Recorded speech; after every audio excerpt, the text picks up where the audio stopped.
This telecast of our signal to our off-track betting parlors is authorized by Supreme Ventures Racing and Entertainment Limited for the sole use of our licensees. Any reception, interception, retransmission, redistribution, or other use of the signal without the express written consent of Supreme Ventures Racing and Entertainment Limited is strictly prohibited and will be the subject of criminal prosecution and civil action. Any equipment or apparatus involved in such a use is subject to seizure and forfeiture under the law.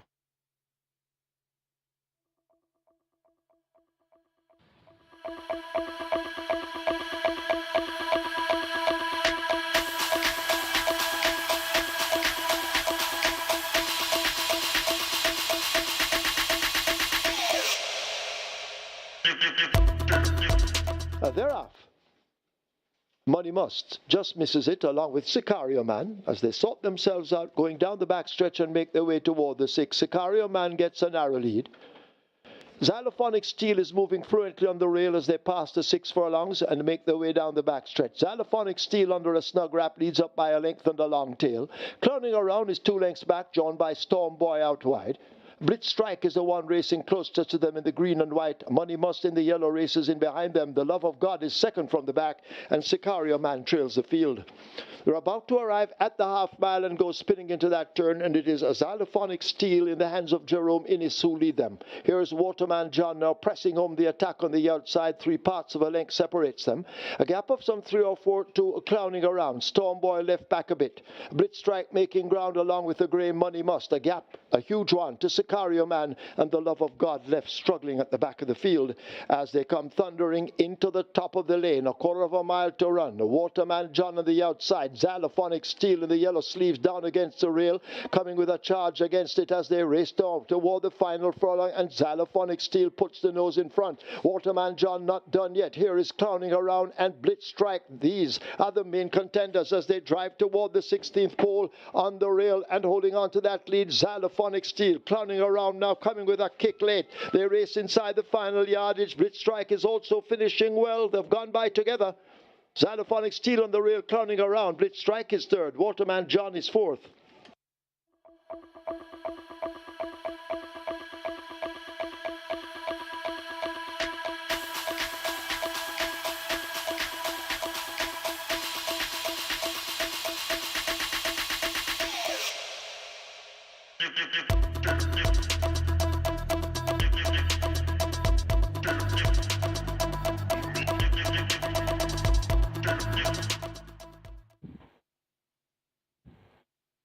Parchment climbs aboard, and we are ready for race number 2. Ready for a start. They're off and racing.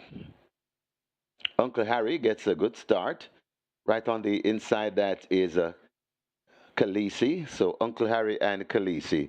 These are the 2 that's vying for it. It's Uncle Harry about a length and a piece in front of Khaleesi. Racing in third, about 2 lengths behind that is Althea. Then comes Nebuchadnezzar, Secret Sensation, and racing at the back of the field, that's Roaring Kitty. They head toward the 5 furlong point, and it is Uncle Harry, and racing on the outside of Uncle Harry. These 2 hooked up on the lead, that's Khaleesi. They're 3 lengths in front, or 4 lengths in front of Nebuchadnezzar. Then comes Althea, another 4 before we come to Roaring Kitty, and racing at the back of the field, that's Secret Sensation. Heading toward the 3, and Uncle Harry slips away by about 4, and this could be the writing on the wall. They're passing the 3. Uncle Harry about 6 lengths in front, and this could be over. The writing could be on the wall. It is all over. Uncle Harry in front and looks good from here. Khaleesi running in second. Also coming on, that's Nebuchadnezzar. Roaring Kitty running on to Althea out wide, and never in it, that Secret Sensation. Uncle Harry and the Rowan Lewis still in front. They're going to the furlong pole. Uncle Harry about 6 or 7 lengths in front. And Uncle Harry looks to have this one all wrapped up. It's a matter of who will be second. Uncle Harry in front and going on. It's Ray and Lewis. Action-packed Ray and Lewis. Nebuchadnezzar holding on for second, just ahead of Roaring Kitty. Then comes Khaleesi back in fourth.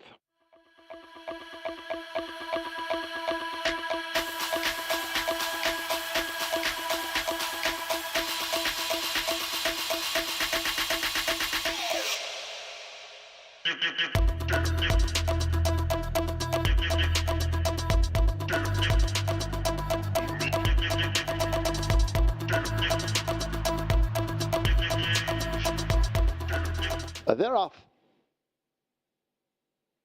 Prince Oman doesn't start well, drifting right over toward the far side, now straightened out.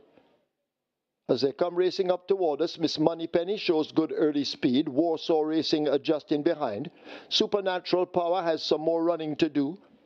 Unruly Mo is in a prominent position, and Riches to Rags well positioned on the rail as they come charging up now toward the final quarter. And a Supernatural Power, the rider lets out a notch, and Supernatural Power now takes that lead and begins to open up. Miss Moneypenny toiling along with Warsaw. They race shoulder to shoulder. Unruly Mo now put to the stick and asked to close up. Riches to Rags is the one racing nearest to us, but Supernatural Power arrives at the furlong pole unmolested with a clear advantage. It's Supernatural Power won the first race as a 2-year-old in 1:11.3, and she's cruising this afternoon. Look at Supernatural Power go. Supernatural Power by 7 or more. Unruly Mo second. Riches to Rags third. Magnificent Force is back in fourth.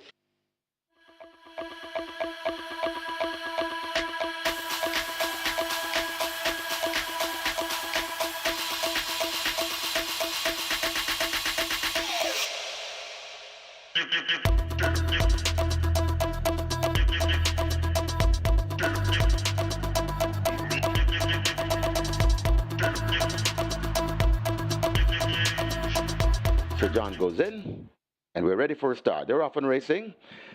Missing the break, that's a Solo Black as Justin Biden prompts the pace along with Burning Valor right there on the rail. That is a Great Wayne as they head towards the 5 furlong point on the course, and it is Burning Valor. Great Wayne right against the rail right there too. That is Justin Biden. Just behind them, that coming on, that's Heroin.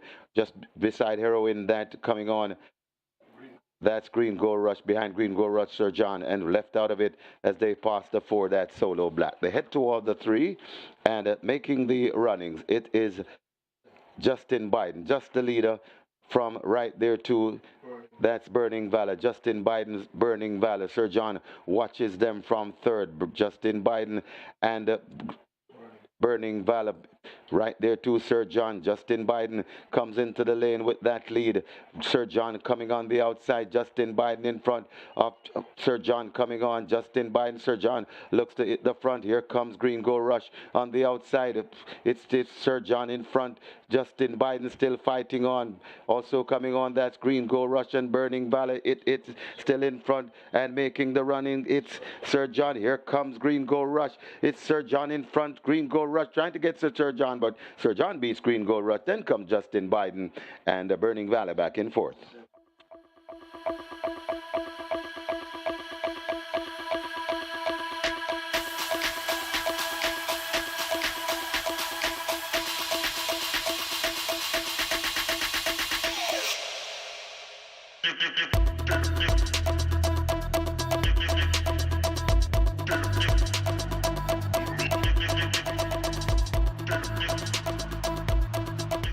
They're off.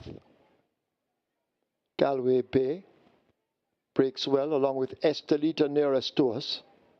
Excuse Me Goodbye shows some speed over toward the center. On the far side, Dancing with a Cat is moving fluently. Way over on the far side, Beautiful Brand and Fiery Path, as Galway Bay may just have the overall lead, beginning to drift toward the center. Excuse Me Goodbye in the dead middle of the racetrack. So Ganga Jamuna is asked to run on along with Zedai. On the far side, Fiery Path asked to get going, but it's a Galway Bay coming right across toward the far side who leads this field. Fiery Path is right there too, along with Sir Ganga Jamuna. Galway Bay giving way as Fiery Path comes with a surge in the end to win it. Close between Sir Ganga Jamuna, Galway Bay. Zedai is next. Could be Dancing with a Cat finishing in fifth.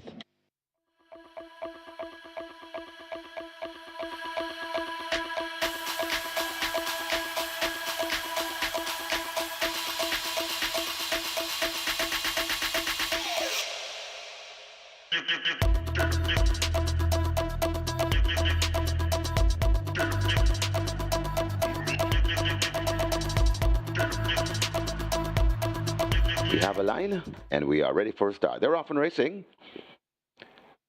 Awesome Line gets a flyer in the middle. Over on the far side, that is a Social Mischief. Right there, too, that is Irish Wish. Radem is over on the far side. Nearest to us, Tornado Steel, Dream to Reality is also in the mix. So Dream to Reality, Irish Wish, that is where the race lies at the moment as they make their way coming out of the chute. Dream to Reality, Irish Wish, right there to Tornado Steel. Also coming on behind them, that is a Awesome Line, but it is Irish Wish, just the leader from Dream to Reality. These two are fighting it out. Dream Tips, Irish Wish, kicking away from Dream to Reality. Tornado Steel also coming on, but it's Irish Wish going on to win from Dream to Reality. Tornado Steel. Then comes Awesome Line, and maybe in fifth, that is Social Mischief.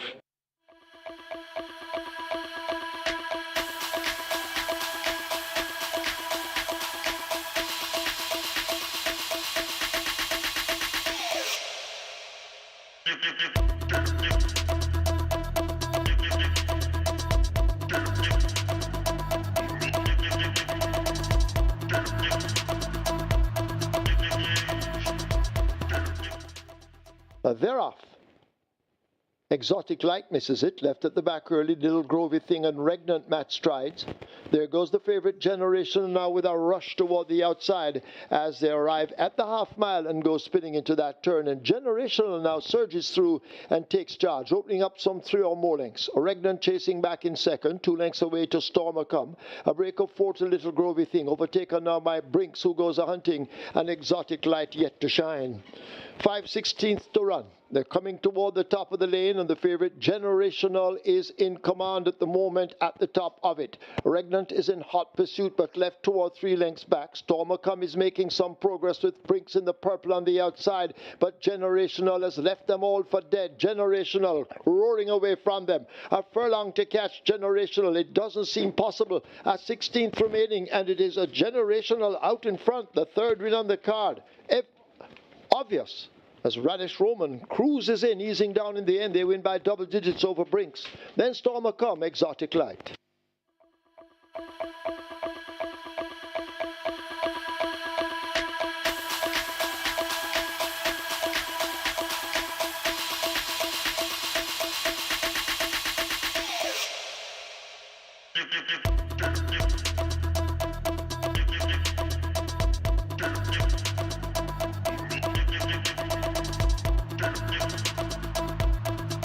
Starts are ready for a start. They're off and racing. Playfair misses it and is left at the back of the field. Shooting Star hustled up for that lead along with Immeasurable Joy as they head towards the 6 furlong point on the course. Out wide, that's Queen of Soul. Right there to Titan Tempo. Then comes a Shooting Star. Just behind them, that's Kaylin Melody. Then comes Battle Angel. Just behind Battle Angel, that's Immeasurable Joy. She's Adorable comes next. Then comes Right Against the Rail. That is Lucy in the Sky. Recovering after that break.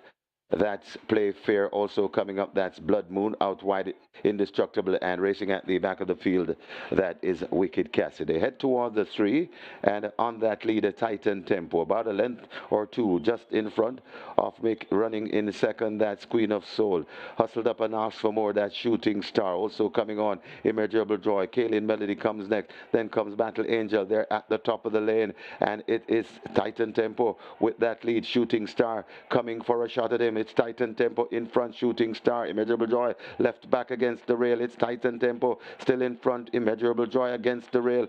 Just out wide, that Shooting Star. Titan Tempo keeping on. Here comes Immeasurable Joy up the rail. Titan Tempo. Immeasurable Joy is really getting the measure of this one. Titan Tempo still keeping on. Immeasurable Joy. Titan Tempo. Immeasurable Joy. Immeasurable Joy beats Titan Tempo. Then comes Shooting Star. Queen of Soul, and running on for fifth, that's Wicked Cassie.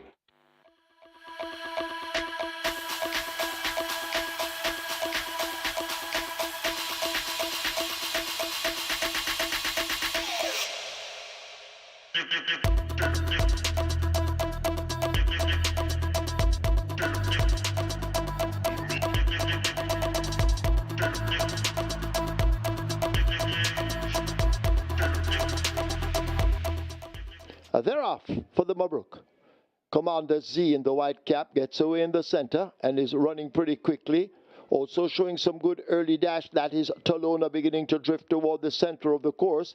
Mrs. Linders and Kweko along with Cookie Day and Night, they form the trio nearest to us.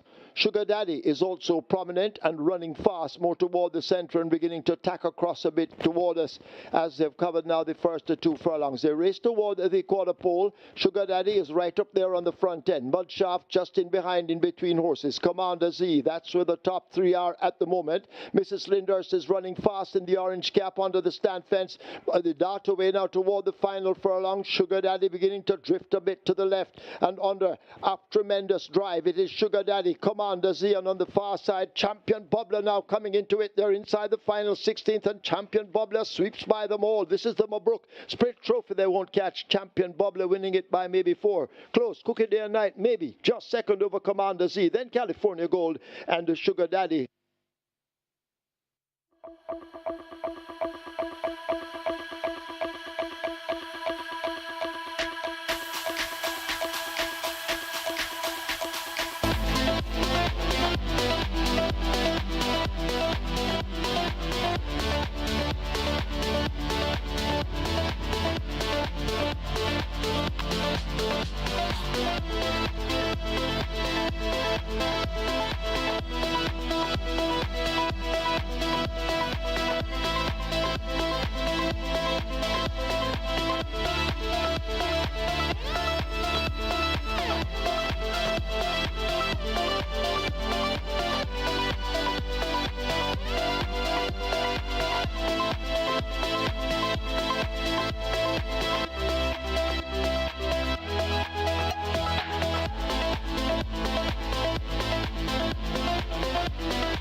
Exciting racing from Caymanas Park.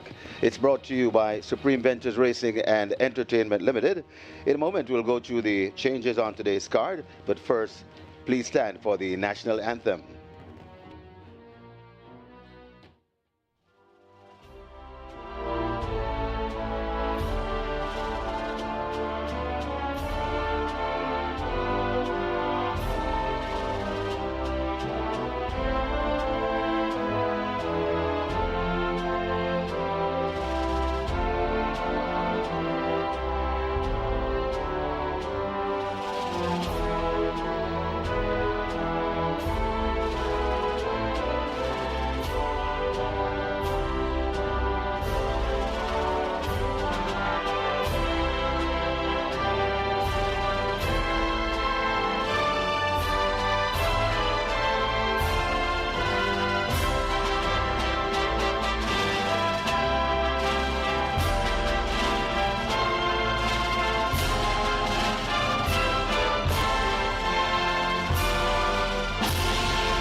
Once again, welcome to live and exciting racing from Caymanas Park on Ash Wednesday. It's bright and sunny here at the park. The track listed as fast. Let's go through your changes on today's card. Race number 1, that's where we start the $1 Million Maker, the Reggae 6. It's a mandatory payout today. All of 14.2 million plus in the kitty. That's the mandatory payout. So this is now a carryover of sorts. A jackpot bonus carryover in excess 14.2 million, and the projected pool should be in excess $30 million. Also starting here is the Catch 9. Catch 9 has a jackpot bonus of 757,000 plus. We also have high five wagering in the first. Race number 2. That's where the play spot 8 begins. Play spot 8 has a jackpot bonus in excess 571,000 plus. The quick 4 begins there as well. Quick 4, jackpot bonus in excess 262,000 plus. Horse number 2, Margarita, no visor. The equipment change, no visor. So Margarita is tongue tie and Lasix, no visor on horse number 2, Margarita. Race number 3. That's where the early pick 5 starts. Early 5-star begins in race number 3. Moving on to race 4, that's where the Twilight 6 begins. Twilight 6 and High 5 wagering. Race number 5, scratch number 1, Prince Dominic. Prince Dominic is 6. So scratch number 1, Prince Dominic. This is where the late 5-star begins, late 5-star. And we also have High 5 wagering. Race 6, the strike 4 begins in race number 6. The strike 4 jackpot bonus in excess 804,000 and High 5 wagering. Race number 7, that's where the very popular late triple begins. Late triple, minimum guaranteed payout of 400,000, but it's normally a $1 million pool as per usual. Moving on to race number 8. Race 8, scratch number 2, Bosie. Bosie is 6, so race 8, scratch number 2, Bosie. Bosie is 6. High 5 wagering offer there, and the very popular late double. And race number 9, today's feature, the Hash Wednesday Trophy. High 5 wagering offered. Coming up next, Mr. Michael Kane, our racing analyst, with today's happening. He'll sift through the card to see if he can get you close to those windows to catch some tickets. Over to Michael.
A very good day to you, fellow medicine fans, and welcome to Caymanas Park, home of the Caribbean's #1 derby, where the Caribbean's fan service home of the multi-mile. And we're here for Ash Wednesday Racing. It's, of course, a public holiday here in Jamaica, and indeed we have Formula Racing on most of our public holidays. 9 racing on tap for you today, and the feature is going to be the Ash Wednesday Trophy. That's going to be race number 9, over the ounce horses, $1.25 million in purse money, and they go 1,300 meters or 6.5 furlongs. And of course, today is mandatory payout on the regular 6. Over 14 million in the jackpot, all to be paid out today. Minimum guaranteed payout, 3 million. And it's like an interesting looking Reggae 6 sequence. Catch line also starts in race number 1. Jackpot just over 700,000, and looks to be a fairly interesting 9-race sequence. The track is in superb condition. Kudos to the track maintenance crew who have upkept the racing surface for many seasons along the way. We're 44 minutes to go to post for the open contest, and this is for the 350 down to 250,000 claimant level. We have a field of 14, and your early favorites are 7 to 5 for number 11, Bad Investment, and 9 to 5 for number 13, Hero Fire. You get 3 to 1 for number 7, Baton Rouge, and barring those, it's 11 to 1 or more. My best 4 for the open contest includes 3, Stanislaus, 4, Monaco, 7, Baton Rouge, and 13, Hero Fire. 3, 4, 7, and 13 appear to be the numbers here for the opening contest. Number 7, Baton Rouge, has good back class. This one won at the over allowance level a couple of seasons ago. Also won at the highest level of claiming then. That was $1 million. So find himself all the way down to the 350 level. Actually raced at 250, not earned 250 on the 24th of December, Christmas Eve last year. Went up at 45 and led for a long way there in a 6 furlong contest, led for at least the first 5 furlongs before being beaten into second place by Muscatoon. Muscatoon has returned to win again since. So Baton Rouge now has Damar Williams, more popularly known as Struggle, picking up mount for owner trainer Damon Gale. This one reports first time of the claim, claimed on Christmas Eve, and the connections have opted for the waiver claim. And as such, they have at least 2 chances to get the job done here with Baton Rouge. Baton Rouge at odds of 3-1 is going to be my top selection. Number 13 is at odds of 8-5, and that's Air Fire. Champion jockey Radish Roman, the Seeky Fox, picks up the mount for the second consecutive occasion for trainer Ricardo Brown. And this Air Fire, interestingly, was placed on the list of called horses a couple weeks ago. So clearly has been given a new lease on life, a second chance, so to speak, taken off the list of called horses. And Air Fire was claimed on the 26th of December, Boxing Day last year. And raced well on the 22nd of February for new connections. Fought by 3 1/4 lengths at the Fordham Pole in a 5-straight contest, won by Phonometer over Rusty and My Sunshine. Radish Roman maintains about for the second consecutive occasion, so we're going to keep Air Fire on the right side. This one appears likely at a fight out the finish, and she gets odds of 8-5. Number 4 is Monaco, not all that well supported at 10-1. Dane Dawkins picks up the mount here for Stedman Curtis and owner Boss Baby. Reports first time of the claim, claimed on the 28th of December for 250,000. So the new 250 level is now 350 on the 250,000. So Monaco, we expect this one to run a fairly decent race. Has always been there thereabouts over the straight, but hardly really gets a win over the straight. But we're going to keep this on the right side for the Reggae 6 sequence. And the other horse of interest is number 3, and that's Stanislaus. And Stanislaus is the winningest horse in the lineup. It's 17 career wins from 87 career starts, 8 seconds and 17 thirds to back it up. Delroy Bahari, seldomly called to ride. He's on his second mount for 2025. His first mount finished second, so he'll be well intent on getting the job done here. Stanislaus, quite consistent, second 2 of the last 2 appearances. It was a winner 4 starter back, beating Will Conquer and Party Princess. So we'll respect the chances of Stanislaus at odds of 15-1.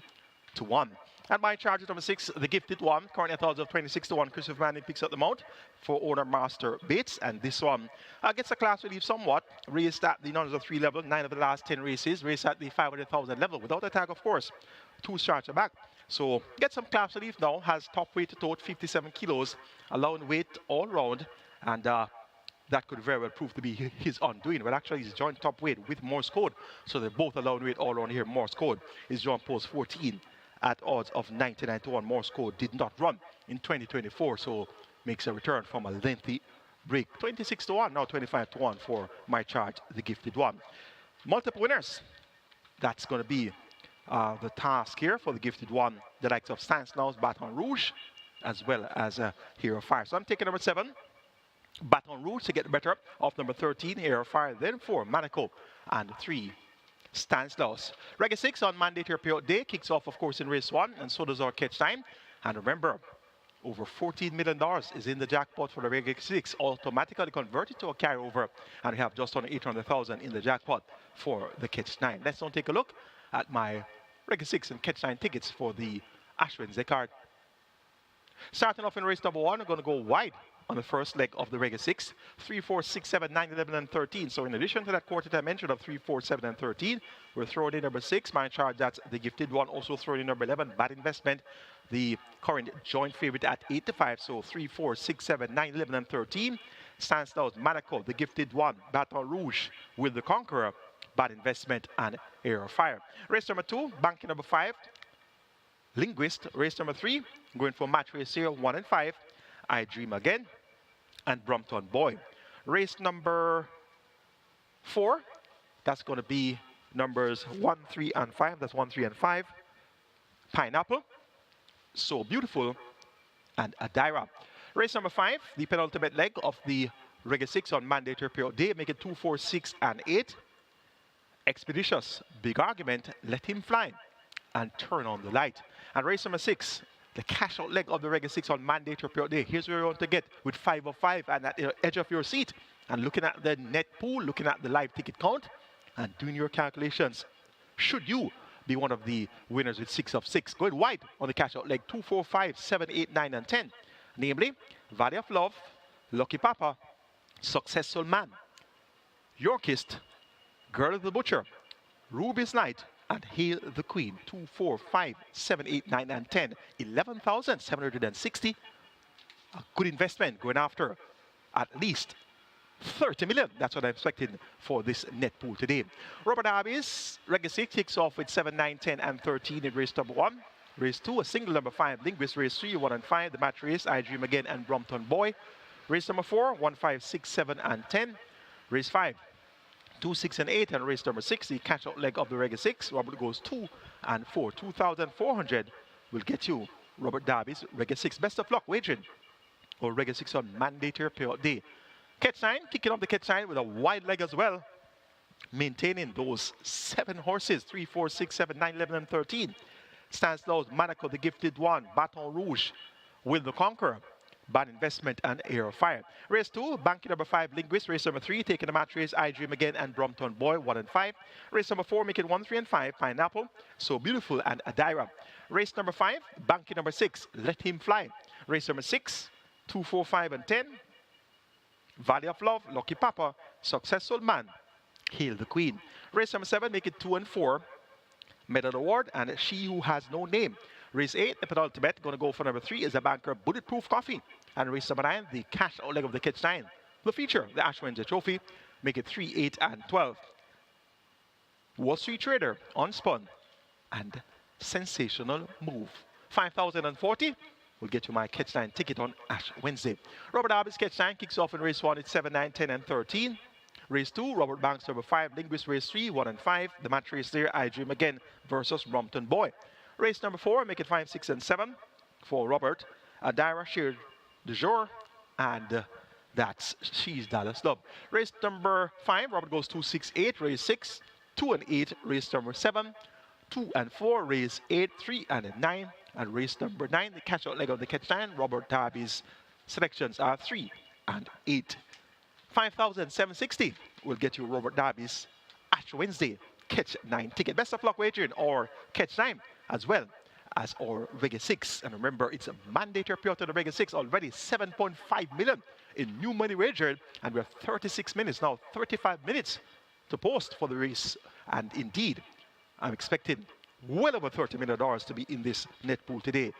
Big chance to hit the jackpot on mandatory payout day. Catch 9 pool approaches 600,000. Race number 2 is next. Here's our early start. The place spot 8 and quick 4. Both have a minimum guarantee bid of $250,000. We have 7 horses declared to go posted. They go 1,000 meters straight or 5 furlong straight. It's a maiden specialty event for native bred 3-year-old fillies. The purse is $1,050,000. Best 4 here includes 1, Queen Latifah, 2, Margarita, 3, Reportable Offense, and 5, Linguist. 1, 2, 3, and 5. That's where we're going in race number 2. Linguist, runner-up, last time out, beaten by Hansa, going 5.5 furlongs in 108 and a fifth of a second. Prior to that, second by a length and a half in the 8:30 sprint, beaten by Lady Babita. Those 2 second place efforts are strong enough to get the job done among these runners. So Linguist gets a firm selection here in the second event. Margarita was all the rage on last at 1-2 in the 8:30 sprint, beaten 5th by 8 lengths, outsped behind Lady Babita, Linguist, and Duchess. Now, interesting to note is the fact that on debut, on the 24th of December, that was Christmas Eve last year, Margarita went off at 5-2, and she led for the first half mile in a 5-round contest. Turned for home, 3.5 lengths clear, came to the further pole, 4.25 lengths clear, and then weakened second by a length and a quarter, beaten by the late running Social Aviator. And notably, the visor was fitted for the second assignment on the 1st of February, making her seasonal debut in the 8:30 sprint. Hammered at the total at 1-2, and she was outsped behind Lady Babita, Linguist, and Duchess. So she did not show any of that blistering early speed that she had on debut without the visor. And interestingly, the visor is still on. So Dane Dawkins picks up the mount once again for the 3rd consecutive occasion for Gary Shabati and Oak Ridge Farms. Let's see if Margarita can turn up anywhere near that she did on debut with the visor remaining intact. Number 1, Queen Latifah, has shown some pace recently. Was thrown to stride last time or disputed the lead up to the quarter pole. That was behind Hansa, Linguist, and Star Aurora. So once this one can get a better break, six-time champion jockey Omar Walker rides for Trader Greg Fennell. If this one gets a better break from the inside post, look for Queen Latifah to run a fairly pleasing race here. And reportable offense number 3, beaten last time out by the Colt, Mark My Identity Party. That was fought by 7.25 lengths in the 8:30 sprint. So we have a rematch here among Queen Latifah, Margarita, reportable offense, and Linguist, all coming out of that 8:30 sprint. So it's going to be a fairly interesting rematch among the quartet of interest here. Make it 5, 2, 1, and 3. My order of preference for race number 2. Linguist over Margarita, Queen Latifah, and reportable offense. Race number 3 is next. Here's we're going to start the early 5-star. And we have a minimum guarantee spread of 300,000. The jackpot is growing and growing and growing, heading straight towards 3 million. A maiden collision race on Interbred 3 the purse is 1,050,000, and this time around they go 1,100 meters or 5.5 furlongs. Small field of 5, what promises to be a keen enough contest. We have a debutant here by the name of I Dream Again. John Post 1, I Dream Again is a 3-year-old bay colt by Soul Warrior out of the legal process dam, Lady Nazaria. Owned Derek Smith of Seeking My Dream fame, so this one named quite interestingly. Seeking My Dream was a 2-time Diamond Mile winner. That time around, the Diamond Mile was the richest race at Caymanas Park. It's now, of course, the Mute Mile. And indeed, the Mute Mile, the richest race in the English-speaking Caribbean. Last year, we had a purse of US $250,000. And I'm told by a very good source that this year it's going to be even more. So I Dream Again, owned by Derek Smith. Interested in the named runner. This one, though, is a late foal, was foaled on the 5th of June. So that's going to be quite an interesting factor to take into consideration here for this debutant. Is a late foal, foaled in June, and usually the more advanced horses would be the earlier foals, such as those horses foaled in January and February. Even March foals can be that much more mature when coming to the races for the first time. So this June foal, highly thought of at home, has worked well, notably on the 25th of January, with 46.3 for 4 furlongs. So he stopped on the clock in 101 and a fifth of a second. So he was born in June, but he has a lot of talent, working 46.3 by 101 and a fifth of a second. On the 1st of February, went 47.2 by 102 and a fifth of a second, again over the straight course. And on the 8th of February, went around the bend, 5 round in 103 flat. On the 22nd of February, 4 straight in 47.2 by 102.3. And on the 28th of February, 5 round in 103 and 2/5 of a second. Figure 50 for the debut. First time Lasix to be administered as well. Robert Halladine teams up with Jason Acosta. And the combination of Robert Halladine and Jason Acosta in recent weeks, they have had quite a few first-timers that have not been delivering the goods. And they've been sent off at short prices. And the ones that come to mind immediately, Star Aurora. There's also a horse by the name of Runaway Star. Yes. And those two took a lot of cash for their debut, and they did not deliver. However, prior to that, we had a horse there by the name of Fred the Master, who won quite impressively on debut for the combination of Robert Halladine and Jason Acosta. But the trend right now is not in favor of I Dream Again getting the job done. But looking at the field, it's only a field of 5, so it doesn't have much to beat. And we have seen Giant Vigorous on 6 occasions, 1 second. That second came by some 20 and a quarter lengths of Stormbringer. We have seen Papi Uso once, 5th by 18 and 3/4 lengths behind another one. That was over 5 furlongs waiting 59 flat. Another one was, of course, his stablemate. And he has a stablemate here by the name of Brompton Boy. We have seen altogether on 4 occasions already. She has shown some pace, but she has been hitting the literal brick wall inside the final furlong of her races.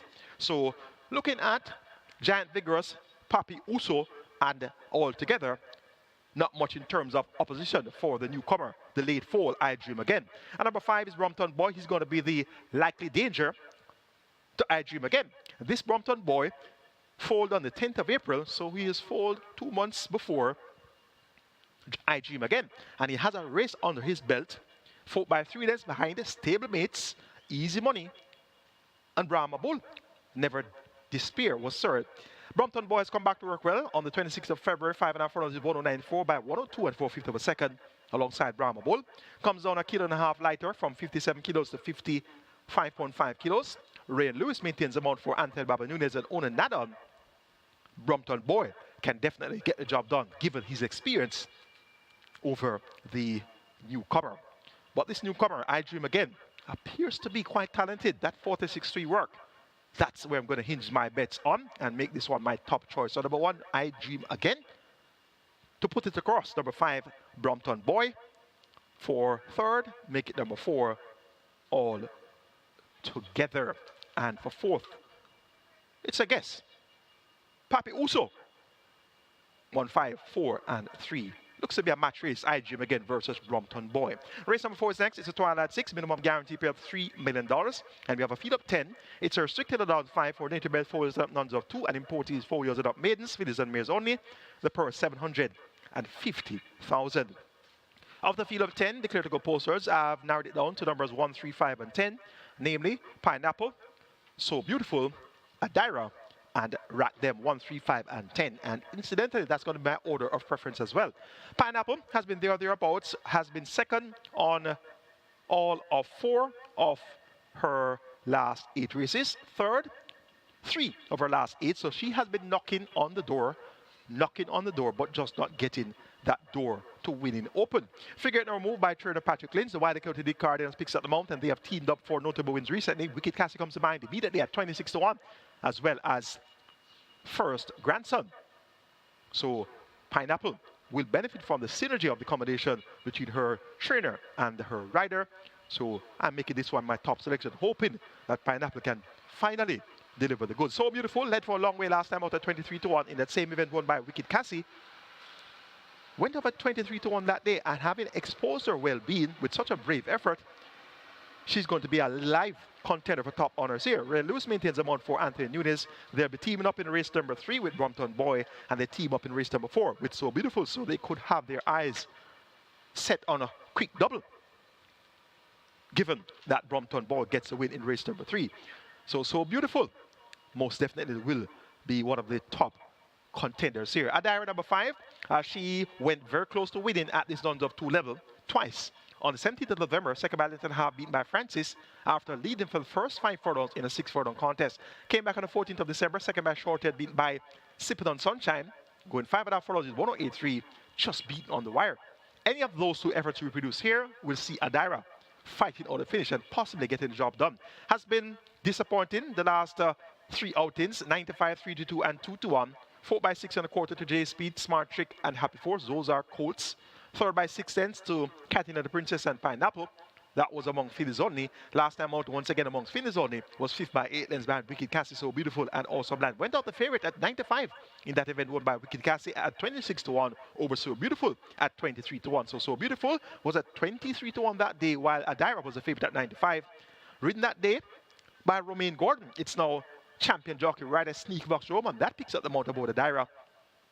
Adira should turn the form around in a big way here and be right there to fight out the finish. Number 10 is Rack Them. Also ran in that Wicked Cassie event, was bumped at the off and actually hindered somewhere about the quarter pole, and still was able to finish 4 by 6 lengths. Ridden that day by Everton Miller, aka Scary, also known as Killer Miller. This Rack Them ran well prior, 3rd by 3.5 lengths after being thrown to stride, ran on in that same Sipping on Sunshine Adira event. So this Rack Them appears to be somewhat of a tardy starter, but appears to have a good late turn of foot. She will get a strong pace ahead of her here with the likes of Adira, as well as So Beautiful and Pineapple. They're going to be throwing the gauntlet down early, and there's possibly She's Dadaslov as well that possesses a very good early speed. So there should be a strong enough pace here for Rack Them to be effective in deep stretch. Romaine Gordon has the assignment for trainer Fernando Geddes and owner Christopher Gordon. Make it 1, 3, 5, and 10. That's going to be the order of preference here for me in race 4. Pineapple over So Beautiful, Adira, and Rack Them. Twilight 6 begins in the 4th. Minimum guarantee payout $3 million. Let's now take a look at my Ash Wednesday Twilight 6 ticket. Kicking off in race number 4 with numbers 1, 3, and 5. Pineapple, So Beautiful, and Adira. Race number 4, that's going to be where we start, or Twilight 6. Race number 5, make it 2, 4, 6, and 8.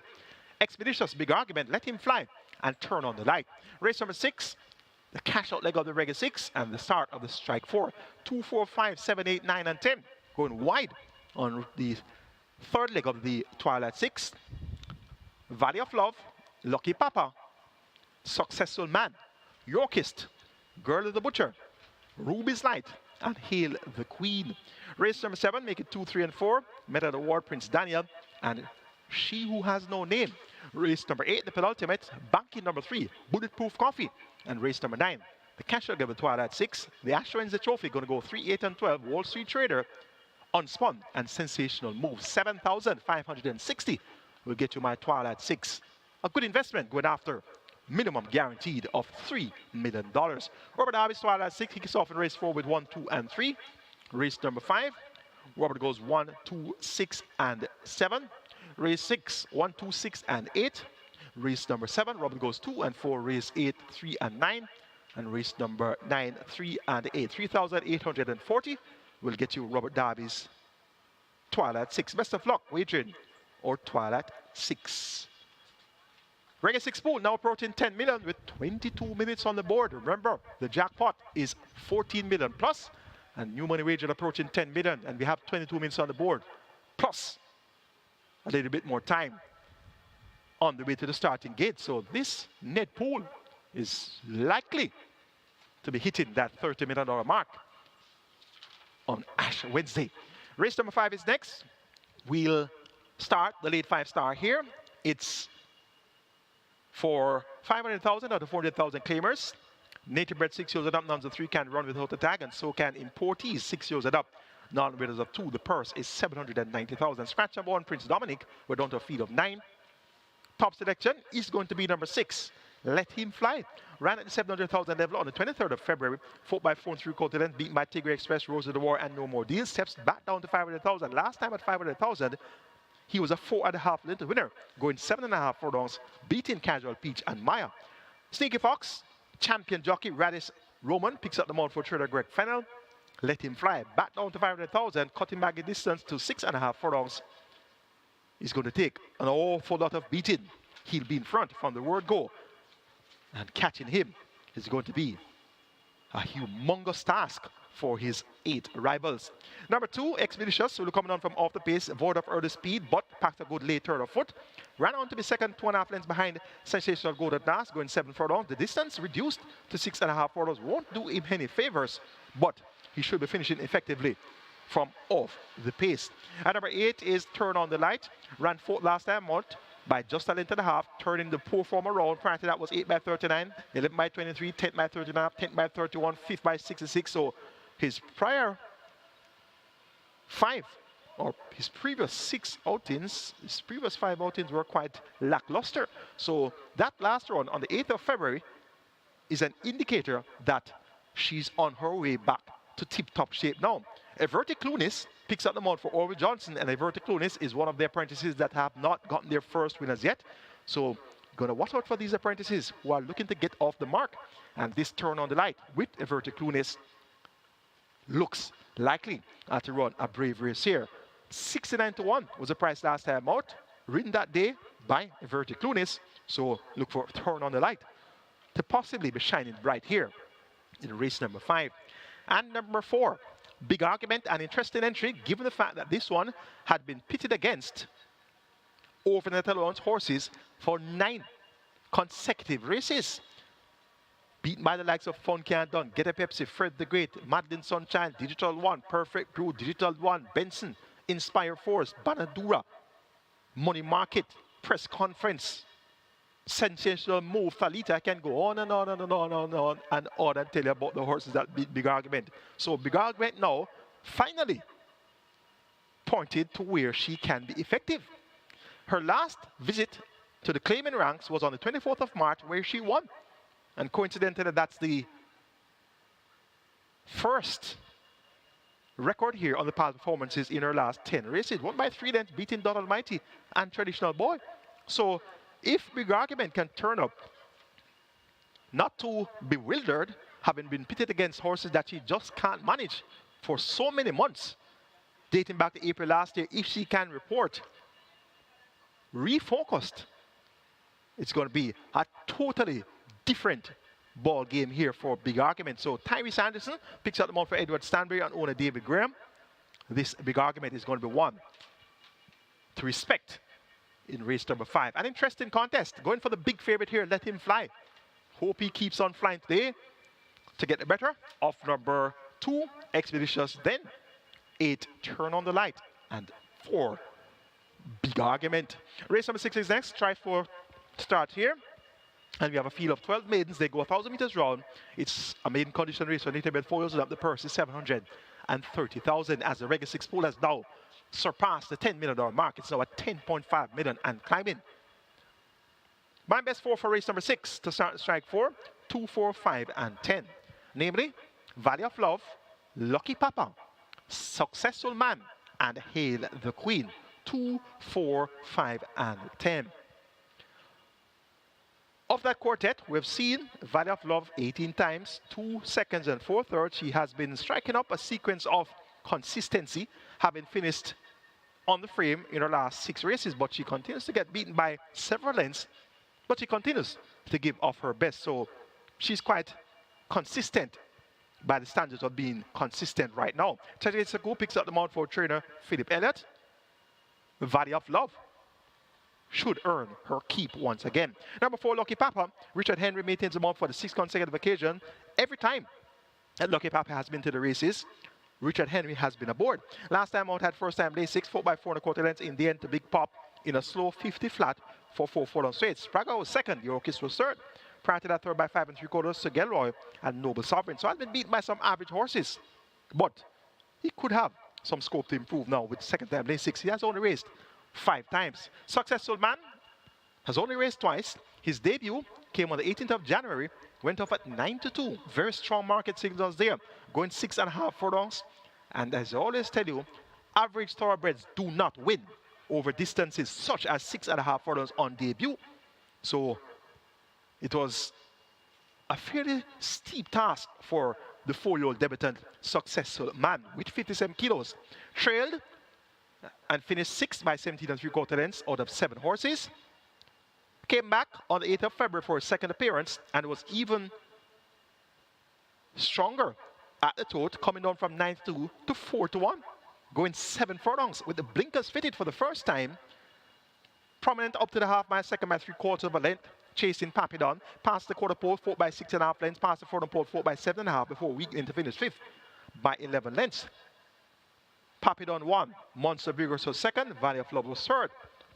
And on both appearances from Successful Man, Valley of Love finished third in those 2 races. So Valley of Love has beaten Successful Man on both of his career starts. We now have race day medication Lasix administered for the first time. Yuval Pinnock maintains the mount for the 3rd consecutive occasion for trainer Errol Burke. So this Successful Man could very well be ready to step up his game today.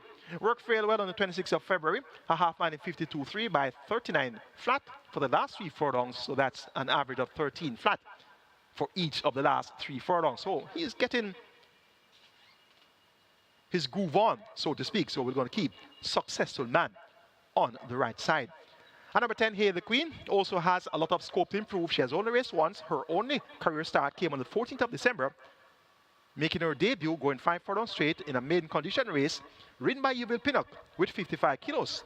It's now Demar Williams that picks up the mount. He's going to chip off a couple of kilos off the allotted 53 kilo weight, so he has basically declared at 51 kilos. So Hail the Queen will be lighter than she raced on debut. She was beaten by some useful horses. Radam won the race by 4 3/4 lengths in a minute and 2/5 of a second for 5 furlongs straight.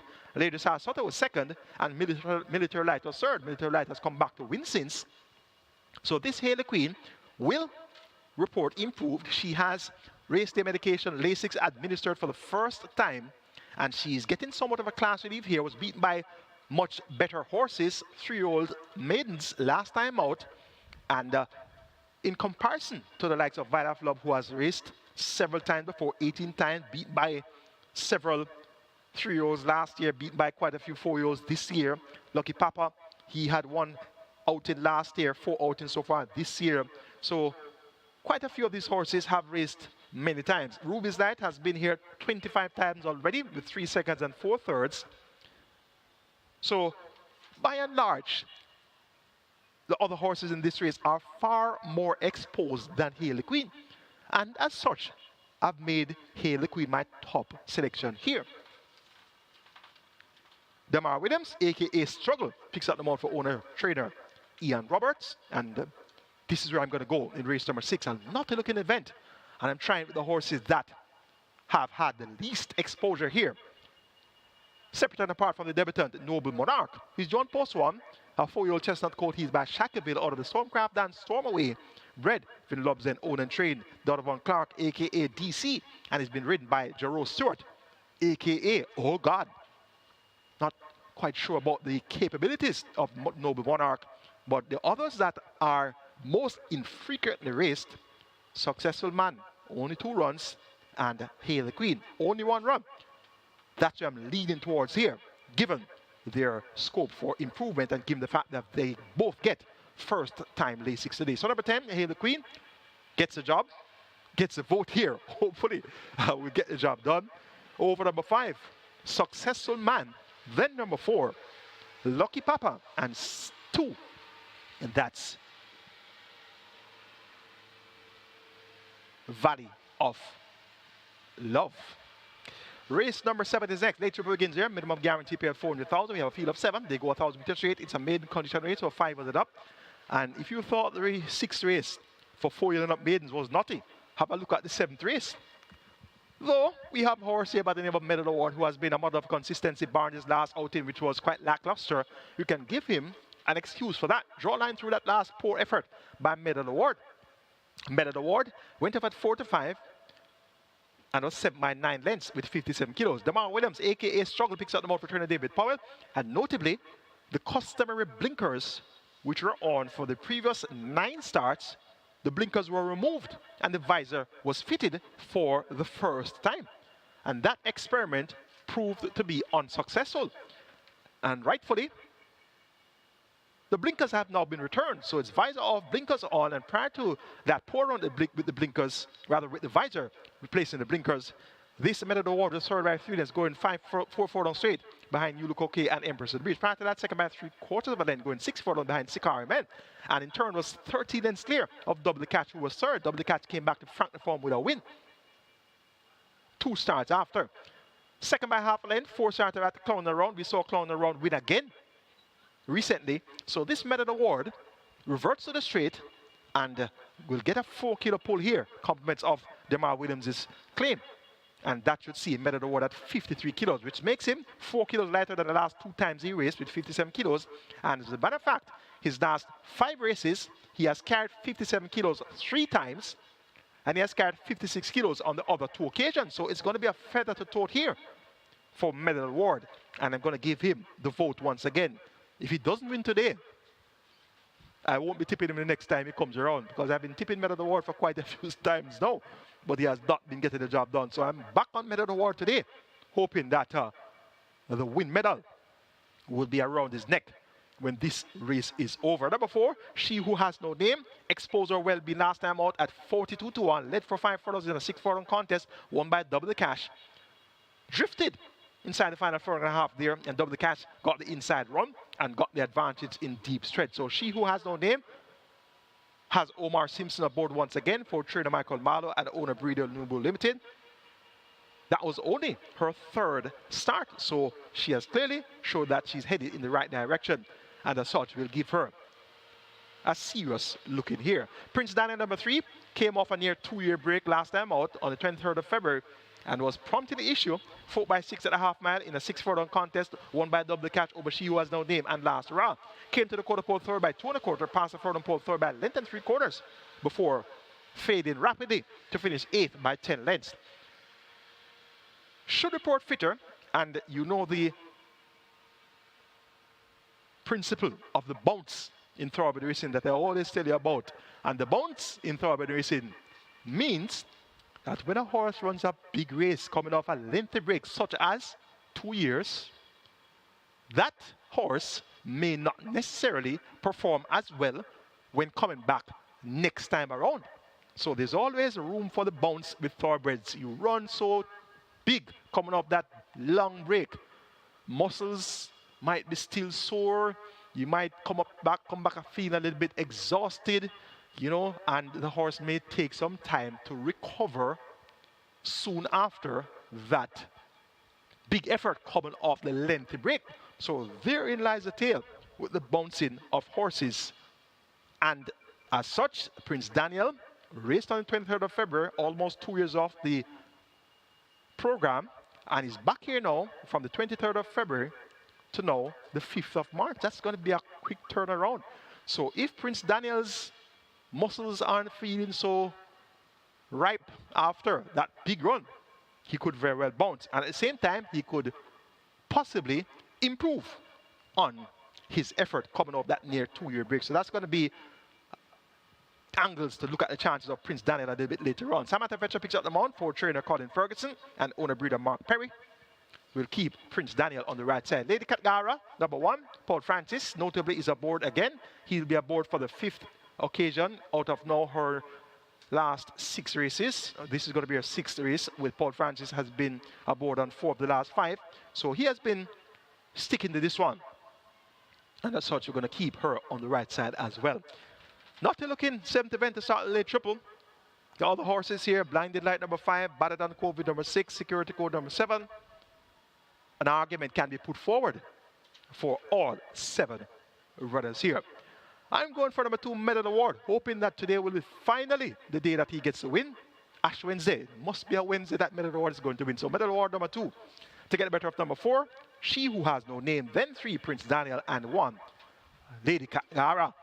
Reggae 6 pool now 13.4 million and climbing, so it's approaching 14 million. 7 minutes on the board.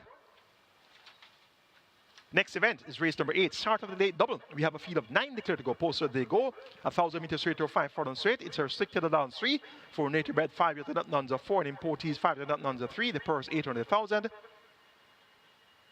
3, 6, 7, and 9 represent my quartet of interest, namely Bulletproof Coffee, Loyal Action, Adenosine, and Fly Blue Jet. 3, 6, 7, 9.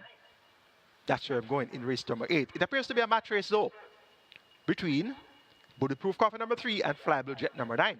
Bulletproof Coffee won with utmost ease. 11 lengths cleared 59-1 on the 26th of December, coming off that break of some 8 months. Intended to have raced on the 18th of January, but was a late scratch prior to race time after being fractious. Has worked very well since. On the 21st of February, 3 furlongs rounded 36-2. On the 27th of February, when 5 rounded 101 flat, easy. Both career wins have been over the 5 furlong straight distance. Jerome Innes, a.k.a. Cranberry, rides for trainer Owen Sharp and owner Solomon Sharp. Of course, Solomon Sharp, or chairman at SVREL.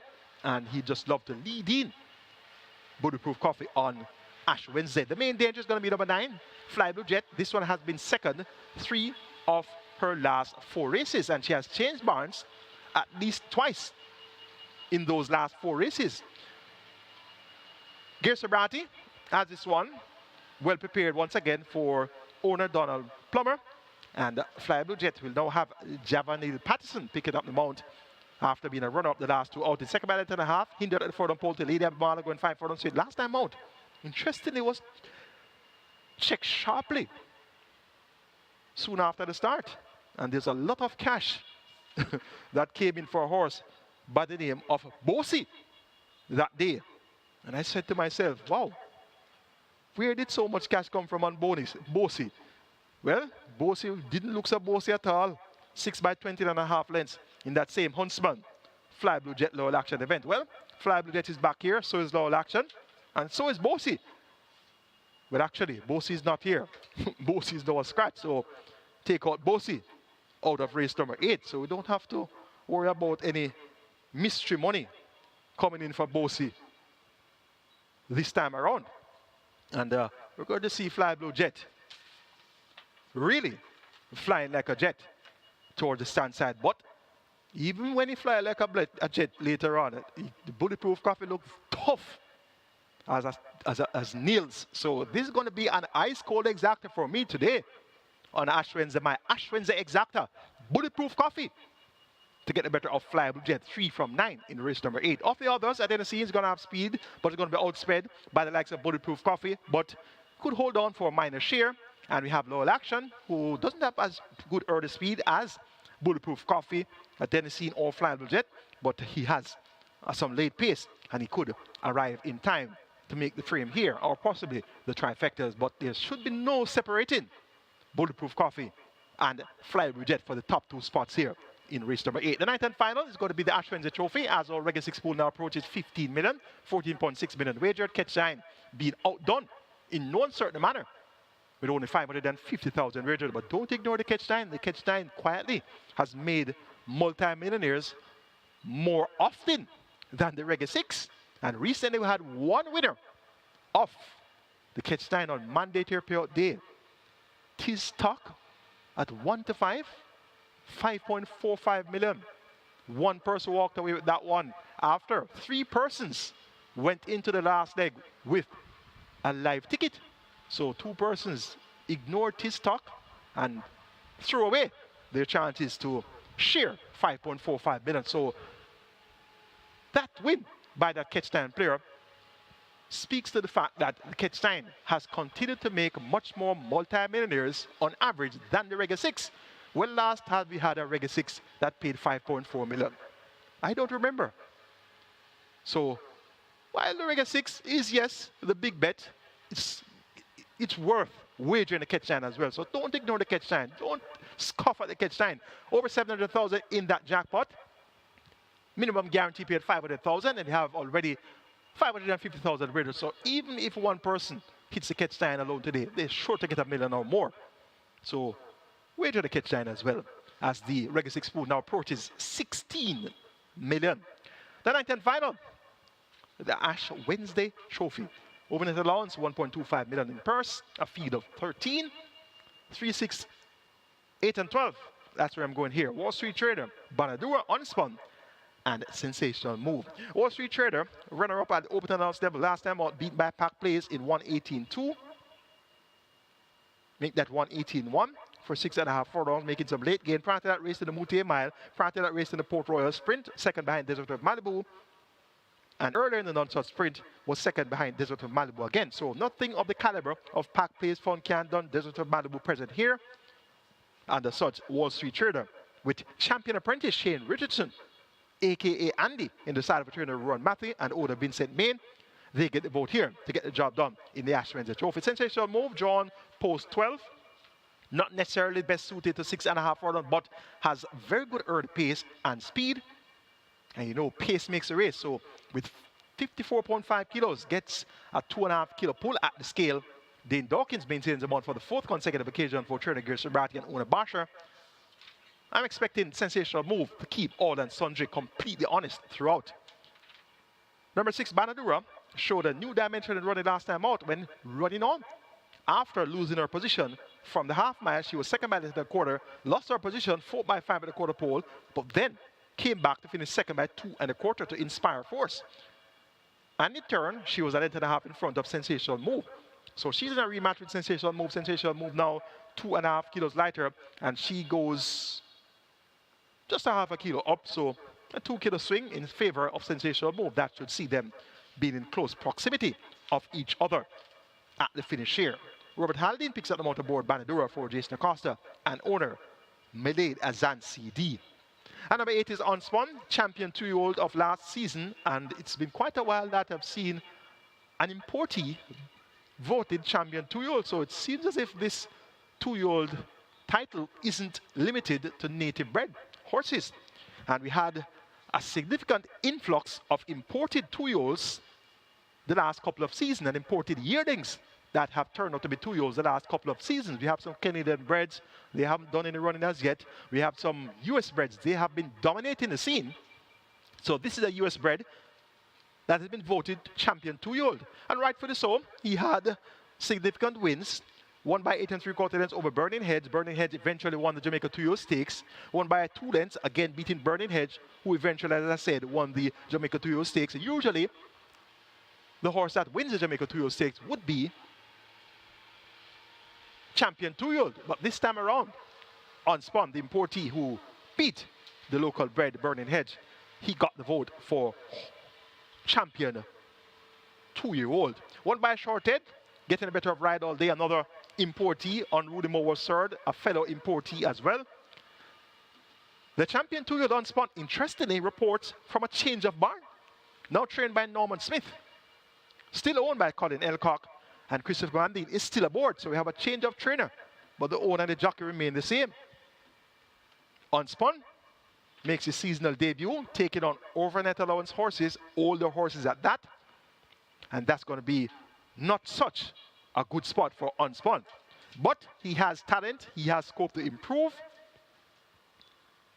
and he's expected to run a brave race in the Ash Wednesday Trophy. Make it 3, 12, 8, and 6. My order of preference: Wall Street Trader to get the better of Sensational Move, Unspun, and Banadura. That's going to be the handicapping seminar for you today on Ash Wednesday, and I sincerely hope that that analysis would have guided you when comprising your permutations. At the end of today's wagering, you'll be a winner. Wagering Caymanas Racing right here at Caymanas Park. Olo OTB is added wide on the Embed platform, Nairabets Express Bet, Woodbine mobile betting platform, also on FanDuel, and also, of course, on the SB Games app. Wagering through Embed. Have a great day. Wagering Caymanas Park Racing on mandatory period day. Ash Wednesday, mandatory mania in the Reggae 6. Reggae 6 pool now approaching 18 million. And remember, the jackpot is over 14 million. Best of luck.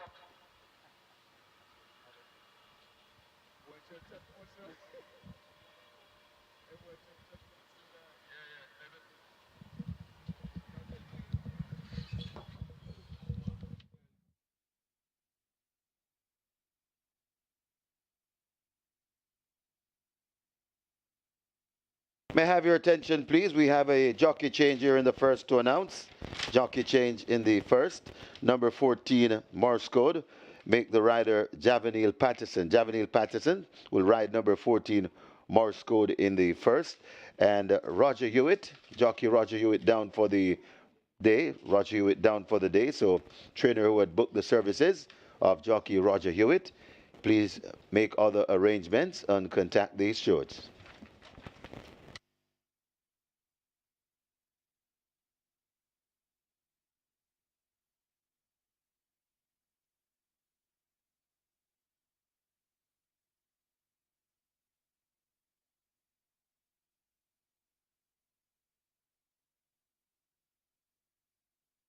The number 3, Stanislaus, takes the track early.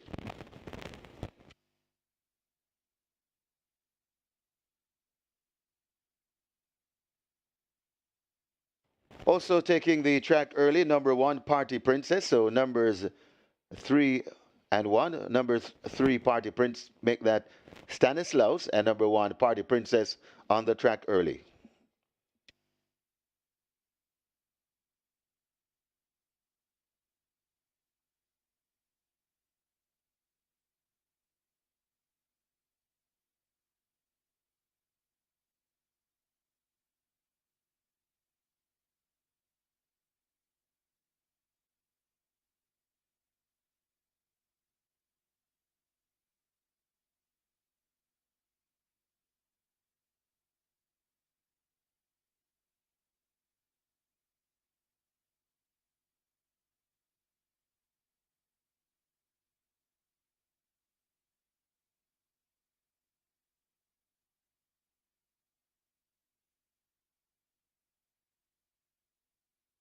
So running out of wagering time for sure on the Reggae 6. Reggae 6 approaching $18 million. Jackpot bonus in excess 14.2 million. The catch 9 approaching 700,000. Jackpot bonus on the catch 9 in excess 757,000. Reminding you, it's a mandatory payout on the Reggae 6. So that 14.2 million is a carryover. And now the Reggae 6 on its way to 19 million. High Five wagering on its way to 250,000. Get your bets on. Running out of wagering time for sure.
Horses take the track for today's first.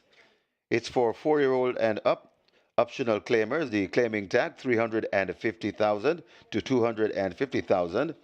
And for native bred, a 6-year-old and up, non-winners of 3. The distance 5 furlongs straight. Number 1, Party Princess, 50 kilos or 111 pounds. Number 2, Sudden Flight, 51.5 kilos or 114 pounds. Number 5, Big Guy in the Sky, 53 kilos or 117 pounds. Number 7, Baton Rouge, 51.5 kilos or 114 pounds. Number 8, King Air, 53 kilos or 117 pounds.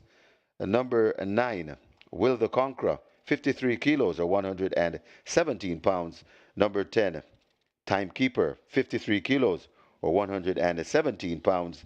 Number 11, Bad Investment, 54 kilos or 118 pounds. Number 12, Dancing in the Breeze, 53 kilos or 117 pounds. Number 14, Make the Rider, Javanil Patterson. Wagering offered on double, exacta, quinella, trifecta, superfecta, high five pool getting close to 250,000. This is where the Reggae 6 begins. It's a mandatory payout today on the Reggae 6, so we're paying out everything. A jackpot bonus carryover in excess 18.2 million. Reggae 6 pool approaching 19 million. Catch 9 also begins there. Catch 9 jackpot bonus in excess 757,000. Catch 9 pool approaching 700,000. Get your bets on as the runners make their way to post.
Hello again, Thorby Racing fans, and welcome to Caymanas Park, home of the Caribbean's #1 derby, home of the Caribbean fans, and home of the Booty Mile. We have 9 races in store for you today. The Ash Winter Trophy is going to be the feature. That's going to be rated number 9. Over the Talon's horses, 1.25 million purse, and we have a field of 13 assembled to go posters there. The anti-post favorite is Wall Street Trader, and we'll see how the seasonal debut of Champion Tuyul Unspun going up against the likes of Sensational Move and quite a few others.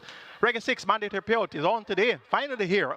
And we have 20.5 million wagered in the pool for the Reggae 6. And remember, the jackpot over 14 million. Catch 9, struggling. Only 750,000 wagers. So all eyes are on the Reggae 6. But you can squeeze in a Catch 9 as well. And maybe you could be the load winner of the Catch 9, given that all the attention is on the Reggae 6 today. Not much attention we paid to the Catch 9. So have a good chance of walking away with that jackpot in the Catch 9.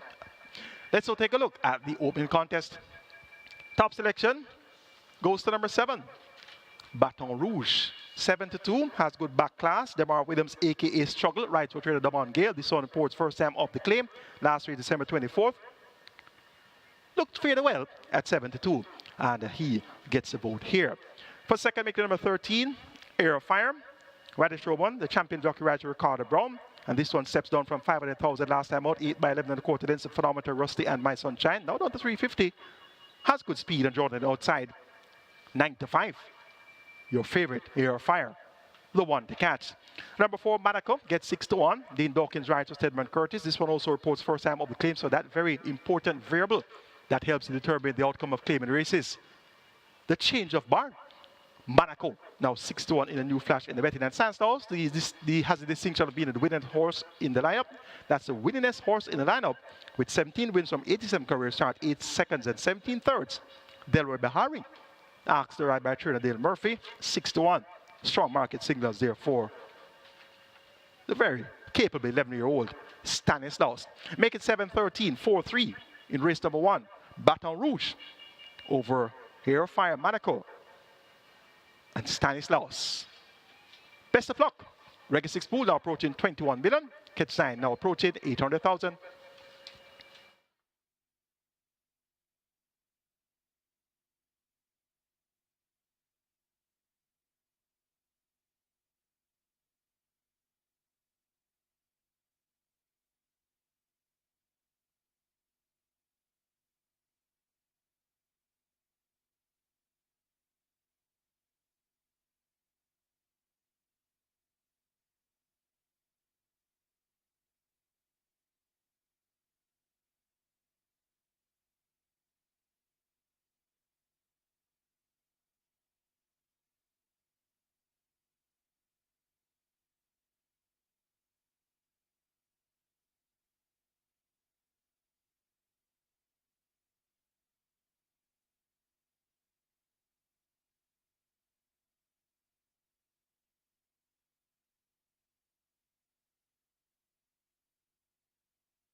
Runners arriving at the post, runners arriving at the post, and the Reggae 6 now approaching $23 million. Jackpot bonus carryover in excess 14.2 million, and it's a mandatory payout today. Catch 9 approaching 800,000. Jackpot bonus on the Catch 9, 757,000.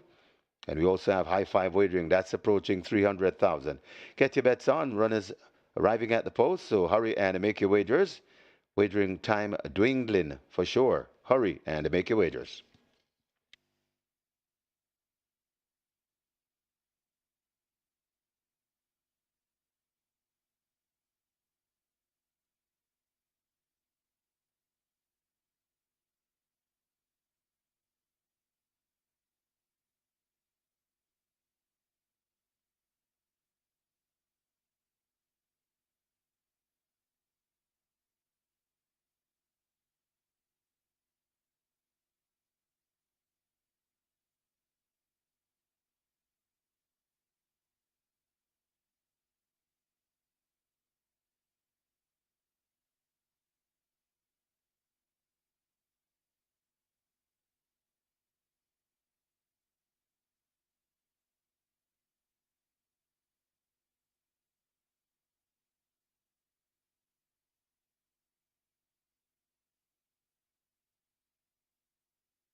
So they're closing up the front of the gate for the loading process. They're closing the front of the gate, so the loading will start very soon as we approach $24 million in the Reggae 6. Jackpot bonus 14.2 plus million, making way for a massive payout in the Reggae 6. Hope you got a chance to get your ticket as the runners are getting set to load when the gates are closed. Hurry and make your wagers.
Horses loading, last chance to make your wagers. Horses loading, first one in, Sudden Flight in gate 2, joined by Party Princess in gate 1.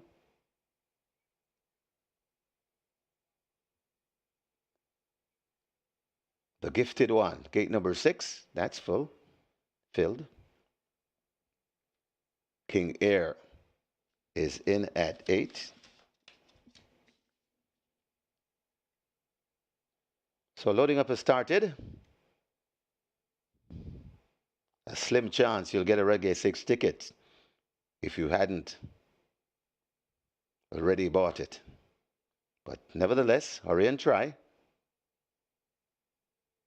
Reggae 6 heading to $25 million.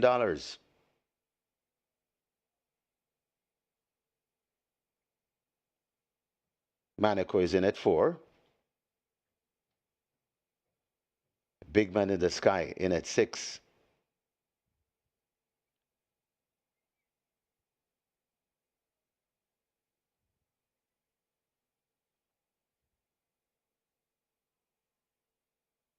Will the Conqueror, that's the one they work on at gate 9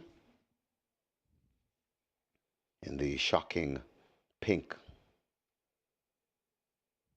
Will the Conqueror, being a handful at the moment.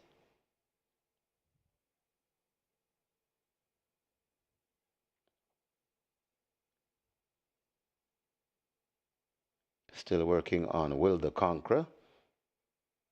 Looks to have gone in. Loading up process, well advanced. A Timekeeper could be the next one to gate 10. Timekeeper goes in. Dancing in the Breeze in at 12.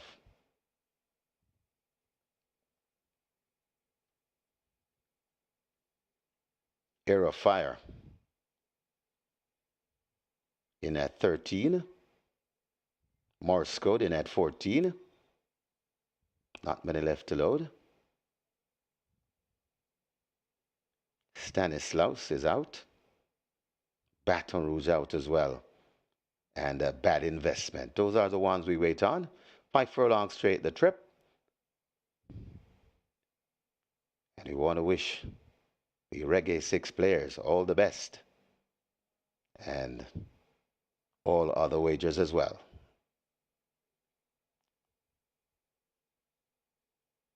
Looks to be working on Stanislaus. Normally gives a bit of problem to go into the gate. Rider comes down from Stanislaus. Stanislaus is in. We have 2 to be loaded.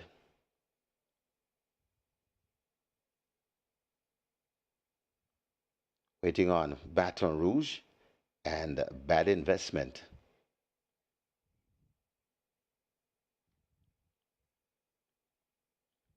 Bad Investment, the 2-1 favorite.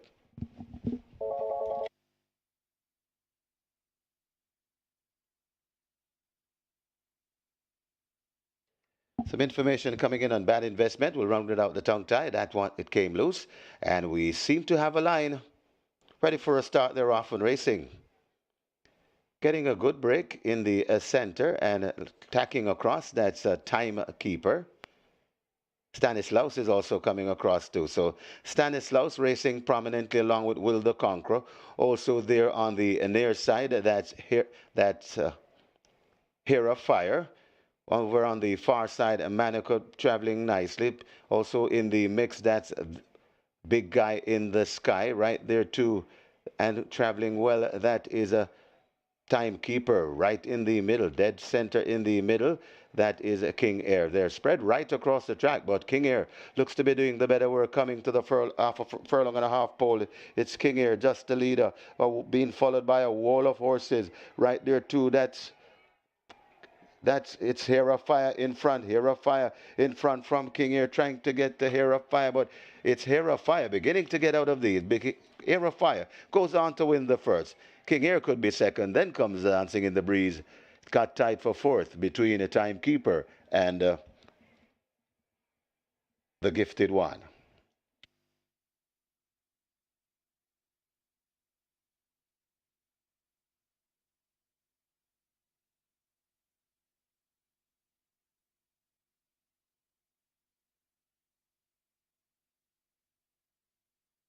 We have claims. We have claims in the first.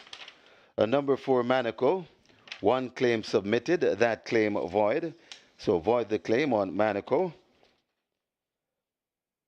Number 11, Bad Investment. 11 claims submitted. Oral Hayden claims bad investment for himself. Oral Hayden claims bad investment for himself. Number 13, Hero Fire. 5 claims submitted. Stephen Todd for Garth Samuels. Stephen Todd claims number 13, Hero Fire for Garth Samuels.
In the winners enclosure, the unofficial winner of race number 1, number 13, Air of Fire.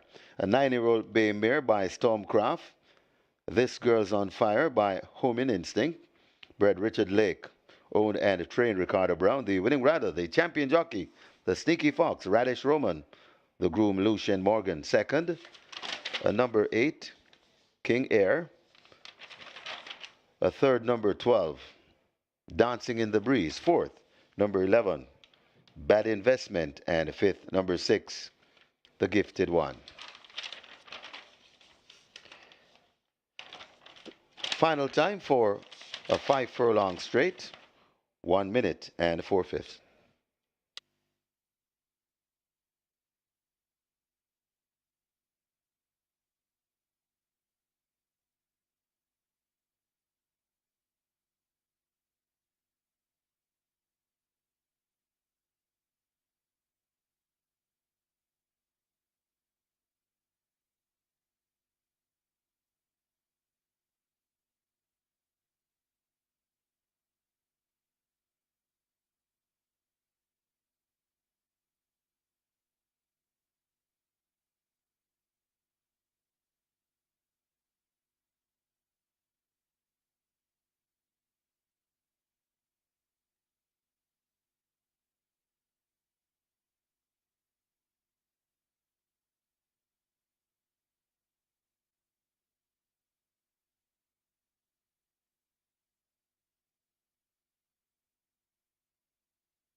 And we seem to have a line ready for a start there off and racing.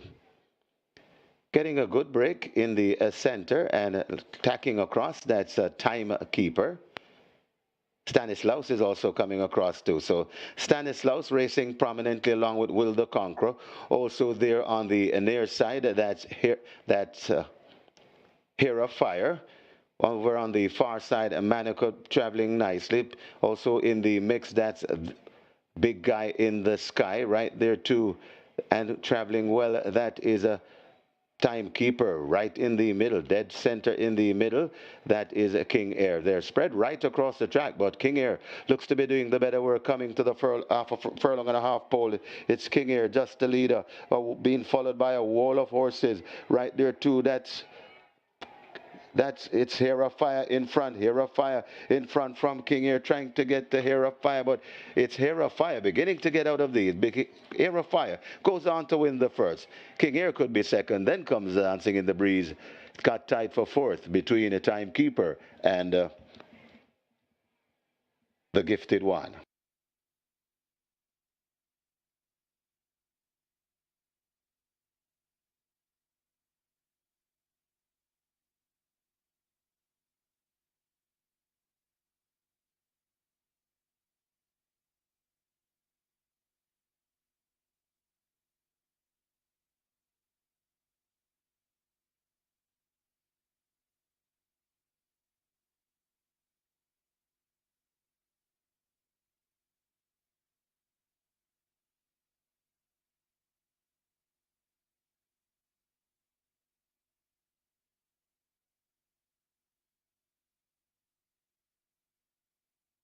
Results now official. You may cash your tickets. Horses to the testing barn.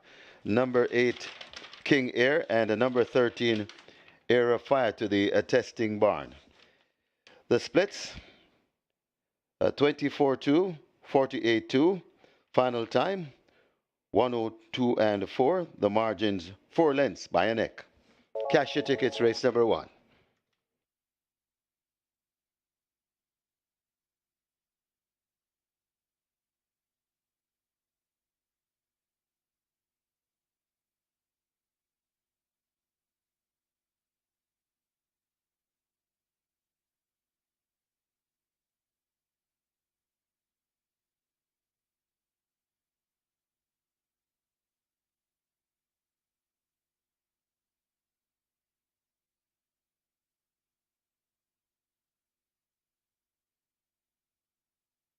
Just a correction to the splits and repeating. The It's 24-2, 48-4. The final time for 5 furlongs, 102 and a 4. Once again, the margins, 4 lengths by a neck.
Hello there, and on to race number 2 here. And there's one thing I'm favorite in the tote, that's number 5, Linguist. No surprises there, and Linguist is at $1.20 at the fixed odds windows. You opened a little bit higher. I think it was actually at $2 not too long ago, then down to $1.90, all the way down to $1.20 now. So Linguist is by far, well, it's pretty much the only horse being bet at the fixed odds window. So Linguist, best back runner for race number 2 at the fixed odds windows. But moving a little later down the program to give you an idea of what's selling. Race 4, rack them open $5.50 down to $4, and Adira $3.10 in that race, in race 4, selling good as well. Race 6, Hail the Queen, open at $9, good support for that one. In race 7, Prince Daniel open at $5, down to $4 now, and Prince Daniel is actually the best back runner for the day thus far. But race 7, better than COVID, $17 into 11. That one getting some support there, and as would be expected, race 9, Wall Street Trader is the one that's getting the bulk of the support there. So that's pretty much the story from the fixed odds windows here. And as I mentioned, Linguist, best back runner for race number 2. So good luck.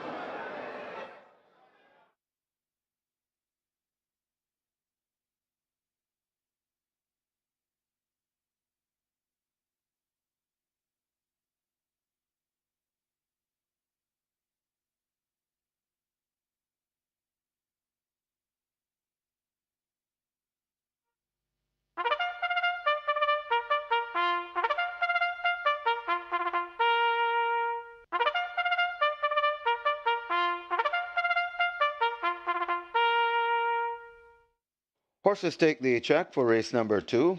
It's a maiden special weight contest for native bred 3-year-old fillies only. The distance 5 furlongs straight. Number 2, Margarita. Reminding you, no visor on Margarita. Visor off Margarita. Margarita goes with tongue tie and Lasix. Number 6, Native Flyer. 55.5 kilos or 122 pounds. And number 7, Casually Yours, 50 kilos or 110 pounds. Wagering offered on double exacta, trifecta, superfecta. The play spot 8 starts there, play spot 8, and the quick 4 as well. Play spot 8 has a jackpot bonus in excess 571,000 plus, and the jackpot bonus on the quick 4, 262,000 plus. Play spot 8 pool approaching 600,000, play spot 8 pool approaching 600,000, and the quick 4 pool approaching to 300,000. Get your bets on as the runners make their way to post.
From the list of called horses to the winner's enclosure, here Fire was listed a few weeks ago as one that should be called. Well, clearly, whatever was done to make her eligible to run was done. And she has now won a race. So clearly, she has taken out a new lease on life. So kudos to the connections of Hair Fire. Claimed her last year. That was on the 26th of December. And subsequently being claimed was included to the list of called horses. So really a great job done there by the connections of Air Fire to get her home and in the winner's enclosure. Radish Roman, the Sneaky Fox defending champion. He now leads for the first time in 2025. Starting off the day, 14 apiece with himself, Shane Ellis and Robert Halladine. Well, The Sneaky Fox has now gone in front by one. So it's down 15 wins for the season, one clear of Shane Ellis and Robert Haldane. And indeed, the Sneaky Fox could have made his early move. So his fans will clearly be quite upbeat from here on in. Live ticket count on the regular 6 on mandatory payout day, 5,558 with 31.7 million in that net pool. And 375 tickets have started off on the catch side, over 700 and make that 602,000 in that net pool. So we're off to a winning start on the Ash Wednesday mandatory payout, regular 6. 5 more legs remain. Let's take a look at race number 2, start of the quick 4 and place spot 8. Top selection goes to number 5, Linguist. Tevin Foster rides for Anthony Baba Nunes. And incidentally, he's the leading trainer as well. So we had a change of guard in terms of the leader for the Jockeys Championship race just a while ago. Last week, Anthony Nunes started off leading Jason Acosta. So early days yet, but things are quite interesting from a long way out. That's an orb here at Caymanas Park. Linguist, second on the last 2 appearances, second by length and a half in the 8:30 sprint, beaten by Lady Babita. Last time was second by length and a half, made that 2 1/4 lengths, second by 2 1/4 lengths behind Hansa. Knocking at the door could very well open today at 1-5. Linguist looks hard to deny. Margarita showed blinding early speed on debut, 4 lengths clear at the furlong pole, but then overawed by Social Aviator. Noticeably, the visor was fitted for the second occasion, was all the way at 1-2, expected to blow them away with that blistering early speed, but that blistering early speed was not forthcoming. And the visor has been retained. So is Margarita going to run fast as she did on debut with the visor on? That question will be answered in a few moments' time. I'm waiting for the visor to be removed. Let's see how she performs here. Queen Latifah number 1 gets 9-1. Omar Walker for Greg Fennell showed good pace in that same Hansa Linguist event, also showed some pace in that Lady Babita Linguist event. So she's in a rematch with both Margarita and Linguist. Look for a close contest here from a level break. And reportable offense 13-1, also in a rematch coming out of the 8:30 sprint, was 4 by 7 1/4 to Lady Babita, Linguist and Duchess. Reportable offense can make your exotics here at a nice price.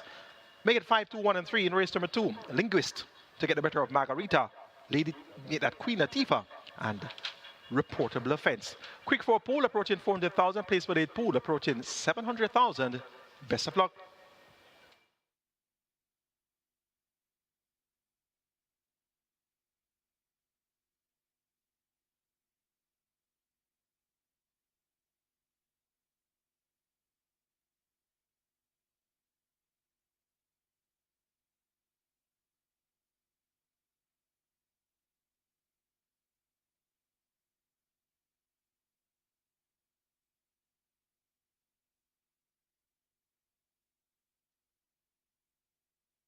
Your attention, please. Trainer Stephen Todd, please go now to the steward's room. That's Trainer Stephen Todd. Please go now to the steward's room and join us on Saturday, the 8th of March, as we celebrate International Women's Day here at Caymanas Park, featuring the SVRL 8th Anniversary Trophy. So that's the 8th of March, International Women's Day, the 2025 theme, Accelerate Action. So that's Women's Day here at Caymanas Park on the 8th of March, featuring the SBRL 8th Anniversary Trophy.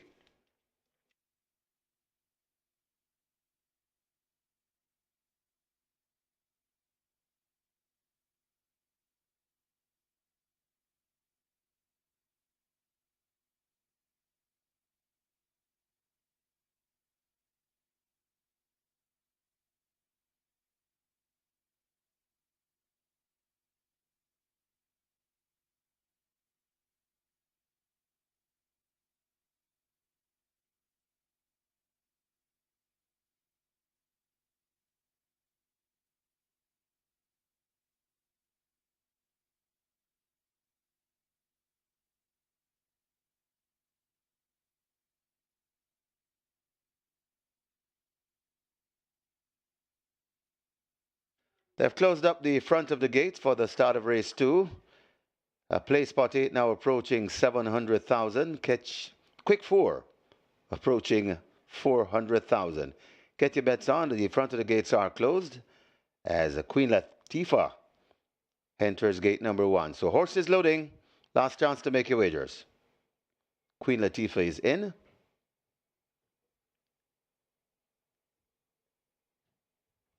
Margarita, the 8 to 5 second choice, loads at 2.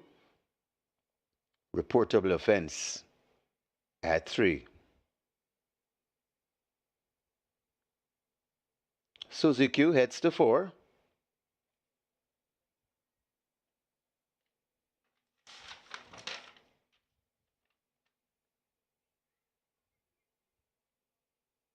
Working on Suzy Q, turning her back to the gate. Open the front of gate 4 to encourage this one to load.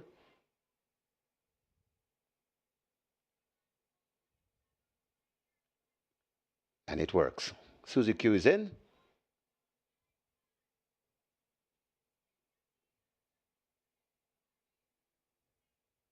A 3 to load.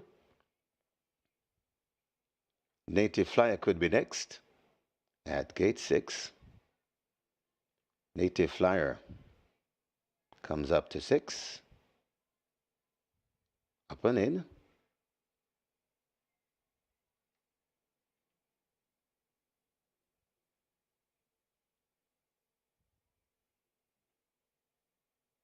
Casually Yours loads at 7. And waiting on the 2 to 5 favorite Linguist to gate 5. 5 furlongs straight the trip. Best of luck with all your wagers.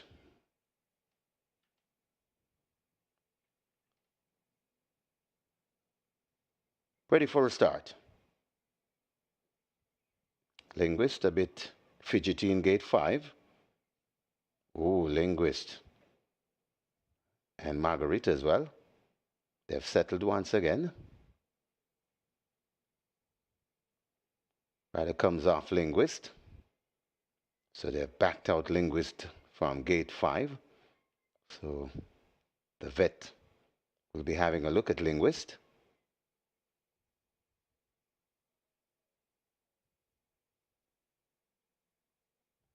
Rider waiting in the gate. That's terrific, Tevin Foster. Linguist passing that test.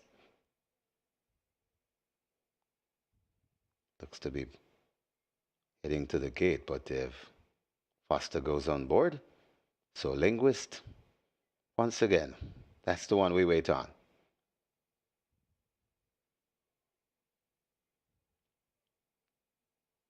Linguist is in. Once again, we're ready. Ready for race 2. They're often racing. Linguist gets a flyer from a gate 5, also getting a flyer from gate 2. That's Margarita. So right there, two running strongly. That is a Native Flyer. Casually Yours is also in the mix. Over on the far side, that's Queen Latifah.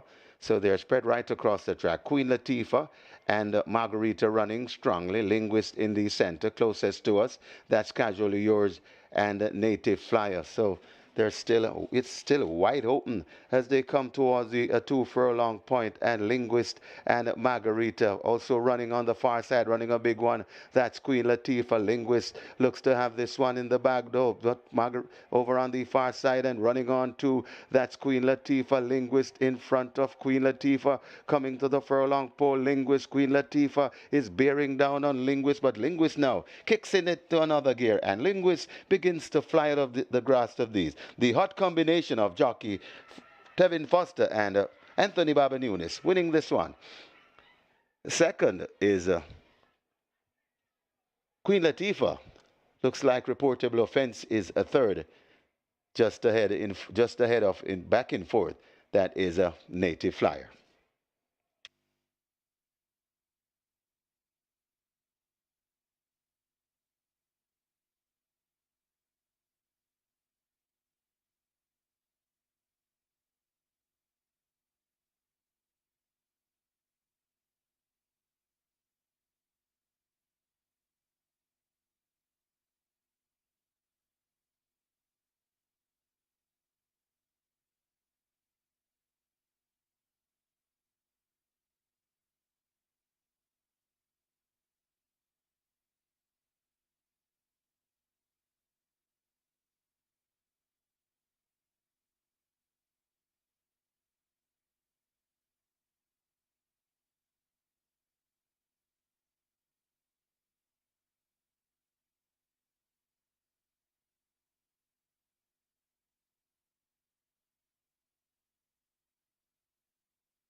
In the winners enclosure, the unofficial winner of race number 2, number 5 Linguist, a 3-year-old bay filly by Avenue Melkenu, bilingual by Fearless Vision, bred Stefano Reinsing and Anthony Nunes, own Anthony Nunes, Stefano Reinsing, and Rajendra Prunai. Winning trainer Anthony Baba Nunes, the winning rider, terrific, Tevin Foster, the groom, Adrian Taylor. Second, number 1, Queen Latifah. Third, number 3, Reportable Offense. Fourth, number 6, Native Flyer. Final time for a 5 furlong straight, 101 and 4.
Ready for race 2. They're often racing. Linguist gets a flyer from gate 5, also getting a flyer from gate 2. That's Margarita. So right there, 2 coming running strongly. That is a Native Flyer. Casually Yours is also in the mix. Over on the far side, that's Queen Latifah. So they're spread right across the track. Queen Latifah and Margarita running strongly. Linguist in the center, closest to us. That's Casually Yours and Native Flyer. So it's still wide open as they come towards the 2 furlong point, and Linguist and Margarita also running on the far side, running a big one. That's Queen Latifah. Linguist looks to have this one in the bag though, but over on the far side and running on to, that's Queen Latifah. Linguist in front of Queen Latifah, coming to the furlong pole. Linguist, Queen Latifah is bearing down on Linguist, but Linguist now kicks in it to another gear, and Linguist begins to fly out of the grasp of these. The hot combination of jockey Tevin Foster and Anthony Baba Nunes winning this one. Second is Queen Latifah. Looks like Reportable Offense is a third, just ahead of back and forth. That is a Native Flyer.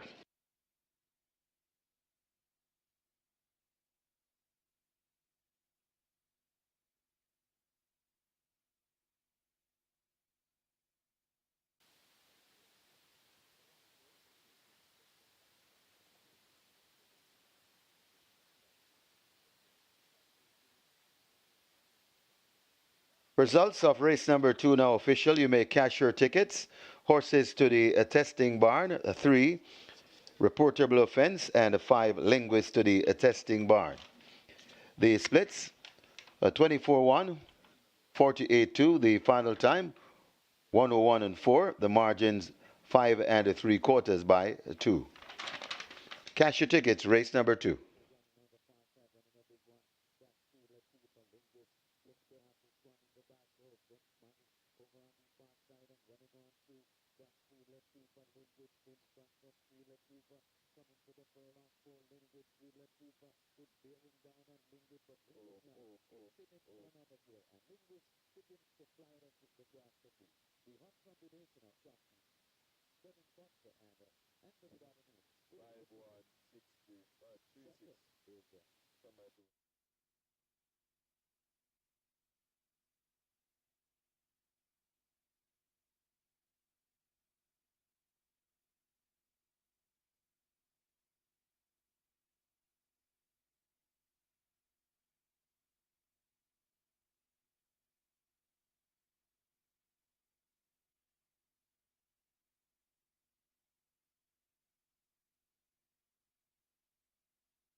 May I have your attention, please? Just mentioning a few things that's happening over at the simulcast this afternoon. At Parks, we have the PX6, a carryover in the PX6 at Parks. PX6 starts race number 5. It's a carryover in excess of 111,000, so 111,000 in the kitty at Parks. That's the PX6. And the Pick 4 has a carryover. Race number 7, it starts. 49,000 plus the carryover in the Pick 4. And a Gulfstream today, the GP6 has a massive jackpot bonus of 317,000, and the GP6 starts race 4. And equally attractive, the Pick 4, the Pick 4 at Gulfstream, race number 6 it starts. It has a massive jackpot bonus in excess 223,000 plus.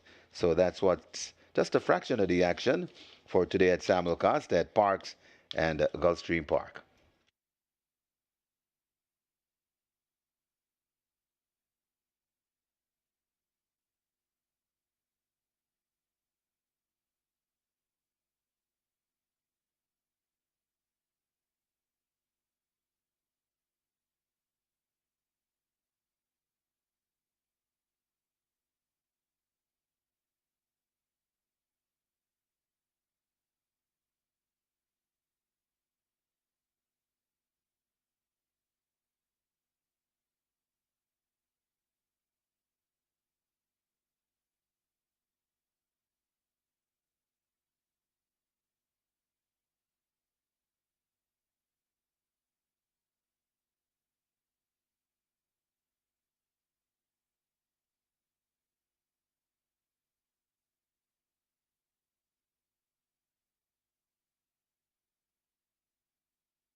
And we want to race number 3 here, and it's similar to the totem where it is showing as a 2-horse betting race at the Pixar's winner. So number 1, they want 5 everything in tote. I Dream Again, currently at $1.80. However, it is the 4-5 second favorite in tote, number 5, Brompton Boy, currently at $2.30. It's Brompton Boy that is by far the best back runner at the Pixar's winners, and I mean by far. So number 5, Brompton Boy, the best back runner at the Pixar's winners for race number 3. And also pretty well supported, but nowhere near as good as number 5 is number 1, I Dream Again at $1.80. So good luck for race number 3 from the Fixed Odds windows.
Horses take the track for today's third. It's a maiden condition race for native bred 3-year-old. The distance 5.5 furlongs. Number 3, Papiuso, 54 kilos or 119 pounds. Number 4, Altogether, 51.5 kilos or 114 pounds. Wagering offered on double exacta trifecta. This is where the early 5-star begins. Early 5-star pool on its way to 450,000. Rolling triple on its way to 350,000. Runners are making the way to post.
No problems there for the big favorite Linguist in race number 2. Tevin Foster for Anthony Baba Nunes and owners Anthony Nunes, Sapanaran Singh and Rajendra Pudai. Linguist no longer a maiden, and that one graduates to down the winners of 2. Good run by Queen Atifa for second. Reportable fence shows improvement for third. Left gate counted Vega 6 on mandatory payout day 5,036 with over 31.7 million in that net pool. And the catch time now has 317 lap tickets at 602,000 plus in that net pool. It's time for race 3, start of the early 5-star. And we have a small field of 5. These are maidens. Native bred 3-year-olds, they go 1,100 meters or 5.5 furlong. The purse, 1,050,000. Top selection goes to number 1, I Dream Again. The favorite at odds of 2 to 5. He makes his debut. He's a 3-year-old bay colt by Soul Warrior out of the legal process dam, Lady Nazaria.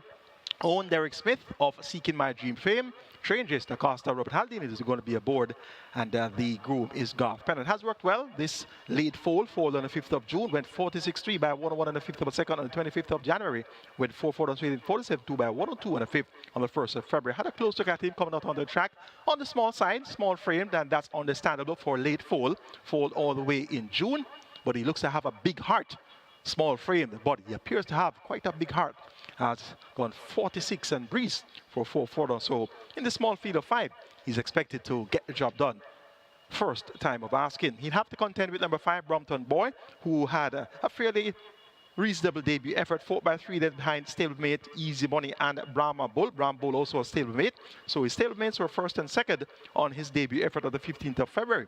Comes in a kilo-and-a-half lighter from 57 to 55.5. Has worked well since his debut run. On the 26th of February, 5.5 furlongs, 109.4 by 102 and 4/5 of a second alongside Brahma Bull. Brompton Boy has second time lay 6, figure 8 and tongue tie returned once again for his second appearance. And indeed, he'll use the experience over his newcomer, and that's going to be I Dream Again. So the newcomer versus the experienced runner, even money versus 2 to 5. I think you'll get a big run here from Brompton Boy. Brompton Boy looks to give Anthony Baba Nunes a quick double.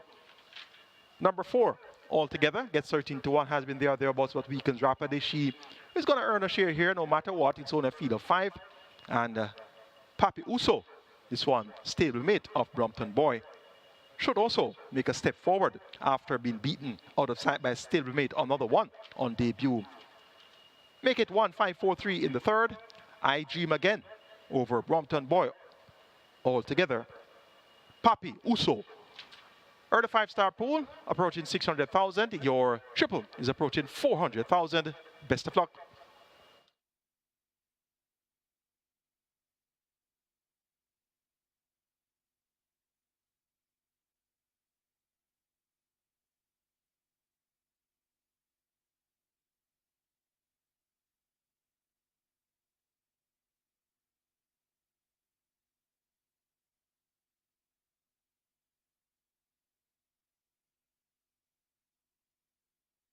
Closing the front of the gates for race number 3. So the loading up is very near. So hurry and make your wagers.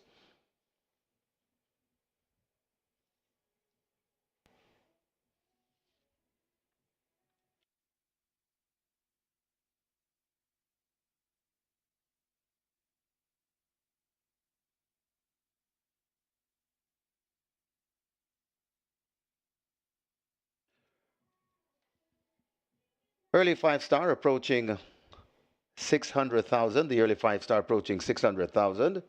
And the rolling triple approaching 400,000. Horses loading. The first one in, I Dream Again. Giant Vigorous is in at 2. Papi Uso heads to 3. Goes in. Altogether will be next. And the final one, Brompton Boy.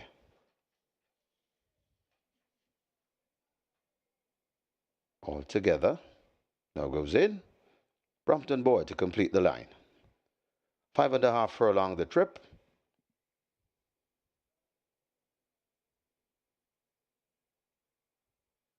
Ready for a start.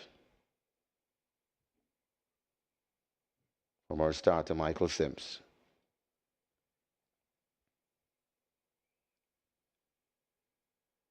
Starter holding them a bit.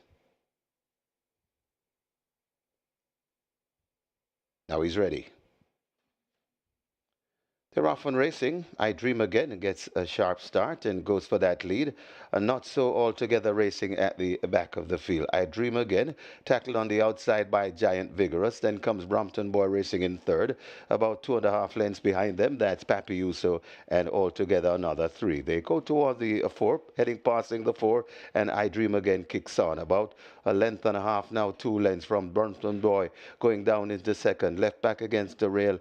That is Giant Vigorous. racing about 12 lengths in front, about in fourth. That is Papiuso, and altogether has never been in. I Dream Again kicks on about four, more five, or maybe 6 lengths in front. They're toiling behind I Dream Again, shrinking out by Robert Hallidine. It's I Dream Again in front. Brompton Boy and Giant Vigorous chasing down into second. But it's I Dream Again to the furlong pole with a good looking lead, and it looks unstoppable.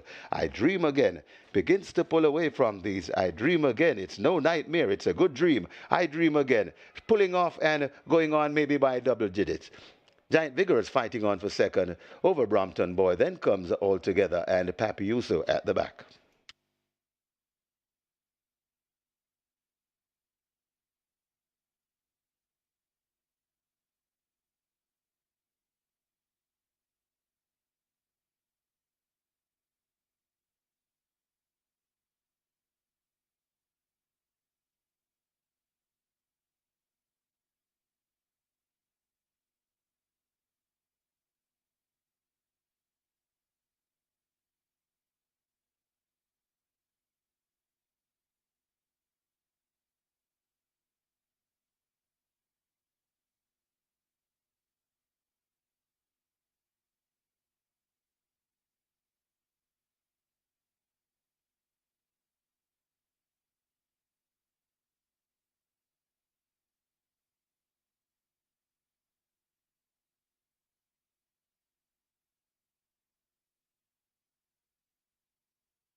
In the winners enclosure, the unofficial winner of race number three, number one, I Dream Again.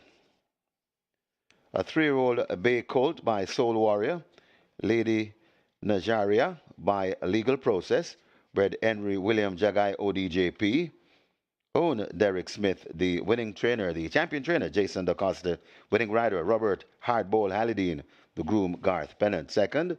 Number two, Giant Vigorous. Third, number five, Brompton Boy. And fourth, number four, altogether. Final time for 5.5 furlongs, 108 flat.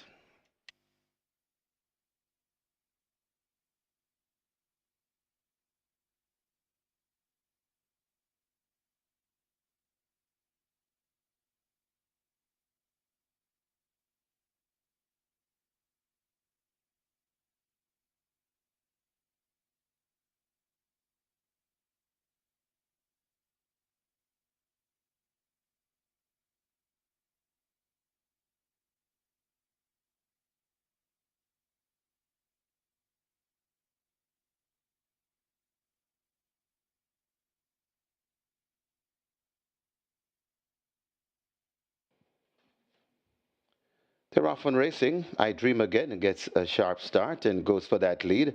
Not so altogether racing at the back of the field. I Dream Again, tackled on the outside by Giant Vigorous. Then comes Brompton Boy racing in third. About 2.5 lengths behind them. That's Papi Uso and altogether another three. They go toward the four, heading passing the four, and I Dream Again kicks on. About a length and a half now, 2 lengths from Brompton Boy going down into second. Left back against the rail.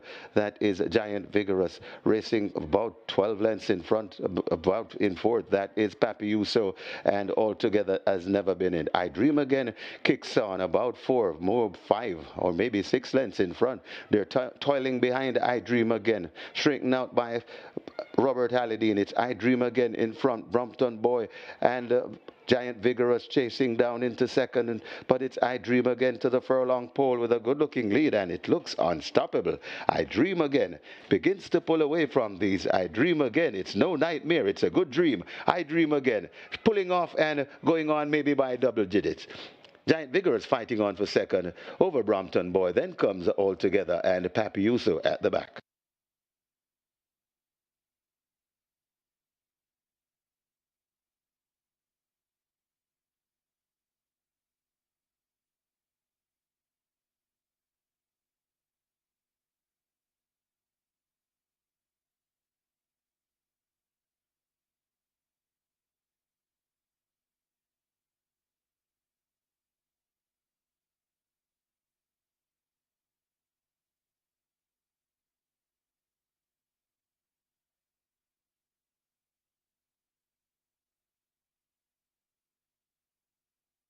Results of race number 3. Now official, you may cash your tickets. Horses to the testing barn, 1 I Dream Again, and 4 altogether to the testing barn. You may cash your tickets. Race number 3. The splits, 23-2, 47 flat. The final time, 108 flat. The margins, 10.5 by 1.25. And a special notice from the Grooms Association. There'll be a meeting for the Grooms Association tomorrow.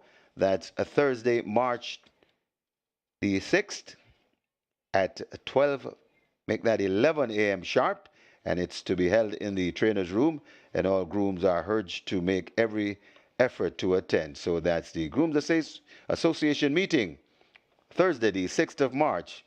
That's tomorrow at 11 p.m. sharp, and it's in the trainer's room. All grooms, please make every effort to attend.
May I have your attention? May I have your attention? And a special announcement from the stewards to the jockeys pertaining to objection. So if you have an objection in any of the races, there's an outrider with a radio who is in direct contact with the steward. So you don't have to wait to when you come back around. You can just contact the outrider and lodge your objection. Outrider has a radio, and you can contact the outrider, and the stewards will be contacted. So that's to the jockeys with any pending jockey's objection. The outrider has a radio and can contact the steward's room. So that's it. Thank you.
And we're on to race number 4, contrary to what the screen is showing race 2.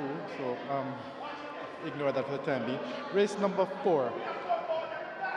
3 to 5 favorite to tote. Number 1, Pineapple. Pineapple open at 210. He's down to about $1.65 now. And currently, Pineapple is the best back runner at the fixed odds winners. However, up to maybe a half hour ago, it was number 10, Rack Them. Open at 550. He's back to 550 now, but Rack Them very, very well backed. And up to not too long ago, it was the best backed runner in the race. But now that position belongs to Pineapple. Good support also for number 5, Adira, and of course number 7, She's Dallas Love. Adira is at 460 and She Dallas Love is at 550. But number 1, Pineapple, 3 to 5 total favorite, the best back runner at the fixed odds windows currently at $1.65. And as I mentioned, great support for number 10, Rack Them. 72 in the tote. Rack Them is about 550 at the fixed odds window. So good luck for race number 4.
So join us on a Saturday, the 8th of March, as we celebrate International Women's Day here at Caymanas Park.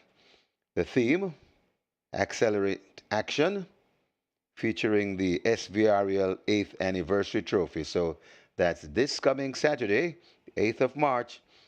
We're celebrating International Women's Day here at Caymanas Park, and the theme, Accelerate Action. And it's the featuring the SVRL 8th Anniversary Trophy. See you at the races.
May I have your attention, please? We now have a late scratch here in race number 4. A late scratch number 8, Bubbling Brown Sugar. That one is injured. So very late scratch in horse number 8 from race number 4, Bubbling Brown Sugar. That one is injured. So the Twilight Six starts here in the fourth. Twilight Six heading to $5 million. The rolling triple on its way to 350,000. And just digressing over to simulcast land, where we have the GP6 starting very soon. GP6 as a GP6 pool approaching make that 200,000. GP6 approaching 200,000, and reminding you the jackpot bonus in excess 300,000.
Number 10, Rack Them takes the track early.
Horses take the track for today's fourth.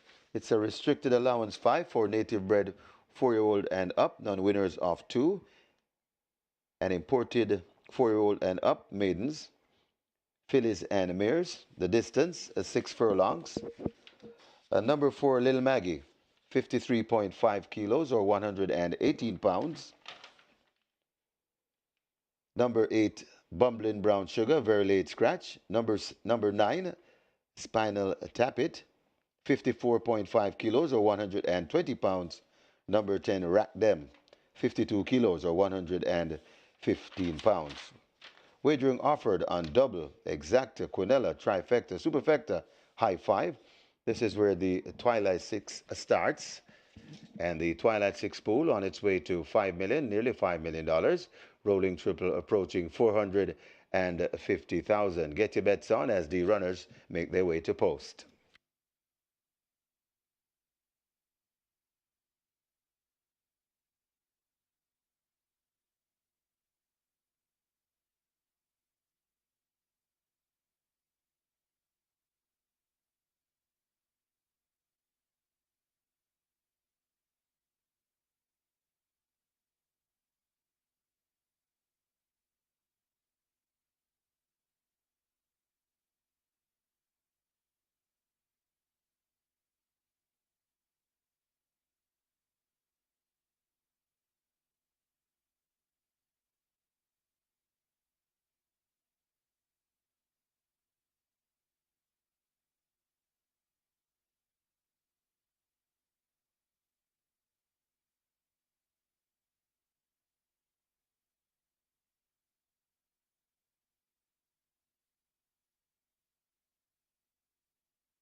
I Dream Again makes an auspicious debut. A small, big colt, but he has a big heart. Foaled on the 5th of June. And he really worked well coming to this 46 and change 4-4 photo straight. Got a flying start from the inside post that made every post a winning one. 108 flat for 5.5 furlongs, winning by 10.5 lengths for I Dream Again, owned by Derek Smith of Seeking My Dream fame. So this is going to be one for the short list. It's now on to the Twilight Six, minimum guarantee pay of $3 million. We have already $5.4 million wagered, and so far so good for regular 6 players. 3 races and 3 favorites. Race 1, Hero Fire. Race number 2, Linguist, that's Linguist, and race number 3, I Dream Again. So we're on target, bang on target, to having the highest number of winning tickets on a regular 6 on mandatory payout day. 3 legs remaining. Let's take a look at the start of the Twilight Six. The Fourth event, a restricted allowance 5 for native bet falls in up nuns of 2 and imported falls in up maiden, fiddles and mares only. Top choice goes to the board. Pineapple has been very expensive to follow, but has been knocking at the door. Second and third in her last few outings. So hoping that she can go one better here, or two better coming to the last race and get the job done. 4 to 5 for the Wilder County Dick Cardenas and Turner Patrick Lynch. Pineapple gets a vote. Number 3, So Beautiful, showed a lot of speed to lead for a long way, going 5.5 furlongs at last, but was run down by Wicked Cassie in deep stretch. Anthony Baba Nunes had a win in race number 2. He's looking for a double here. So Beautiful at 5 to 1. He's going to be the one to catch. Number 5, Adira gets 5 to 2. Was the favorite at last outing at 9 to 5, where Wicked Cassie Water was So Beautiful. Wicked Cassie 26 to 1, So Beautiful 23 to 1. Today you're getting 5 to 2 for Adira. Radish Roman replaces Romaine Gordon in the saddle for trainer Carlton Cunningham. Good chance for Adira, who went close to victory at nuns of 2 in December and November last year. And towards the outside, Rack Them gets 7 to 2. A lot of attention in the betting today. Last time out with Everton Miller, went off at 10 to 1.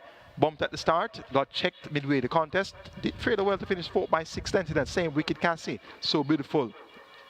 Awesome line event. Rack Them has Romaine Gordon replaces Everton Miller for Fernando Geddes. And this one, the stable confidence appears quite high in her chances today.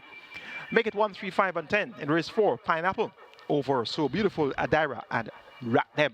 Twilight 6 Pool approaches 6 million. Your triple approaches the $500,000. Best of luck.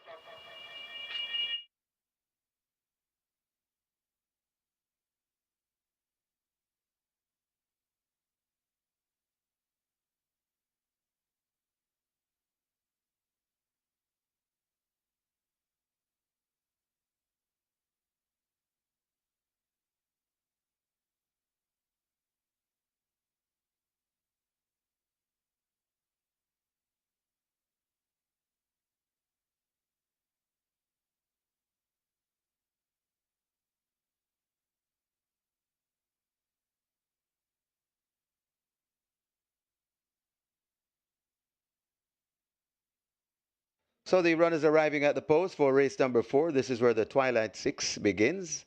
And the Twilight 6 approaching $6 million.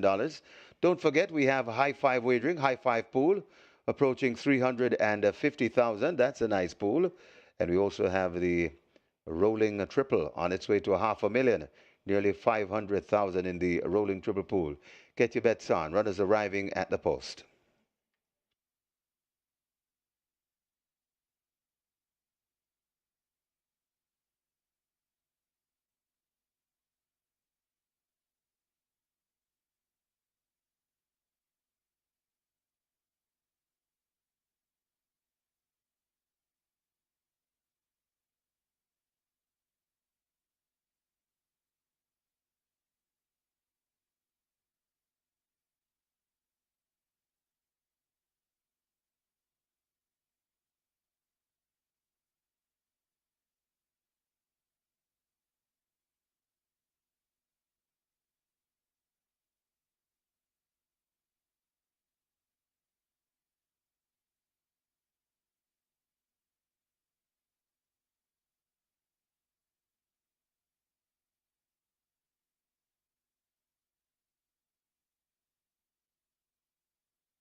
Closing up the front of the gates for the loading process. So loading is very near, so you got to hurry to get those Twilight 6 tickets in.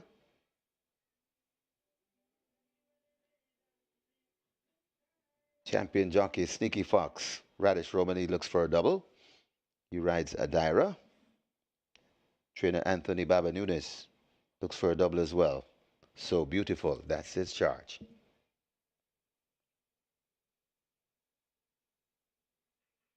Getting near to loading up. Hurry and make your wagers. Twilight 6 now heading to $6.5 million. Rolling triple going past that $500,000, heading to 550 and getting close to 350,000. That's the high five pool. Hurry and wager.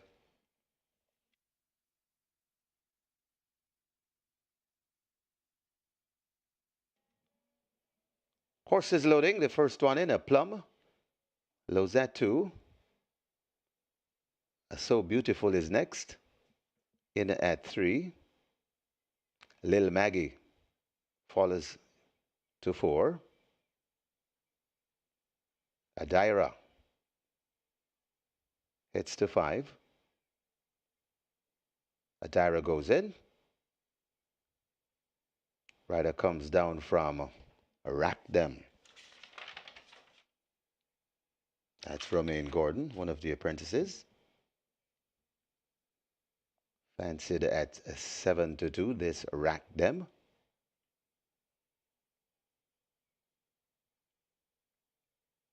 Needs a little help to go into gate 10.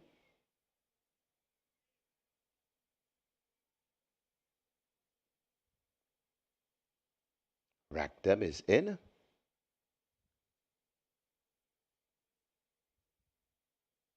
Sure de Jour could be next. Lining up for 6. Sure de Jour goes in. She's Dallas Love.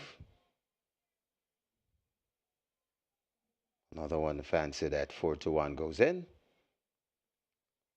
A Pineapple, the 4-5 favorite. The Wiley Dick Cardenas rides. And a Spinal Tap It, lining up for 9. That's the final one. 6 furlong the trip. Spinal Tap It goes in. Starter Timmel is ready. And we're ready for race 4. They're off on racing. Came out in a good line. Spinal Tap It, though. Rack Them and Lil Maggie. Those are the ones that's left at the back of the field. As a Plum and Adira mixing it up. She's Dallas Love right there, too. Right against the rail, that's Pineapple. Then comes So Beautiful. A gap before we come to Share de Jour, recovering, that's Rack Them. Another gap to Little Maggie, and racing at the back of the field, that's a Spinal Tap It. They blast past the 4, head toward the 3, and it is Adira narrowly in front of She's Dallas Love now tackling. She's Dallas Love and Adira passing the 3 glued together. They're followed by Pineapple. Then comes a Plum backing out. She So Beautiful coming on there at the top of the lane. She's Dallas Love attacked by Adira. These two sharing it. Coming to the furlong and a half pole is She's Dallas Love. Adira not quitting against the rail. Pineapple sprouting wings out wide is She's Dallas Love. Pineapple coming on. Adira is still there fighting on. It's She's Dallas Love. Adira. These are the two fighting for it. Pineapple out wide, and Pineapple now takes that aim, and Pineapple goes on. It's Pineapple pulling away. Pineapple and the Wiley Dick Cardenas pulling away and going on to win by maybe 4. She's Dallas Love battles back for second. Then comes Adira, Rack Them, and So Beautiful back in 5th.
In the winners enclosure, the unofficial winner of race number 4, number 1 Pineapple. 4-year-old dark bay or brown filly by Palace Malice. Urzuli Dantar by Yunashka. Bred Respite Farm. Owned Lassell Chung. Trained Patrick Lynch, the winning rider, the Wily Coyote, Dick Cardenas, the groom, Dave Bell. Second, number 7, She's Dallas Love. Third, number 5, Adira. Fourth, number 10, Rack Them. And fifth, number 3, So Beautiful. Final time for 6 furlongs, 1:14 and 1.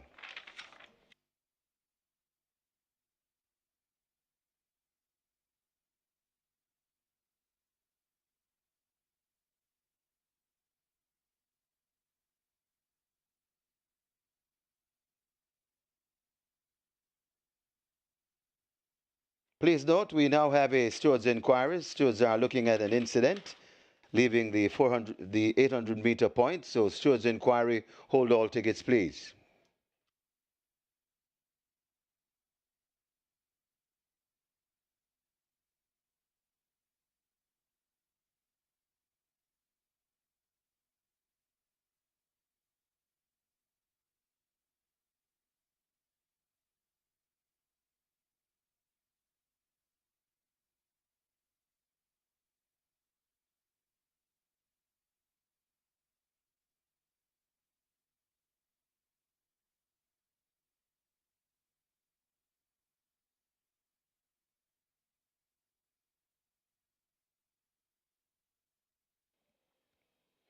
Terrafon Racing came out in a good line. A Spinal Tap It, though, and Rack Them and Lil Maggie. Those are the ones that's left at the back of the field. As a Plum and a Dyra mixing it up. She's Dallas Love right there, too. Right against the rail, that's Pineapple. Then comes So Beautiful.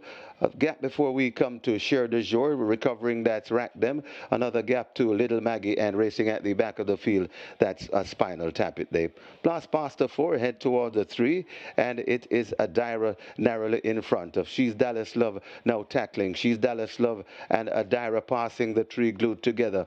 They're followed by Pineapple. Then comes a Plum backing out. She So Beautiful coming on. They're at the top of the lane. She's Dallas Love attacked by Adira. These two sharing it. Coming to the furlong and a half pole is She's Dallas Love. Adira not quitting against the rail. Pineapple sprouting wings out wide is She's Dallas Love. Pineapple coming on. Adira is still there fighting on. It's She's Dallas Love. Adira. These are the two fighting for it. Pineapple out wide, and Pineapple now takes that aim, and Pineapple goes on. It's Pineapple pulling away. Pineapple and the Wily Dick Cardenas pulling away and going on to win by maybe 4. She's Dallas Love battles back for second. Then comes Adira, Rack Them, and So Beautiful back in 5th.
And after the steward's inquiry, there'll be no change, no change after the inquiry.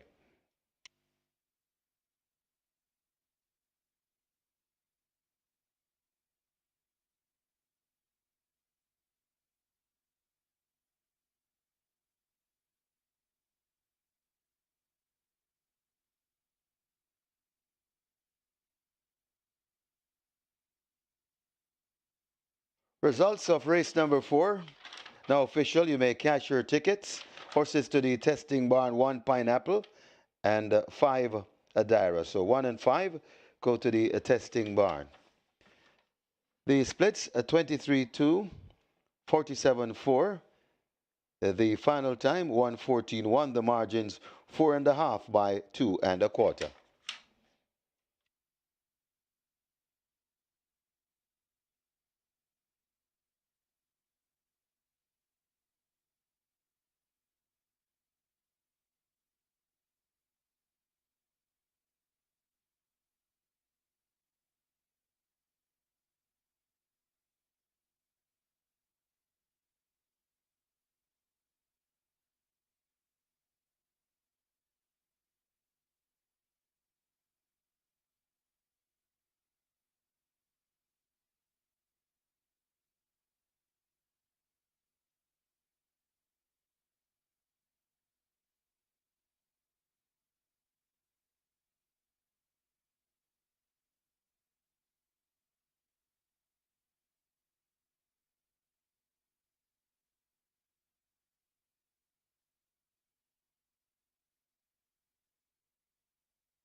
And have a look at your monitor, the correct placings on the board,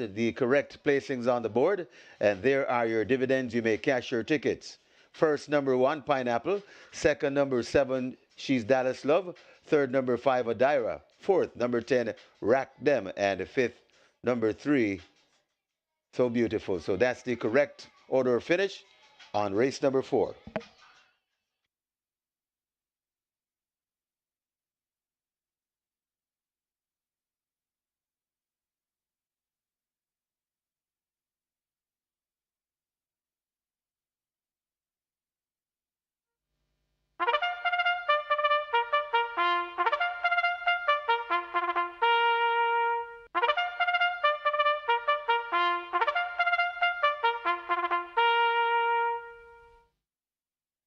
Horses take the track for race number 5. It's for 3-year-old and up. Optional claimers. The claiming tag 500,000 to 400,000. A native bred 6-year-old and up, non-winners of 3. And imported 6-year-olds and up, non-winners of 2. The distance 6.5 furlongs. Number 1, Prince Dominique. That's a late scratch. That one is sick. Number 3, Caveman, 52 kilos or 115 pounds. Number 4, Big Argument, 52 kilos or 115 pounds. Number 5, Duke of Springs, 53 kilos or 117 pounds. Number 7, Angelos, 54 kilos, 119 pounds. Number 8, Turn on the Light, 51 kilos or 112 pounds. Number 10, Lord of Ajalon, 52.5 kilos or 116 pounds. Wagering offered on double, exacta, quinella, trifecta, superfecta, high 5. The late 5-star begins there. Make your wagers as the runners make their way to post.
problems there for the favorite Pineapple. No longer a star apple. Pineapple comes good. Has ripened today for the Wild County card. It's trainer Patrick Lynch. And at 45, Pineapple is no longer a maiden.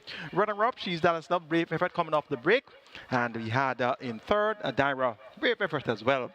And the live ticket countdown on the regular 6. After 4 races, we have 4 winning favorites. And right now, the way things are going, 4,265 live tickets with 31.76 million plus in that net pool.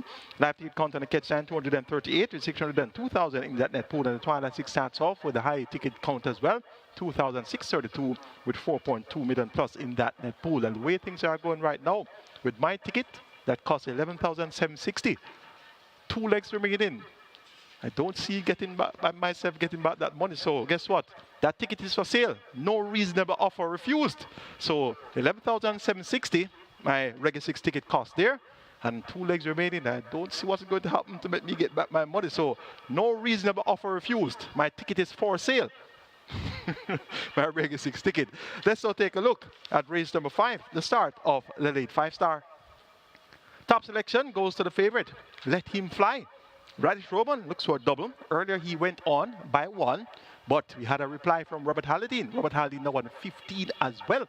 So let's see if the ding-dong battle will continue for the remainder of the season. Let Him Fly, the big favorite at odds of 1-2. Rightfully so, after running so well at 700,000, and clearly he won easily at 500,000 on the 18th of January. So similar effort back at 500,000 now. We'll see him being hard to the dime. Number 2, Expeditious will come down from off the pace. Doesn't have the requisite speed to go with early leaders, but look for a late run from Expeditious. Number 8, Turn on the Light. Indicated last time out that she's getting back to good form. 4 by length and a half. Beaten by Unruly Dude, Special Gift, and Cappuccino. Everti Clunes looks for his first career win, and he was aboard last time out at 69-1. Gets a lot more attention today at 4-1. And number 4, Big Argument. Finally, back among company she can manage and get 7-1. Raced among over the allowance for the last 9 outings.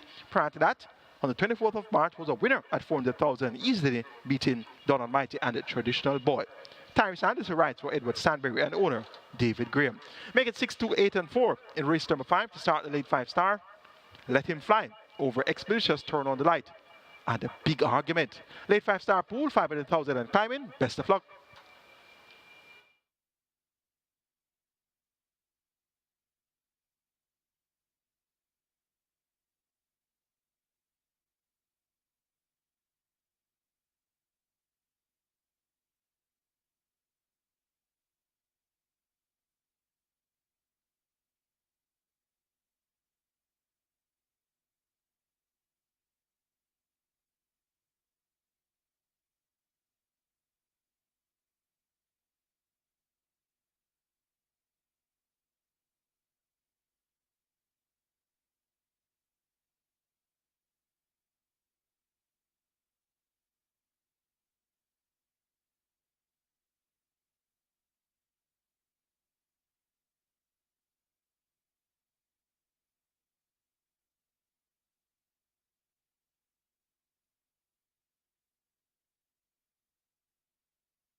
Runners have arrived at the post. Runners have arrived at the post, and the late 5-star on its way to 700,000. Late 5-star approaching 700,000.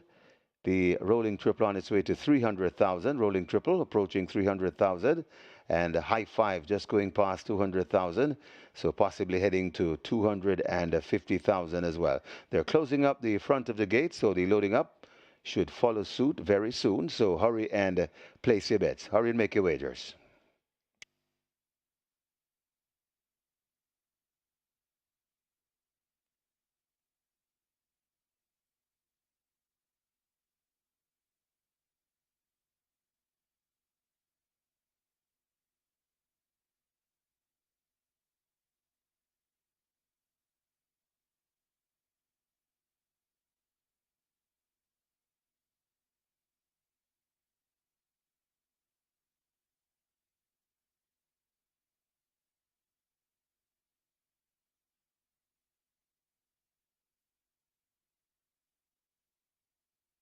Horses loading, last chance to make your wagers. Caveman is in at gate 3.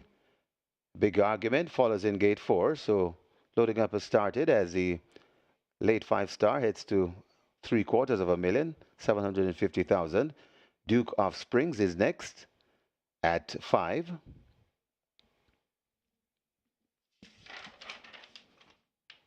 Working on Angelos to gate 7. Chris Mamdine is out of the saddle. He'll climb aboard shortly. Angelos goes in.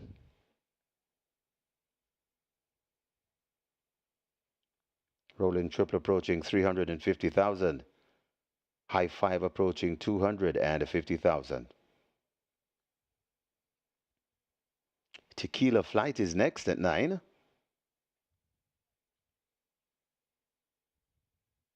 Lord of Ajalon in at 10.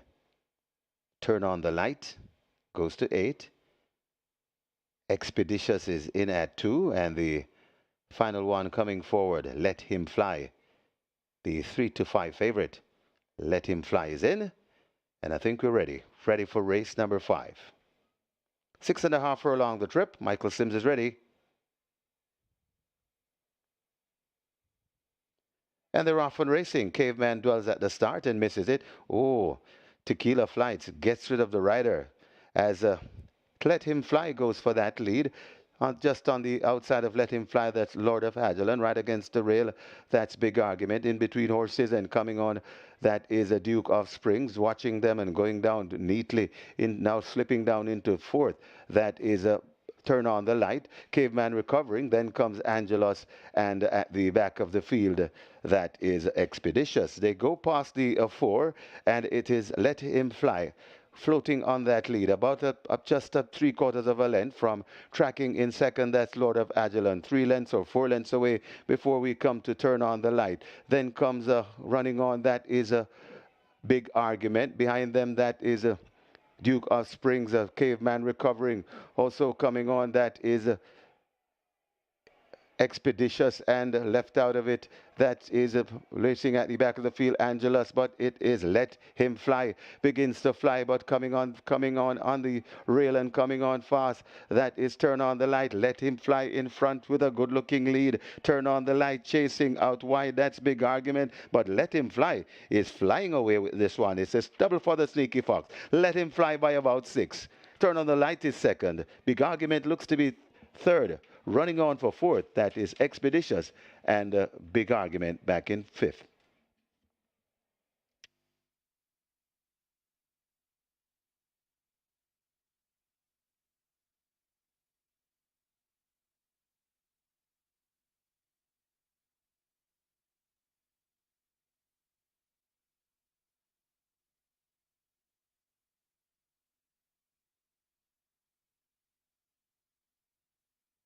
So please note, we now have a steward's inquiry. Steward's looking at the fall of the rider.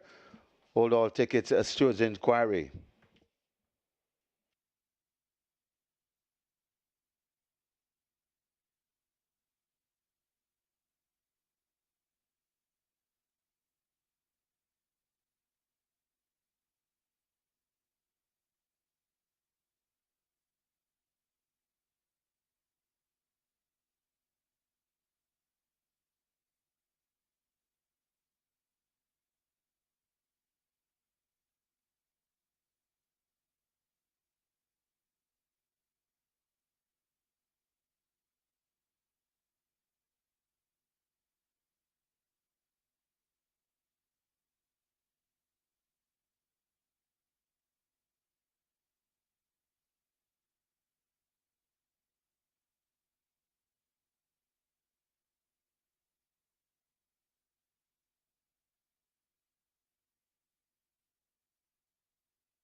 We have claims here in the fifth. Number 2, 5 submitted. Fernando Geddes for Richard White. So number 2, Expeditious. 5 claims submitted. Fernando Geddes claims Expeditious for Richard White. Number 4, 4 claims submitted, 1 void. Michael Marlowe claims a big argument for himself. That Michael Marlowe claims big argument for himself. And number 6, 25 claims submitted, 1 void. Lawrence D. Fremantle claimed Let Him Fly for Norris Richards. So Let Him Fly for Lawrence D. Fremantle for Norris Richards. And number 8, one claim submitted.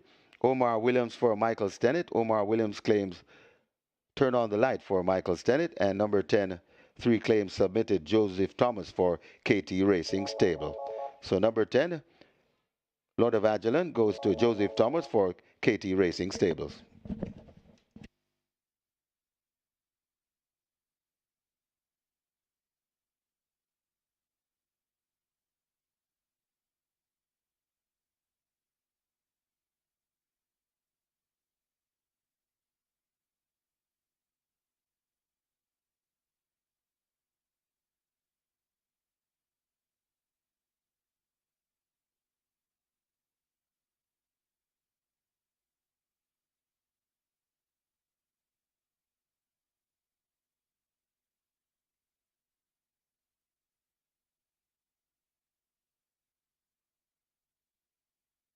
On Saturday in the winners enclosure, the unofficial winner of race number 5 and number 6, Let Him Fly. An 8-year-old bay gelding by Western Classic, Little Thunder by Traditional, bred Everglades Farms Limited, owned and trained Greg Fennell. The second win on the card for the champion jockey, Radish the Sneaky Fox Roman, the groom Nicholas Green. Second, number 8, Let Him Fly. The second, Turn on the Light rather, so Let Him Fly the winner. Turn on the Light, number 8 is second. Third, number 10, Lord of Agilon. Fourth, number 2, Expeditious. And fifth, number 4, Big Argument. Final time for 6.5 furlongs, 1:22 and 1.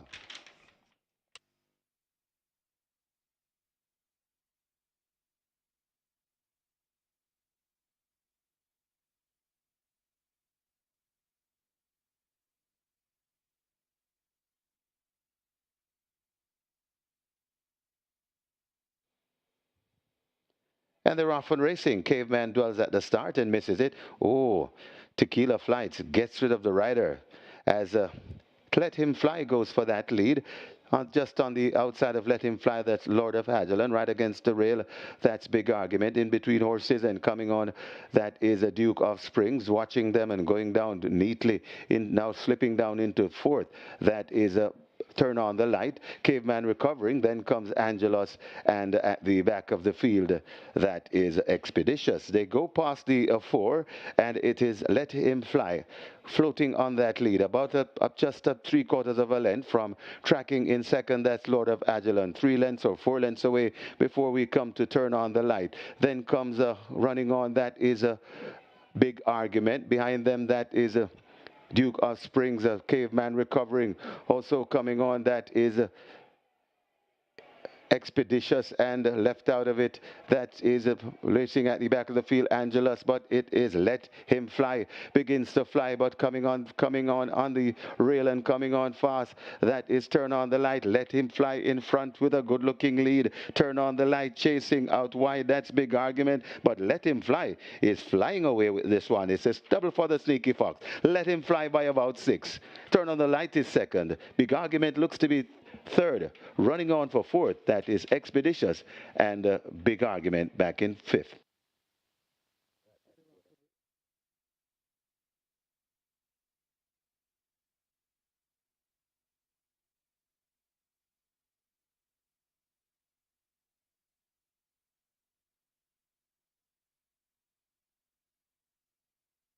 So in addition to the Stroh's inquiry, we now have a jockey's objection. Second against a third against second, I should say. Third past the post. That's a Lord of Agilent, Shane Richardson, objecting against second past the post, Turn on the Light, and Everett Clunas. So, jockey's objection. Steward's inquiry. Hold all tickets, please.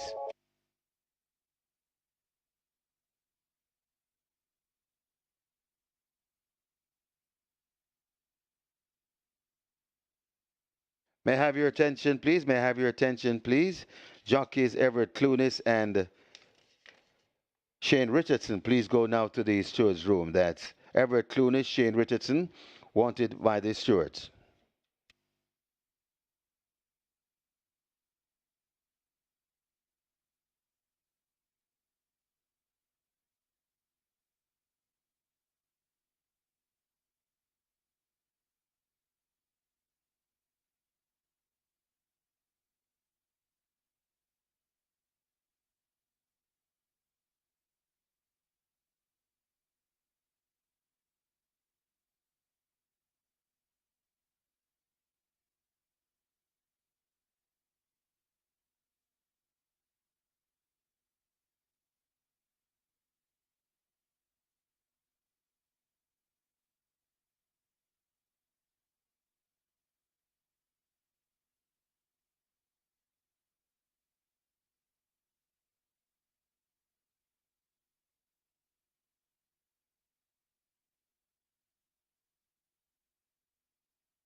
May I have your attention, please? May I have your attention, please? We have a jockey change in race number 6. Number 11, Undeclared War, make the rider Javanil Patterson. Javanil Patterson rides horse number 11 in race 6, Undeclared War.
May I have your attention, please? May I have your attention, please? And after the steward's inquiry, third past the post, Lord of Ajalon, disqualified and placed out of the race for causing the fall of the rider on number 9, Tequila Flight, Samantha Fletcher. So the number 10 disqualified and placed out of the frame. So the new order of finish, the revised order is 6. Let Him Fly, the winner. Second, number 8, Turn on the Light. Third now goes to number 2, Expeditious. Fourth, number 4, Big Argument. And fifth, number 5, Duke of Spring. So it's the new order of finish, 6, 8, 2, 4, and 5.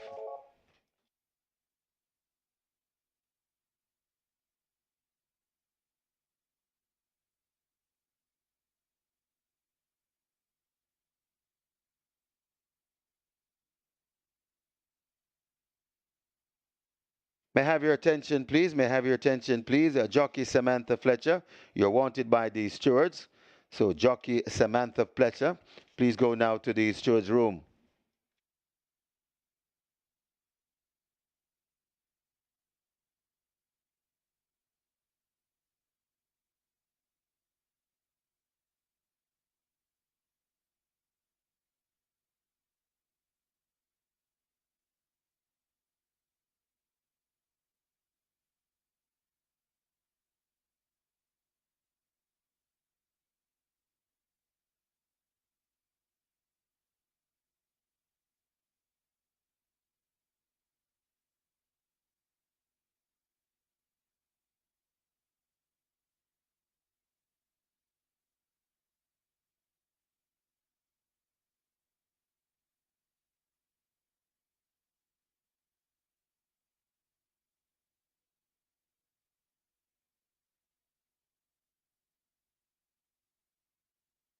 Number 9, Ruby's Light, takes the track early.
Horses take the track for race number 6. It's a maiden condition race for native bred 4-year-old and up. The distance of 5 furlongs round. Number 1, Noble Monarch, 53.5 kilos or 118 pounds. Number 2, Valley of Love, 51 kilos, 112 pounds. Number 3, Lord Espo, 51 kilos or 112 pounds. Number 4, Lucky Papa, 53 kilos or 117 pounds. Number 11, make the rider Javanil Patterson, 53.5 kilos or 118 pounds. Wagering offered on double exacta quinella trifecta superfecta high five. The strike four begins there. Strike four as a jackpot bonus in excess 804,000. Anyway, cash your tickets. Race number 5. Cash your tickets. Horses to the testing barn. A 4 big argument and a 6 let him fly to the testing barn. Cash your tickets. Race number 5.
No problems there for the big favorite. Let him fly.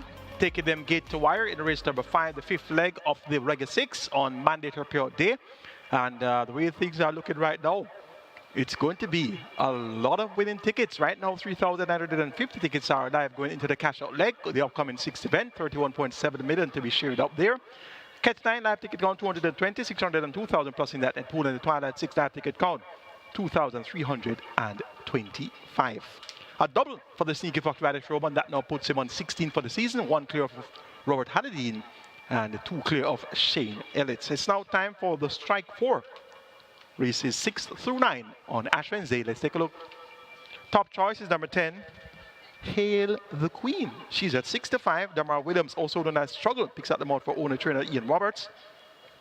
Race on debut on the 14th of December. Quietly fancied at 10-1, 5th by 10 1/4 lengths to Redam, Lady Sarsuta, and Military Light. Takes on far lesser lights here and gets first time lay 6, and she looked well. Her second outing in her career, and she gets about 6-5. The sable confidence is high and the chances of Hail the Queen. Number 5, Successful Man, also has a lot of scope to improve, has only raced twice. 90-1 debut, 4-1 second time out. Gets lay 6 today, and he has carried himself quite fluently in the mornings. Went 39 flat for the last 3 furlongs on the 26th of February, 7-2. Sable confidence still firm in the chances of Successful Man. Of the others, we have seen quite a few of them, a lot of times. Number 4, Lucky Papa, has raced 5 times. All 5 occasions Richard Henry was aboard. It's now Richard Henry aboard again for the 6th consecutive occasion. So Lucky Papa will keep on the right side. And number 2, Vine of Love, has been much raced in recent months. So far this season has raced 5 times, and she has been on a frame every time. So 4-1 for a fairly consistent Vine of Love looks a fairly reasonable price. Tajay Sakou picks up the mount for trader Philip Elliott. Make it 10-5-4-2 in race number 6 to start the Strike 4. Hail the Queen over Successful Man, Lucky Papa, and Valley of Love. Strike 4 pool, 750,000 and climbing. Get your wagers on now, and best of fortune.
So the strike four in excess $1 million, strike four in excess $1 million, so it's heading to 1.1 million, and the rolling triple approaching 350,000, high five pool approaching 250,000, and it's great to see that Samantha is okay after that spill. She'll be partnering Yorkist here in race number 6, so that's a very good news. Samantha is okay after that spill, and she rides Yorkist. And they're heading to the gate. Hurry and make your wagers.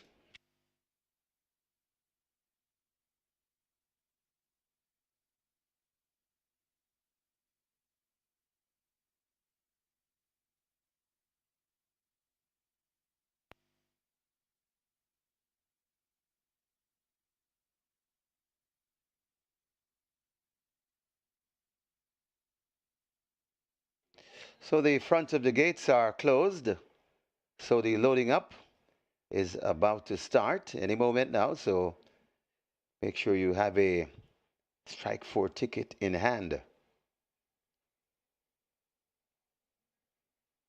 Strike four pool heading to 1.1 million.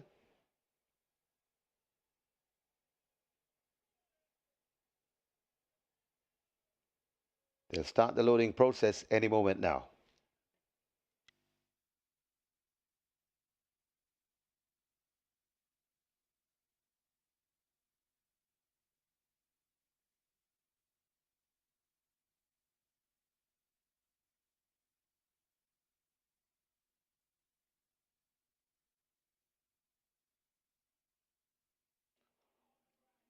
Horses loading, last chance to make your wagers.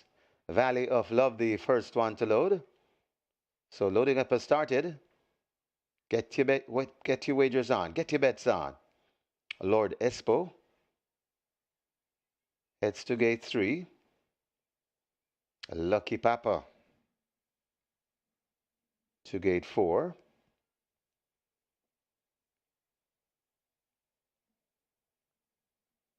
Lucky Papa is in. Successful Man will load at 5. Successful Man goes in.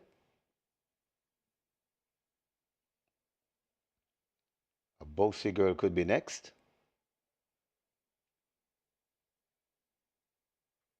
Loading at 6. Noble Monarch at 1.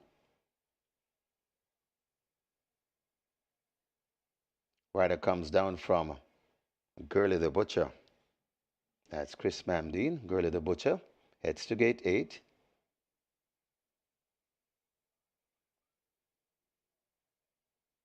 Mamdine climbing on the gate to have a seat.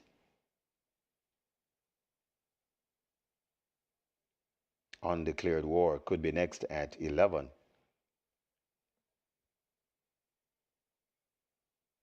Undeclared War goes in. Rani, being pulled to gate number 12, will be the next one.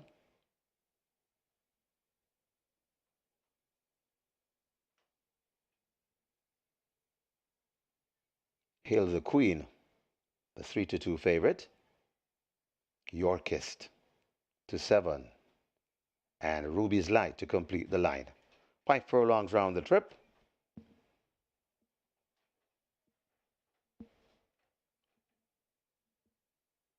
Ruby's Light goes in. Starter Sims is ready. Ready for a start.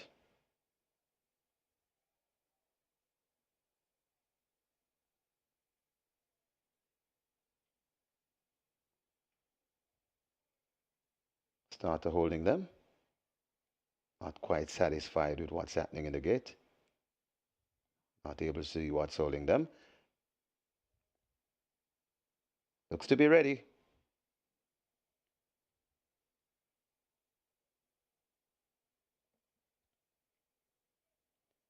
They're off and racing. Rani misses it and is left at the back of the field as a Noble Monarch is the one that hustled up for that lead. Rushing down out wide, that's Hail the Queen. So Hail the Queen and Noble Monarch, they're about 2 lengths in front of Girly the Butcher. Then comes Lucky Papa, Successful Man. Right against the rail, that's Yorkist, Bossy Girl, Undeclared War.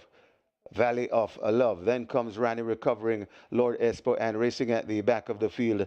That is Ruby's Light. They're at the top of the lane, and it's on that lead. Hail the Queen. With that lead, it's Hail the Queen in front of Noble Monarch. Right against the rail, Lucky Papa out wide.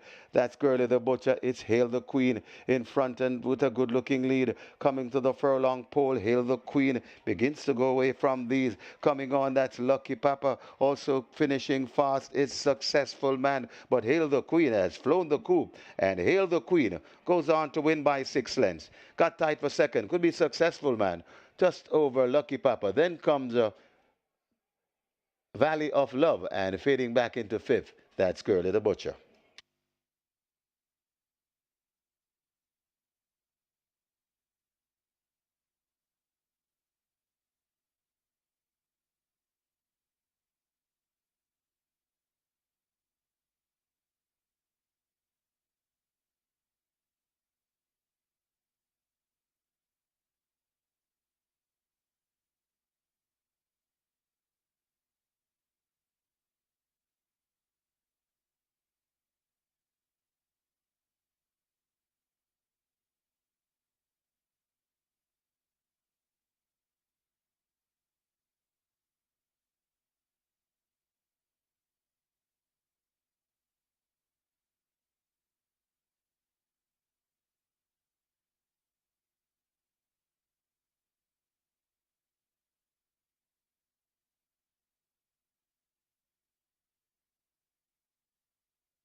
In the winners enclosure, the unofficial winner of race number 6, number 10, Hail the Queen, a 4-year-old chestnut filly by Hedge Fund, Seguro Oro by Patton Jack, bred Derek Brandt, owned and trained Ian Roberts, the winning rider Demar Williams, the groom O'Shane Hamilton, second, number 5, Successful Man, third, number 4, Lucky Papa, fourth, number 2, Valley of Love, and fifth, number 8, Girly the Butcher. Final time for 5 furlongs round, 103 and 1.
They're off and racing. Rani misses it and is left at the back of the field as a Noble Monarch is the one that hustled up for that lead. Rushing down out wide, that's Hail the Queen. So Hail the Queen and Noble Monarch, they're about 2 lengths in front of Girlie the Butcher. Then comes Lucky Papa, Successful Man. Right against the rail, that's Yorkie's Bossy Girl. Undeclared Wharf. Valley of Love. Then comes Rani recovering Lord Espo and racing at the back of the field. That is Ruby's Light. They're at the top of the lane and it's on that lead. Hail the Queen. With that lead, it's Hail the Queen in front of Noble Monarch. Right against the rail, Lucky Papa out wide. That's Girlie the Butcher. It's Hail the Queen in front and with a good-looking lead. Coming to the furlong pole, Hail the Queen begins to go away from these. Coming on, that's Lucky Papa. Also finishing fast, it's Successful Man. But Hail the Queen has flown the coop. And Hail the Queen goes on to win by 6 lengths. Got tight for second. Could be Successful Man. Just over Lucky Papa. Then comes Valley of Love and fading back into fifth. That's Girlie the Butcher.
Results of race number 6 now official.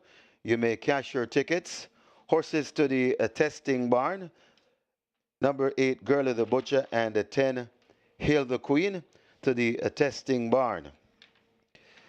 Reggae 6 payout, 3,828 winners, each receiving $8,296. The splits, 24-1, 49-1. The final time, 103-1. The margins, 6 3/4 by a half.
So Hail the Queen gets the job done in race number 6, the cash out leg of the Reggae 6, and indeed that was a fine ride by Demar Williams, more popular than a struggle, riding there for trainer Ian Roberts, also the owner of Hail the Queen. The numbers I gave you there for race number 6 were 10, 5, 4, and 2, and the race came back exact order. I predicted 10, 5, 4, and 2. Hail the Queen over Successful Man, Lucky Papa, and Valley of Love. So you got the exacta, 632. You got the Quinella, 1,026. You got the trifecta, 914. You got the superfecta, 1,218. And if you wanted a high five, you got the high five in the book as well. Girl to the Butcher. Those are my tips. 1, 2, 3, 4, 5. Bullseye in the 6th event. Congrats to the Reggae 6 winners. 8,296. I didn't get back my 11,760, but I'll get back a set so I can go back to market. 8,296 for a form-filled Reggae 6. 6 winning favorites. Let's now take a look at the closing stages of our Reggae 6 events. They're spread right across the track, but King Air looks to be doing the better work coming to the furlong and a half pole. It's King Air, just the leader, being followed by a wall of horses right there too. That's It's Hair of Fire in front. Hair of Fire in front from King Air, trying to get the Hair of Fire, but it's Hair of Fire beginning to get out of these. Hair of Fire goes on to win the first. King Air could be second. Then comes Dancing in the Breeze. It got tied for fourth between a Timekeeper and the Gifted One. And Linguist and Margarita also running on the far side, running a big one. That's Queen Latifah. Linguist looks to have this one in the bag though, but over on the far side and running on to, that's Queen Latifah. Linguist in front of Queen Latifah, coming to the furlong pole. Linguist, Queen Latifah is bearing down on Linguist, but Linguist now kicks in it to another gear, and Linguist begins to fly out of the grasp of these. The hot combination of jockey Tevin Foster and Anthony Babanunis winning this one. The second is Queen Latifah. Looks like Reportable Offense is a third, just ahead of back and forth. That is a Native Flyer. It's I Dream Again in front. Brompton Boy and Giant Vigorous chasing down into second, but it's I Dream Again to the furlong pole with a good-looking lead, and it looks unstoppable. I Dream Again begins to pull away from these. I Dream Again. It's no nightmare. It's a good dream. I Dream Again. Pulling off and going on maybe by double digits. Giant Vigorous fighting on for second over Brompton Boy. Then comes All Together and Papiuso at the back. They're at the top of the lane. She's Dallas Love, attacked by Adira. These two sharing it, coming to the furlong and a half pole is She's Dallas Love. Adira not quitting against the rail. Pineapple sprouting wings. Out wide is She's Dallas Love. Pineapple coming on. Adira is still there fighting on. It's She's Dallas Love. Adira. These are the two fighting for it. Pineapple out wide, and Pineapple now takes that aim. And Pineapple goes on. It's Pineapple pulling away. Pineapple and the Wiley Dick Cardenas pulling away and going on to win by maybe four. She's Dallas Love battles back for second. Then comes Adira, Rack Them, and So Beautiful back in fifth. But it is Let Him Fly begins to fly, but coming on the rail and coming on fast. That is Turn on the Light. Let Him Fly in front with a good-looking lead. Turn on the Light chasing out wide. That's Big Argument, but Let Him Fly is flying away with this one. It's a double for the Sneaky Fox. Let Him Fly by about 6. Turn on the Light is second. Big Argument looks to be third. Running on for fourth, that is Expeditious, and Big Argument back in fifth. They're at the top of the lane, and it's on that lead, Hail the Queen. With that lead, it's Hail the Queen in front of Noble Monarch, right against the rail. Lucky Papa out wide. That's Girly the Butcher. It's Hail the Queen in front, and with a good-looking lead coming to the furlong pole. Hail the Queen begins to go away from these. Coming on, that's Lucky Papa. Also finishing fast is Successful Man, but Hail the Queen has flown the coop, and Hail the Queen goes on to win by 6 lengths. Got tied for second. Could be Successful Man just over Lucky Papa. Then comes Valley of Love, and fading back into fifth, that's Girly the Butcher.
Want to race number 7 here quickly, and although it's just a small field of 7, the betting is quite competitive. Number 2, Medal Award, currently at 250.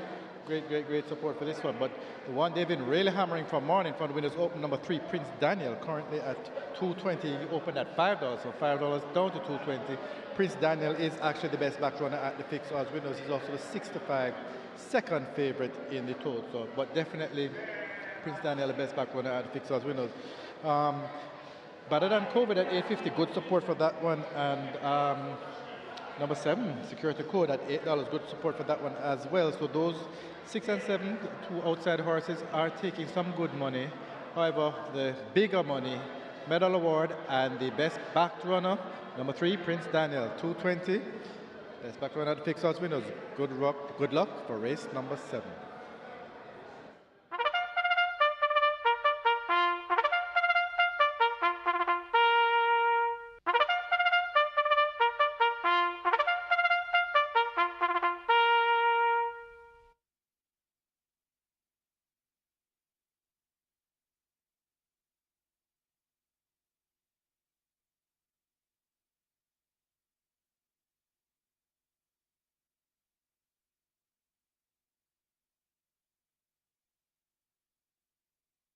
Horses take the track for today's 7th.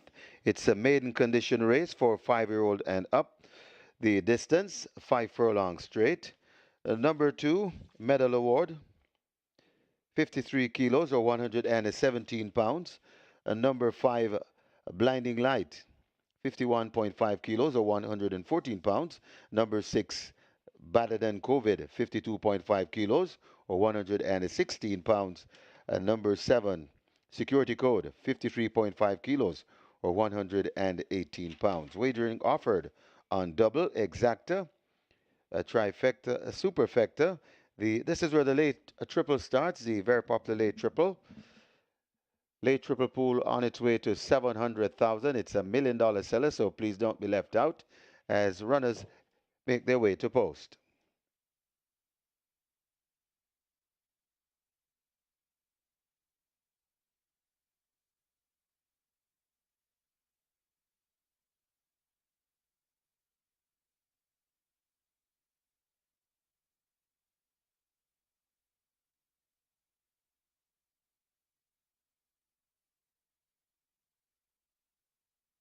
May I have your attention, please? May I have your attention, please?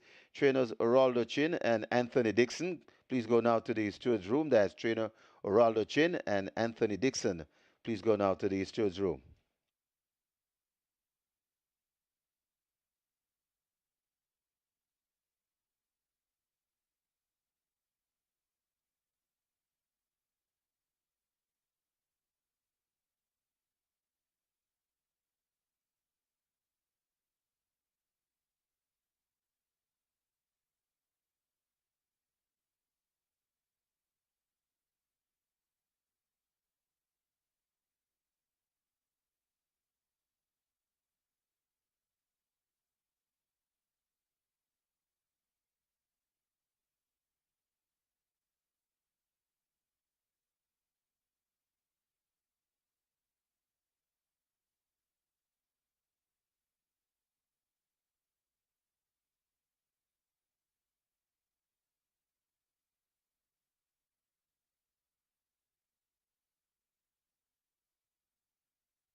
So 31.7 million shared up many ways on the regular six on mandatory payout day 8,296. That's the dividends in the end. And we'll have more mandatory payout regular sixes coming your way for 2025. And hopefully the next mandatory payout day we'll have some outsiders coming in. 6 races and 6 fancied runners. Chalky regular six sequence on the Ash Wednesday card. It's now on to the late triple.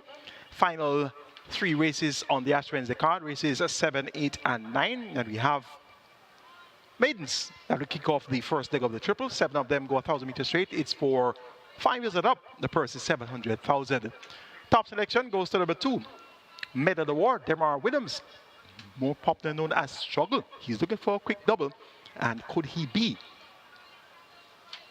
the first apprentice from his batch to ride 2 winners on a single day? Medal award has been well fancied for his last 4 appearances, 45 twice, 1-2 and 3-2. Notably, the visor was fitted for the first time and that didn't work, so the connections have wisely returned the blinkers. Cuts back in distance to 5 furlong straight, gets a 4 kilo pull at the scale. All indications are that we'll see medal award fighting or the finish. Number 4, She Who Has No Name gets 4-1. Exposure Well-Being at 42-1 last time out, led for 5 furlongs in a 6 furlong contest, won by double the cash. That same race where medal award was at 4-5 and finished 7 by 9 lengths. So medal award has 9 lengths to make up to turn the tables on She Who Has No Name. Medal award still the firm favorite at even money, while She Who Has No Name now comes down in the betting to 4-1. Number 3, Prince Daniel, had a big effort coming off a near 2-year break on the 23rd of February. Makes a quick turnaround to race on the 5th of March. And if he hasn't suffered any ill effects of that big effort coming off the near 2-year break, and he doesn't bounce, he'll have a great say here. 95 for Samantha Fetcher aboard for trainer Colin Ferguson and owner breeder Mark Perry. And aboard Lady Katgara, this one gets 13-1.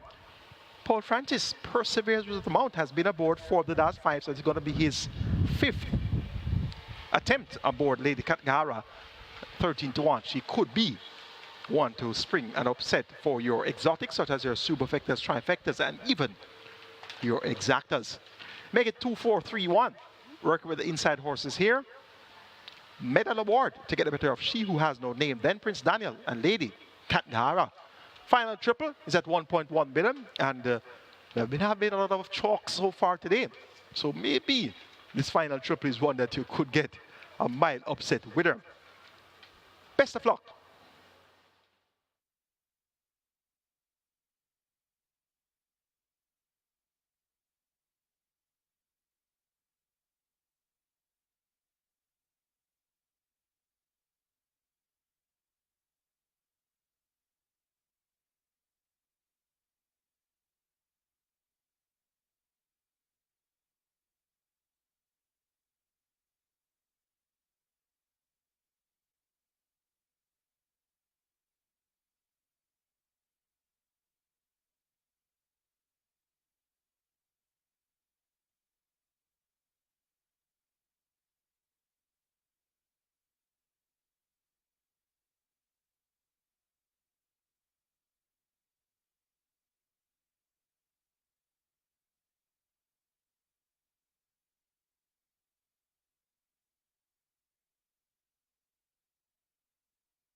So the runners are at the post. Runners at the post. This is race number 7 where the late triple starts. Late triple on its way to 1.2 million. So it's wise to wager the late triple here at Caymanas Park. It's now approaching 1.4. So we should see 1.5 very shortly. Late triple, all the rage at the moment. Approaching 1.4 million, heading to 1.5. Get your bets on as the runners are at the post. Going to be closing the front of the gates any moment now. Hurry and make your wagers.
Horses loading for the seventh.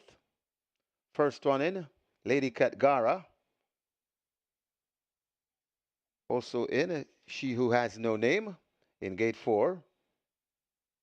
Medal awards come to gate 2 rather. Medal award to gate 2, the even money favorite.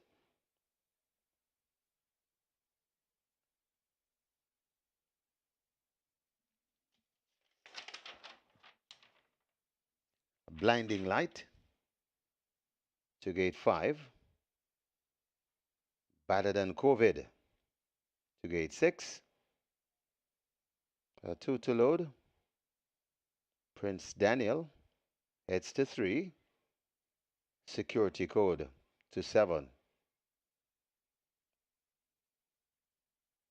So Prince Daniel loads, and the security code looks to be in as well. Ready for a start, 5 furlongs straight the trip. Medal award, acting up in gate 2, settled once again. Once again, we're ready. They're off and racing. Better than COVID, She Who Has No Name are early. Right there, too, that's Prince Daniel. Over on the far side, Lady Katgara, closest to us, that's security code. So better than COVID and She Who Has No Name are prompting the pace. Right there on the far side, that's Lady Katgara. Just behind them, that's Prince Daniel. Over toward the near side, Blinding Light. And left out of it, that is a security code and medal award. They coming out of the chute, and it is She Who Has No Name and Better Than COVID. These two looks to be battling for it. Over toward the near side, that's Blinding Light, and now Better Than COVID strike the front. It's Better Than COVID in front and traveling nicely. Coming to the furlong pole, it's Better Than COVID in front, but here comes security code to the near side. Better Than COVID keeping on from security code, finishing fast. Better Than COVID tying up a bit, but security code now comes flying, and security code goes on to be Better Than COVID. Then comes medal award, Lady Katgara back in fourth.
In the winners enclosure, the unofficial winner of race number 7, a number 7 security code, a 5-year-old bay horse by Wanna Be a Player, Jalove by Flower Alley, Bird Mark and Susan Waits, own Ainsworth Smith, the winning trainer Errol Burke, the rider Shavon Townsend, the groom Wayne Smith. Second, the number 6, Battered and COVID. A third, number 2, Medal Award. Fourth, number 1, Lady Katgara. Final time for 5 furlongs straight, 104 and 2.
Once again, we're ready. You're off and racing. Better than COVID, She Who Has No Name are early.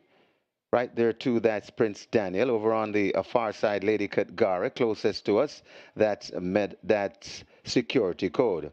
So better than COVID and She Who Has No Name are prompting the pace. Right there on the far side, that's Lady Katgara. Just behind them, that's Prince Daniel. Over toward the near side, Blinding Light, and left out of it, that is a security code and medal award. They coming out of the chute, and it is She Who Has No Name and Better Than COVID.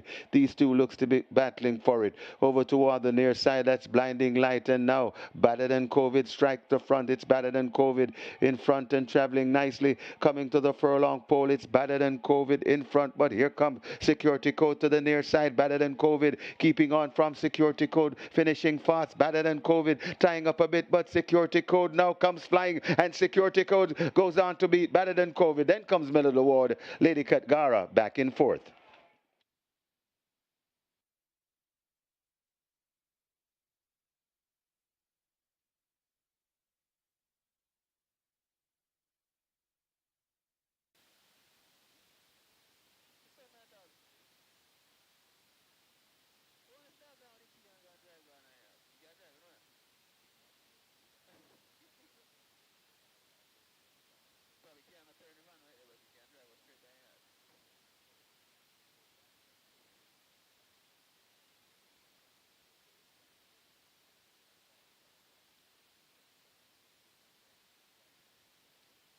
Results of race number 7 now official. You may cash your tickets. Horses to the testing barn. 6 Better Than COVID and a 7 security code to the testing barn. The splits 25-1, 50 and 1. Final time 104 and 2. The margins 3.5 by a half. Cash your tickets, race number 7. And may I have your attention, please? Trainer Kibisha Little, you're wanted by the stewards. So Trainer Kibisha Little, please go now to the stewards room.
May I have your attention, please? May I have your attention, please?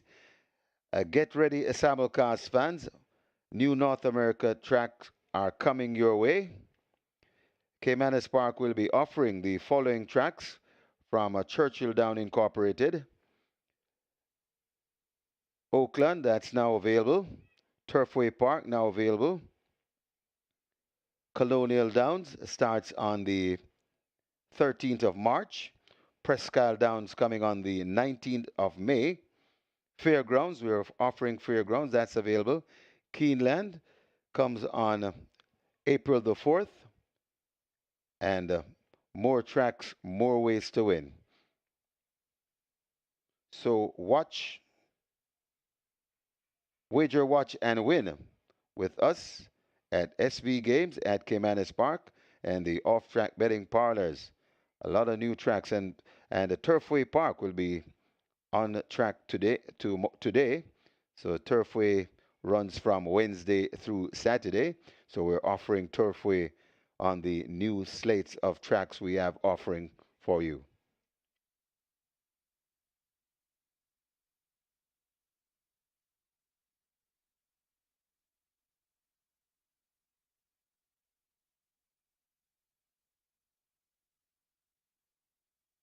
And for the UK racing fans, tune in to the 2025 Cheltenham Festival, the jump racing event of the UK racing calendar.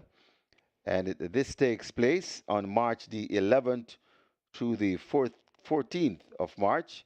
So that's the Cheltenham Racing Festival starting on the 11th of March through to the 14th.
We're on to race number 8, and not really a whole lot to say here because number 3, Bulletproof Coffee is the 1-9 favorite in the tote, and he is by far the best back runner at the fixed odds window. Open at $2, down to $1.50 now. Bulletproof coffee. That's the only horse that's really selling. Number 9, Flight Budget, is selling a little bit, and it's really not a whole lot compared to the favorite. So that's pretty much the only 2 horses that are really getting any support, and it's by far number 3, Bulletproof Coffee, the best back runner for race number 8 at the fixed odds windows. Good luck.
Horses take the track for today's eighth.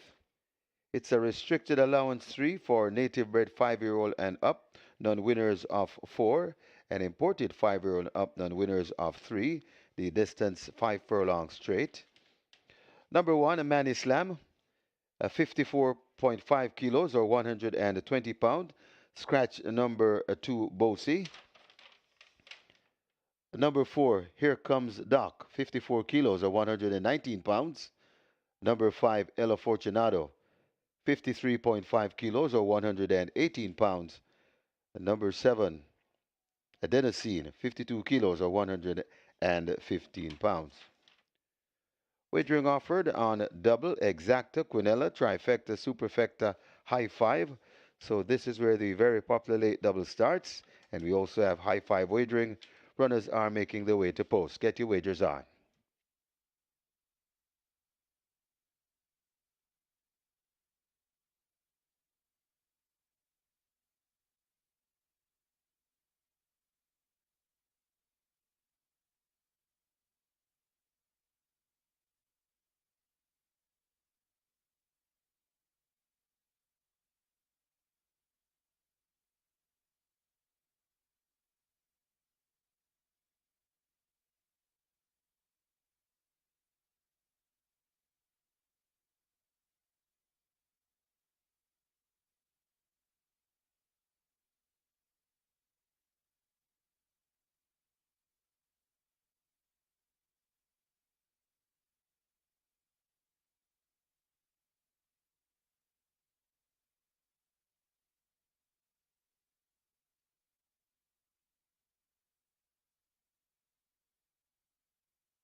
Security Code gets the job done in race number 7. The first sign of any form of an upset for the day. 5-1 mile upset win there. Shabbat Townsend riding for Earl Burke and owner Ainsworth Smith.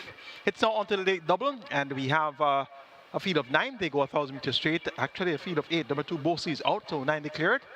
It's now 8 runners given the scratch of number 2, Bosi. It's a restricted allowance 3 for native bred 5 up down 4s and imported 5 up downs of 3. The purse is 800,000. Let's take a look at the first leg of the late double. Top selection goes to the big favorite. 1-5 for Bulletproof Coffee, an 11th winner in 59-1, beating Equinox and Uncle Nob. Subsequent to that, intended to have run on the 18th of January, but was a scratch for being fractious on the 18th of January. Has worked well since on the 21st of February, 36 over 3 furlongs round. On the 27th of February, 5 rounded 101 flat. And she looks quite calm, cool, and collective going to the starting gate. Jerome Inn is more popular than his Cranberry rides for Owen Sharp and Solomon Sharp. Of course, Solomon Sharp, our chairman at Supreme Ventures Racing and Entertainment Limited. And he does love to lead in his charge. Bulletproof Coffee, the 1-5 favorite. Strong second favorite, Fly Blue Jet. It appears to be an ice cold exacta. on the tote. 1 to 5 and 7 to 5, all of the horses are in double-digit odds. So this exacta looks really likely to occur. Fly Blue Jet, second, 3 of her last 4 races. Second by 8 and a quarter in his last time out the Huntsman. 2 chances back, second behind Lady Abamala. That was at 5 furlongs straight. So now gets a 9 draw. Javelin Patterson picks up the mount for Gisribati and Donald Plummer. Fly Blue Jet looks likely to chase home Bulletproof Coffee.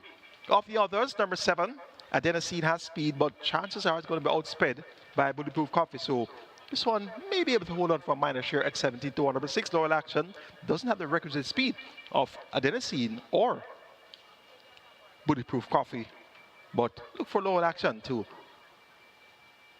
make some late gain for a piece of the pie. Make it 3, 9, 7, and 6. Bulletproof Coffee over Fly Blue Jet, Adenosine, Loyal Action. Best of luck.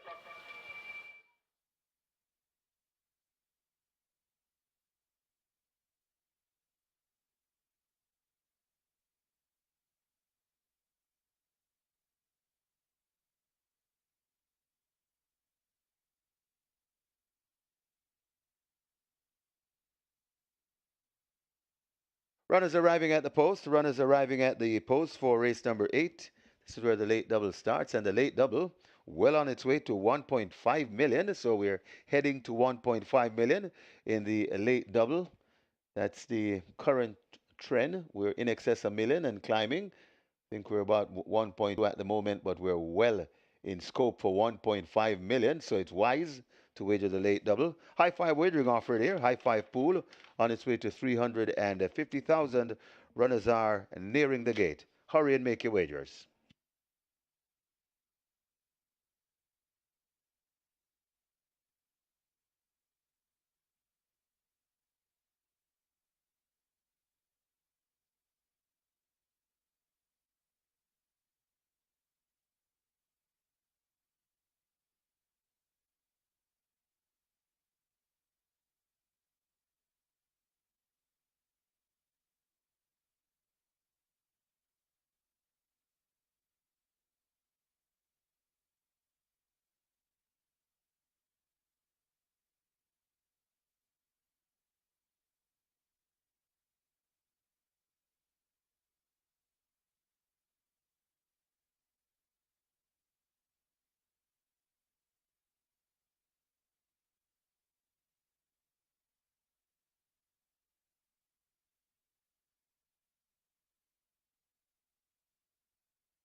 High five approaching 400,000. High five approaching 400,000 and nearly 1.4 million in the late double. So we are spot on, or maybe even going past that 1.5 prediction. So get your wagers on here in race number 8.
Late double, skittering past that 1.5. Now we're close to 1.6, so I think we might end up maybe 1.8 million, close to 2 million in the late double. So it's a very big late double pool. This got to get involved.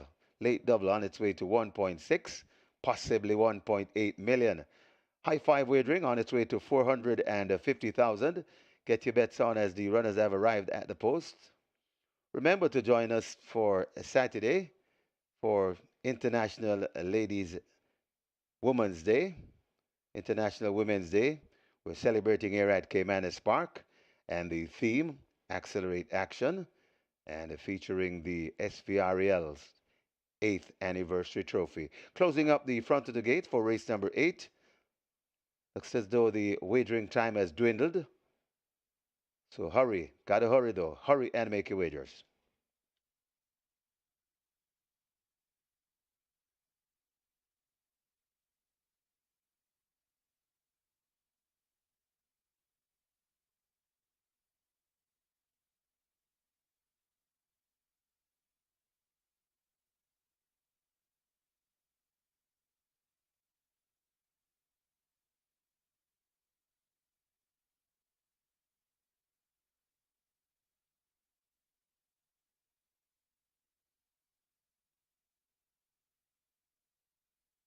Horses loading, horses loading. Here comes Doc, the first one in, gate number 4.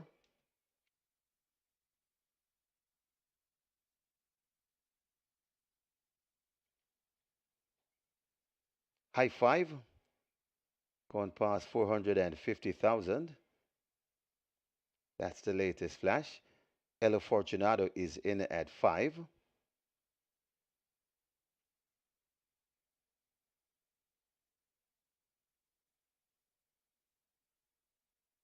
Sneaky Joe in at 8.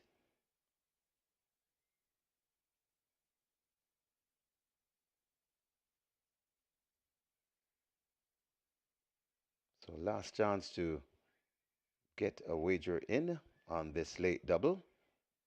We should be at the windows.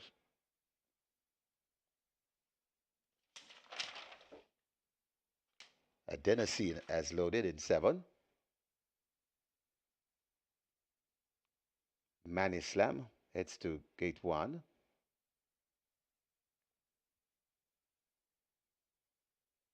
Fly Blue Jet is in at 9. Manny Slam in at 1. On to load the 1 to 5 howling favorite, a bulletproof coffee. And a Jerome Innes. Bulletproof coffee goes in. And we have a line. 5 furlongs straight the trip. Best of luck with all your wagers. They're often racing. Bulletproof coffee gets a flyer and is tacked right in the middle of the racetrack and could have that overall lead. Loyal Action is right beside him. Right there to the near side and closest to that front end, that is Fly Blue Jet. Also on the far side, not far away, that is a Adenosine. Right beside Adenosine, that is El Fortunato. But Bulletproof Coffee now begins to go away from these. Left back in the second, that's Loyal Action trying to keep pace. They're out of the chute, and it's Bulletproof Coffee in that lead. It's coming toward the near side. Over on the right in the middle, that's Loyal Action trying to make a race of it. But Bulletproof Coffee given the right end strike by the rider, Jerome Innes. Bulletproof Coffee is blowing the field away. Coming to the line, Bulletproof Coffee sprinting off by maybe 8 lengths. Loyal Action hold on to second from Fly Blue Jet. Here comes Doc. Back in fourth. Got tight for fifth. Maybe Sneaky Joe ahead of Manny Slam.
In the winners enclosure, the unofficial winner of race number 8, number 3, Bulletproof Coffee.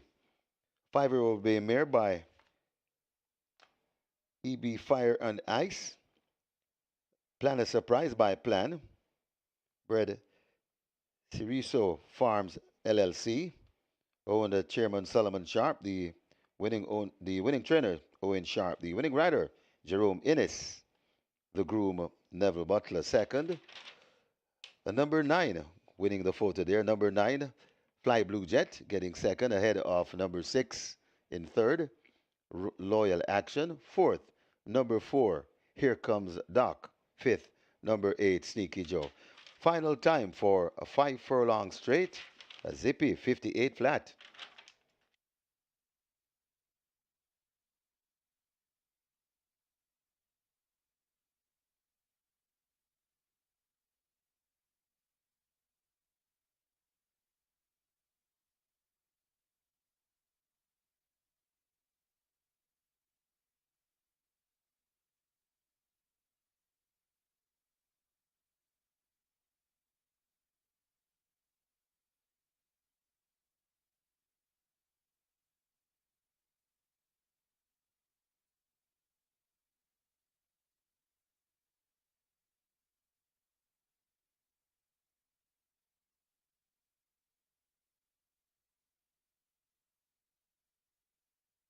So on your screen, that's the photo for the second place. A very tight finish. And the number 9 closest to us, Fly Blue Jet, getting the nod, getting the nose down ahead of number 6, Loyal Action. So that's the second place sprint on your screens.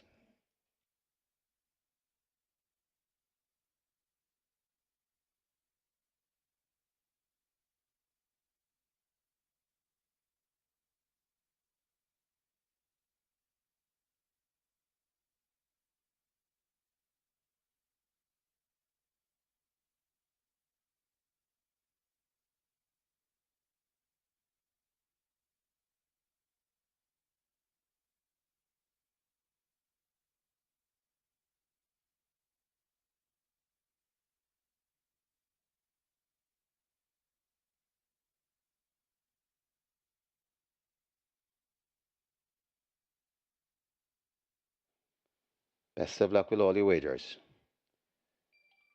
They're off and racing. Bulletproof Coffee gets a flyer and is tacked right in the middle of the racetrack and could have that overall lead. Loyal Action is right beside him. Right there to the near side and closest to that front end, that is Fly Blue Jet. Also on the far side, not far away, that is a Adenosine. Right beside Adenosine, that is El Afortunado. But Bulletproof Coffee now begins to go away from these. Left back in the second, that's Loyal Action trying to keep pace. They're out of the chute, and it's Bulletproof Coffee in that lead. It's coming toward the near side, over on the right in the middle. That's Loyal Action trying to make a race of it, but Bulletproof Coffee given the right end strike by the rider, Jerome Innes. Bulletproof Coffee is blowing the field away. Coming to the line, Bulletproof Coffee, sprinting off by maybe 8 lengths. Loyal Action hold on to second from Fly Blue Jet. Here comes Doc. Back in fourth. Got tight for fifth. Maybe Sneaky Joe ahead of Manny Slam.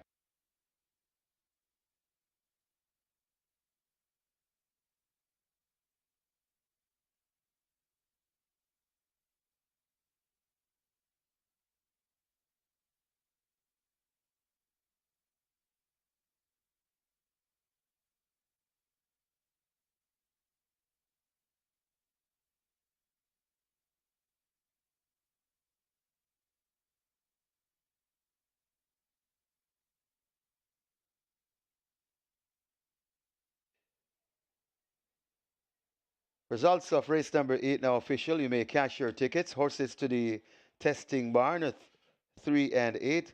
3 Bulletproof Coffee. 8 Sneaky Joe to the testing barn.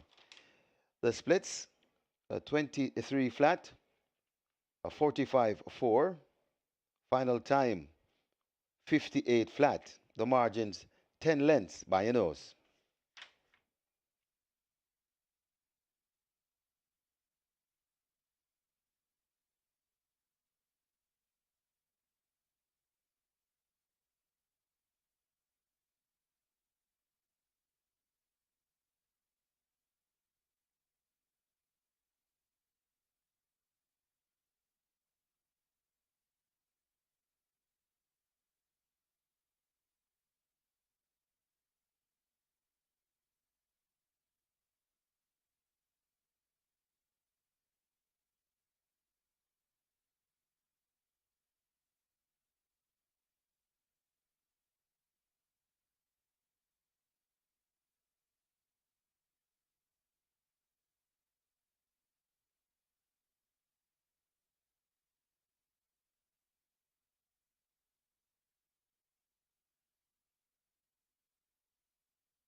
We're on to the ninth and final dash for the trophy. And this one, what can we say? Wall Street Trader number 3. This one is the 45 favorite in the tote, and they got on this one from very early this morning as windows open. Wall Street Trader currently at $1.75.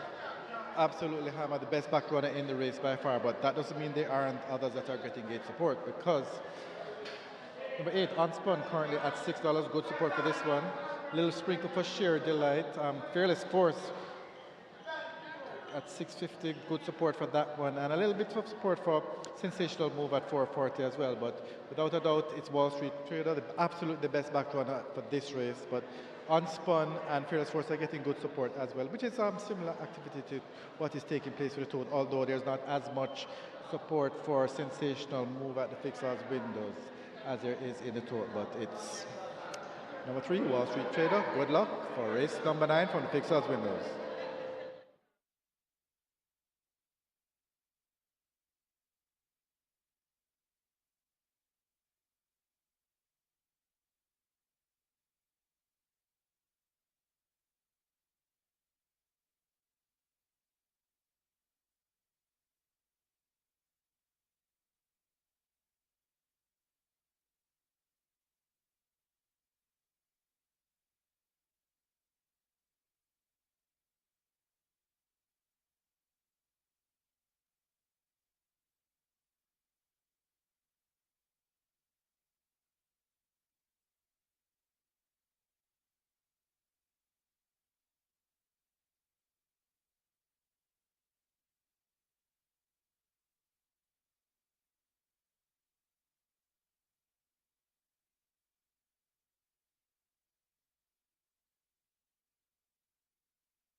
Horses take the track for the ninth and final. It's today's feature, the Hash Wednesday Trophy.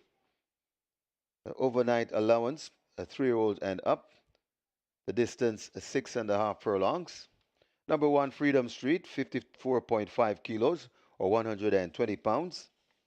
Number 3, Wall Street Trader, 55 kilos or 121 pounds. Number 6, Banadura, 54.5 kilos or 120 pounds. Number 7, Burning Hedge, 53.5 kilos or 118 pounds. Number 8, Unspun, 54 kilos or 119 pounds. Number 11, Fearless Force, 54 kilos or 119 pounds. Number 13, Empress Lynx, 51.5 kilos or 114 pounds. Wagering offered on Exacta, Quinella, Trifecta, Superfecta, High Five.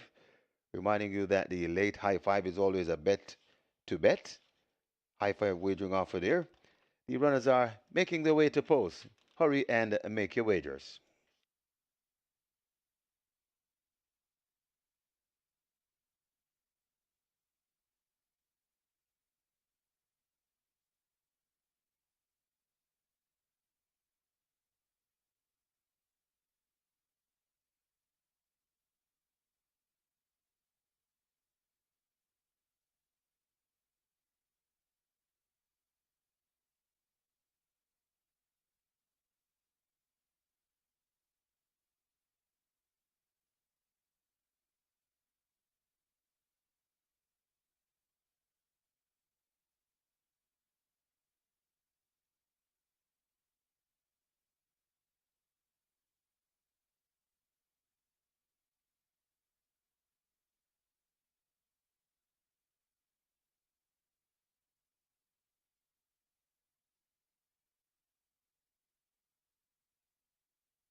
No problems there for the top selection Bulletproof Coffee at odds of 1 to 5 gets the job done by 10 lengths. But we had to sweat for the high score exacta because Fly Blue Jet almost lost that second spot. I had thought that he lost the second spot, but a nose separated Fly Blue Jet and Loyal Action. So the exacta came through $137, and that's a lot of sweat for an high school exacta. The Quinana Plus is a must, $210 in dividends there, and that would have been the most likely Quinella on the card as well. Live ticket count on the Kent Stein down to 18 with over 602,000 in that net pool. And the Twilight 6 live ticket count 363 with over 4.2 million in that net pool. It's time for our feature, the Ash Wednesday Trophy. Let's take a look. Top selection goes to number 3, Wall Street Trader, champion apprentice, Shane Richardson, more popular known as Andy. He's in the saddle for trader Ron Matthew and owner Vincent Main.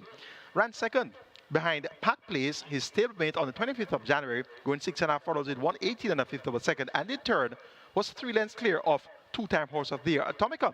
That was at the open and last level. Raced in the Mute Mile as well, well beaten behind Fun Can Done Legacy Island Commandant.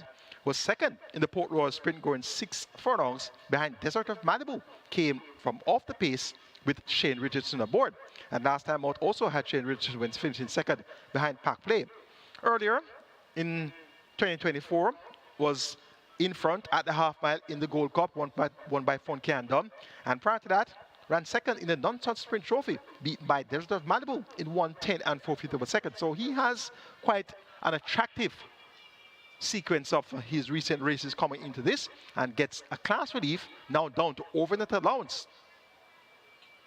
Wall Street Trader at even money, going 6.5 furlongs. He can run from on or near the lead, but he appears to be a lot more resolute when he's held off the split. So I'm hoping that that can be, or that will be, the game plan today, to have him just off the splits and then make a move midpoint of the contest in this 6.5 furlong Ash Wednesday Trophy. Sensational move, no doubt. He's going to be firing from that 12 draw. This one doesn't appear suited to the 6.5 furlong journey, but will definitely make the pace hot. Also, likely to make the pace hot will be the likes of Banadura, and possibly we could get some action early in the contest from Burning Hedge.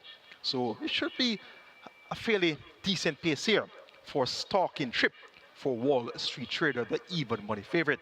Number 12, sensational move.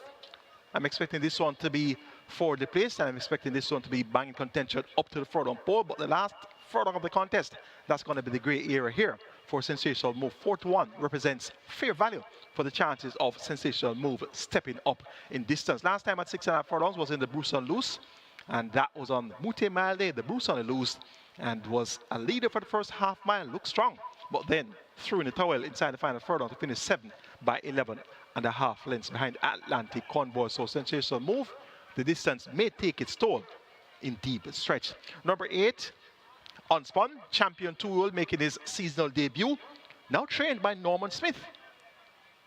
Christopher Mandine maintains the mount for owner Colin Elcock, and this Unspun has shown a lot of class, a lot of talent, but takes on older horses at the overnet allowance level for his 2025 debut, and that could very well prove to be his undoing. Only 3 years old, he actually was foaled on the 28th of April, so really has a lot more room to mature. And this is going to be a big step up for Unspun.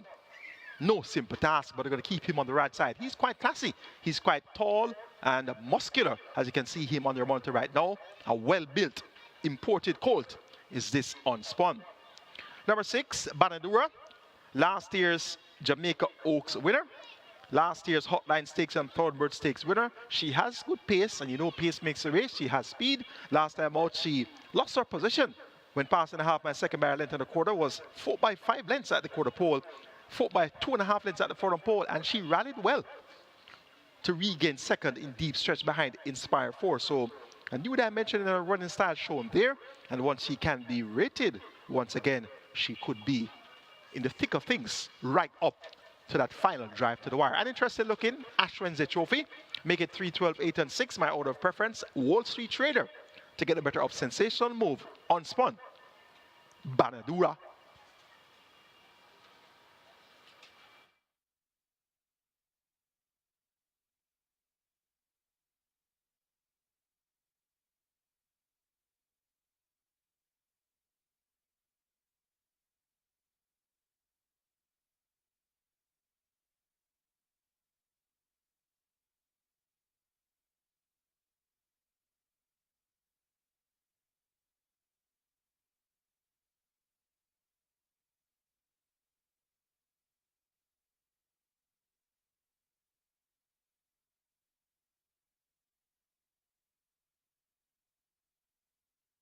So they're closing up for the Ash Wednesday trophy.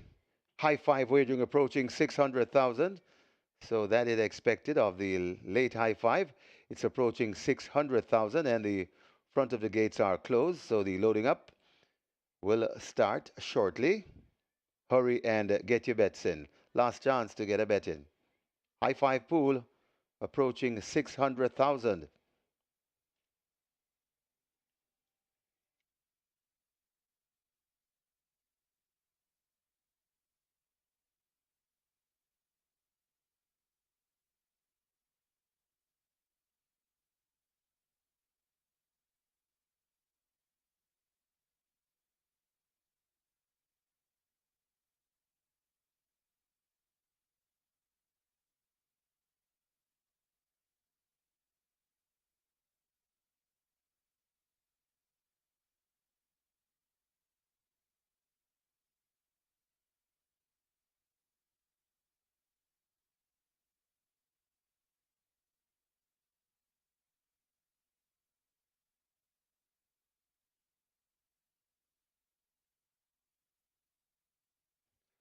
High five pool now in excess of 600,000, heading to 650,000. The front of the gates are closed and just waiting on the loading to start. Will start shortly though. The Ash Wednesday trophy.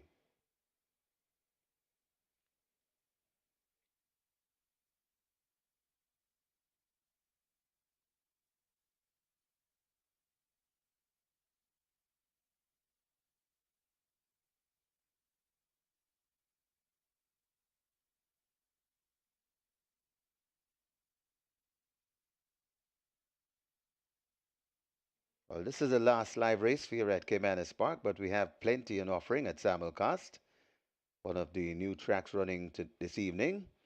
That's Turfway Park, accompanied by Charlestown, of course.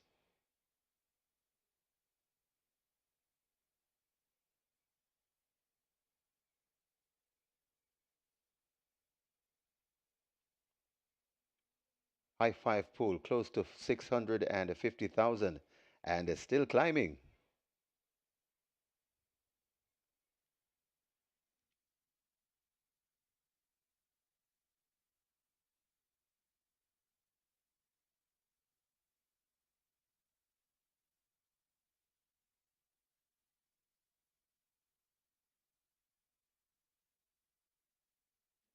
$700,000 now in the high five and it's climbing, still climbing. And there's still time to wager as the horses are called forward for loading. Rani Bangala could be the first one to load. Rani Bangala is in. Huntsman is next at 4.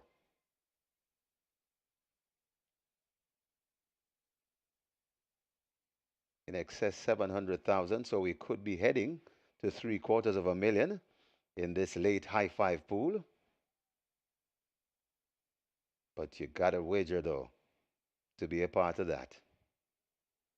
Huntsman backed out of gate 4. Rider off Rani Bangala taken out. So they've taken out Rani Bangala as well.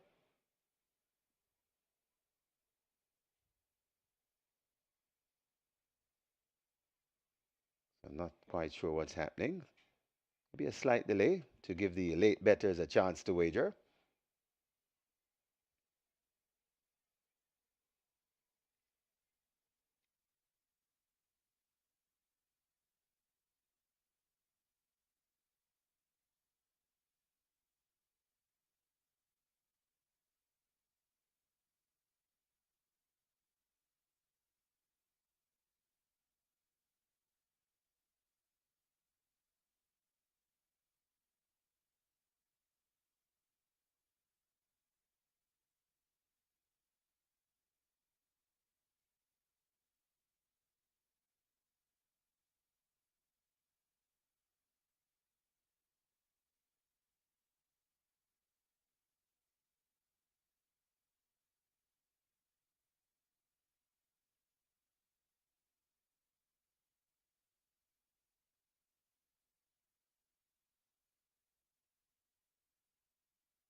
Often Racing, that's a good line.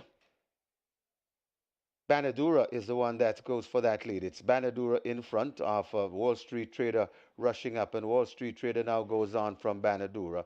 Right there, too, that's Huntsman. Huntsman watches them from fourth. Just beside Huntsman, that sensational move. A little gap before we come to Freedom Street coming on. Also, I realize right there, too, that's Empress Links.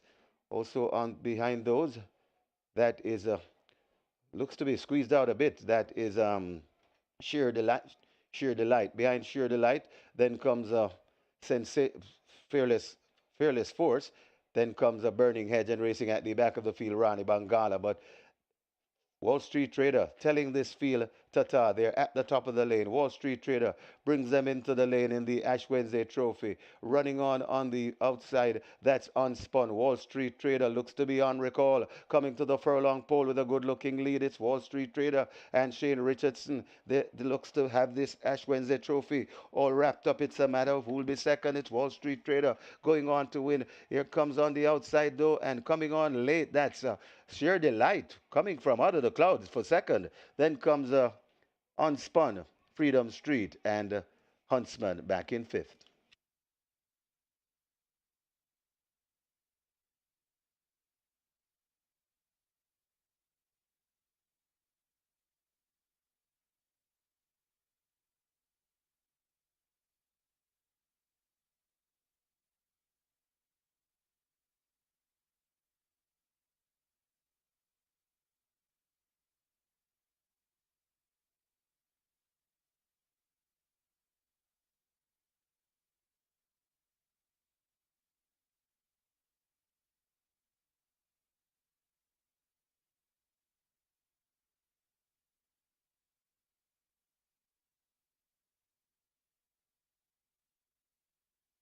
Please note we now have a General Stores inquiry. Hold all tickets.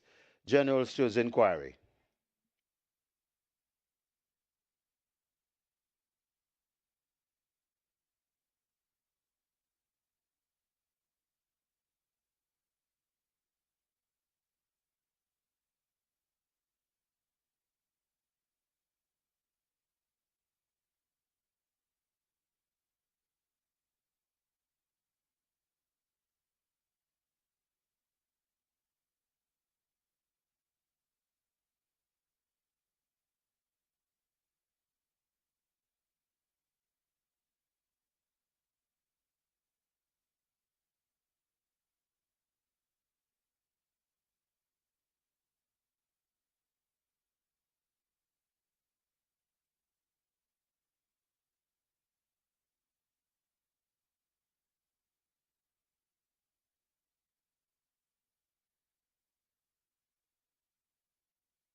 In the winners enclosure, the unofficial winner of race number 9, the Ash Wednesday Trophy, number 3, Wall Street Trader. 6-year-old Dark Bay or Brown Gelding by Vancouver. Selva by Forest Wildcat. Bred Alexander Groves Thoroughbreds. Owner Vincent Main, the winning trainer. Rowan Matthey. The rider Shane Richardson. The groom Daniel Brown. Second, number 9, Sheer Delight. Third, number 8, Unspun. Fourth, number 1, Freedom Street. And fifth, number 4, Huntsman. Final time for 6.5 furlongs, 1:18 and 4.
Often Racing, that's a good line.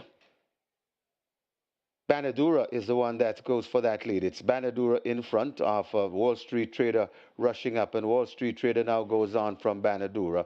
Right there, too, that's Huntsman. Unspun watches them from fourth. Just beside Huntsman, that sensational move. A little gap before we come to Freedom Street coming on. Also, I realize right there, too, that's Empress Links. Also, on behind those, that is looks to be squeezed out a bit. That is Sheer Delight. Sheer Delight. Behind Sheer Delight, then comes a fearless, fearless force. Then comes a burning hedge, and racing at the back of the field, Rani Bangala. But Wall Street Trader telling this field, Tata, they're at the top of the lane. Wall Street Trader brings them into the lane in the Ash Wednesday Trophy. Running on the outside, that's Unspun. Wall Street Trader looks to be on recall. Coming to the furlong pole with a good-looking lead. It's Wall Street Trader and Shane Richardson. They looks to have this Ash Wednesday Trophy all wrapped up. It's a matter of who will be second. It's Wall Street Trader going on to win. Here comes on the outside, though, and coming on late, that's Sheer Delight coming from out of the clouds for second. Then comes Unspun, Freedom Street, and Huntsman back in fifth.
May I have your attention, please? May I have your attention, please? We have a disqualification that's outside of the frame, so it does not affect the first five that are in the frame.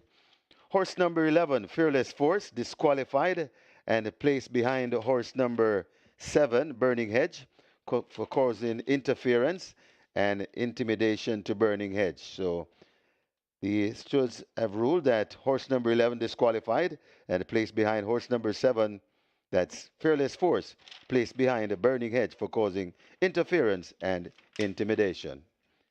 It's now time for the presentation. The Ash Wednesday Trophy, kindly donated by Supreme Ventures Racing and Entertainment Limited. Making the presentation, VP Operations Chris Wills, and he makes it to Ricardo Matthew, representing the winning owner, Vincent Main. Also in the presentation party, the winning rider, Shane Richardson, on a very fine ride. Congratulations to the winning connections, race number 9, the Ash Wednesday Trophy.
Horses to the testing barn.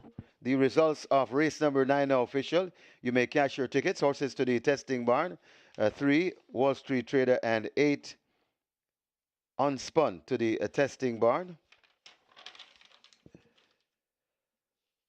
For the Twilight 6 payout, 527 Twilight 6, each receiving $8,105.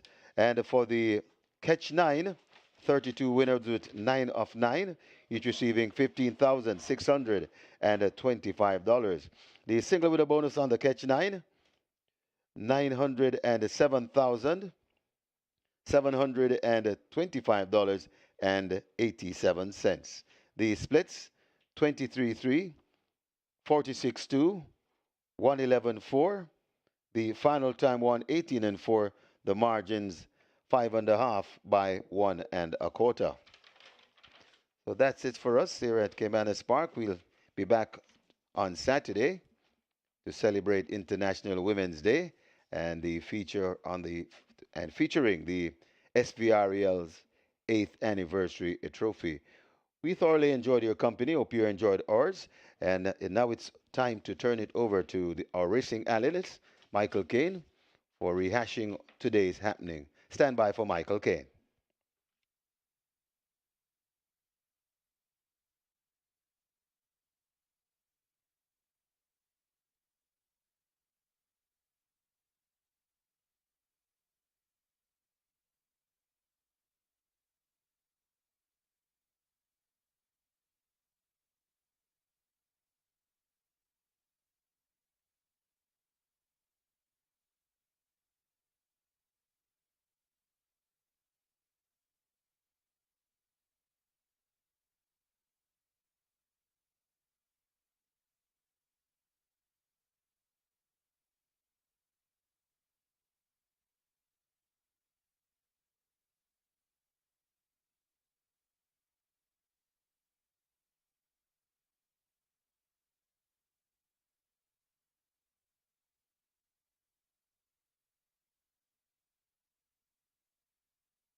The 9 race, Ash wins the card has come to closure, and we had some fun and excitement today. A lot of winning favorites all day long. The regular 6 had mandatory payout with over 31.7 million in that net pool paid out today, and it returned 8,000 plus. Twilight 6 also returned 8,000 plus. Sketch 9 returned 15,000 plus. So it was a great day for former players, so to speak. In the Jockey's Colony, Radish Roman, he had a double. He started the show. No other jockey able to ride more than one winner. So it's now on to the lead for Radish Roman. He's now on 16 for the season. He had a triple on Saturday, a double today, and that puts him one clear of Robert Haldane, who's on 15. Robert Haldane had one win today, and that was with a debutant by the name of I Dream Again. So it's 16 Radish Roman, 15 Robert Haldane, and Shane Ellis didn't ride today. He remains on 14. Have two races to recap, races 3 and 9. Race number 3 was for maidens, native bred trios with a small field of 5, but there was a debutant by the name of I Dream Again, owned by Derek Smith of Seeking My Dream fame. And this one, a late fold on the 5th of June, but had worked extremely well for his debut and had a fairly simple task in this 5.5 furlong dash. And the feature was the Ashwin Trophy, race number 9, where the big favorite was Wall Street Trader, coming in from Open Allowance Company, beaten not last by stablemate Pack Plays, and in third was some 3 lengths clear of Atomica, 2-time horse of the year, who was in third that day. So Wall Street Trader was expected to get the job done in the Ash Wednesday Trophy. So the two favorites in the respective recap races, I Dream Again, 1 to 5, Wall Street Trader, 4 to 5. They're off and racing. I Dream Again gets a sharp start and goes for that lead. Not so altogether racing at the back of the field. I Dream Again, tackled on the outside by Giant Vigorous. Then comes Brompton Boy racing in third. About 2.5 lengths behind them. That's Papi Uso and altogether another 3. They go toward the 4, heading passing the 4, and I Dream Again kicks on. About a length and a half now, 2 lengths from Brompton Boy going down into second. Left back against the rail. That is Giant Vigorous, racing about 12 lengths in front, about in fourth. That is Papi Uso, and altogether has never been in. I Dream Again kicks on about 4, more 5, or maybe 6 lengths in front. They're toiling behind I Dream Again, shrinking out by Robert Haldane. It's I Dream Again in front, Brompton Boy and Giant Vigorous chasing down into second, but it's I Dream Again to the furlong pole with a good-looking lead, and it looks unstoppable. I Dream Again begins to pull away from these. I Dream Again. It's no nightmare. It's a good dream. I Dream Again, pulling off and going on maybe by double digits. Giant Vigorous fighting on for second over Brompton Boy. Then comes Altogether and Papi Uso at the back.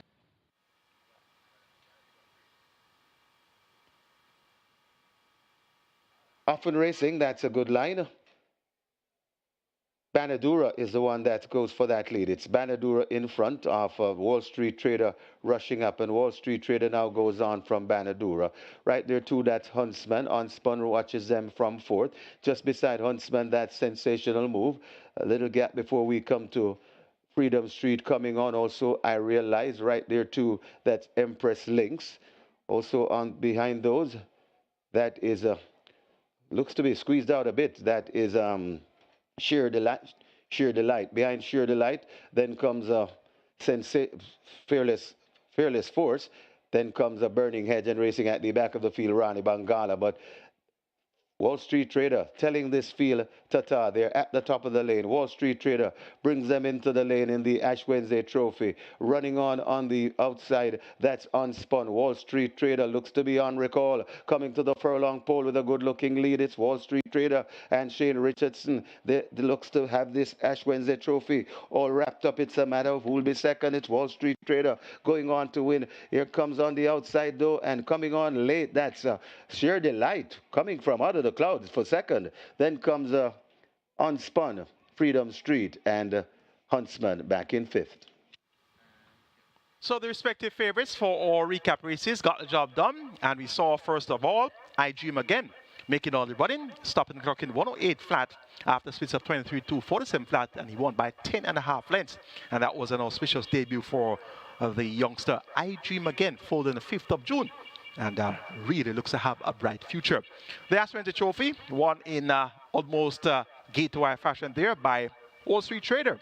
23-3 46-2, 111-4 for 6 4 down, stopping clock in 118-4, and won by 5.5 lengths. Took the field by the scuff of the neck there in the Ashwin Trophy. Well ridden by Shane Richardson for Ron Matthew and owner Vincent Main. That's going to be it from us here at Caymanas Park today on Ash Wednesday. I sincerely hope you enjoyed the racing today. We'll be having more racing for you on Saturday. That's going to be the 8th of March.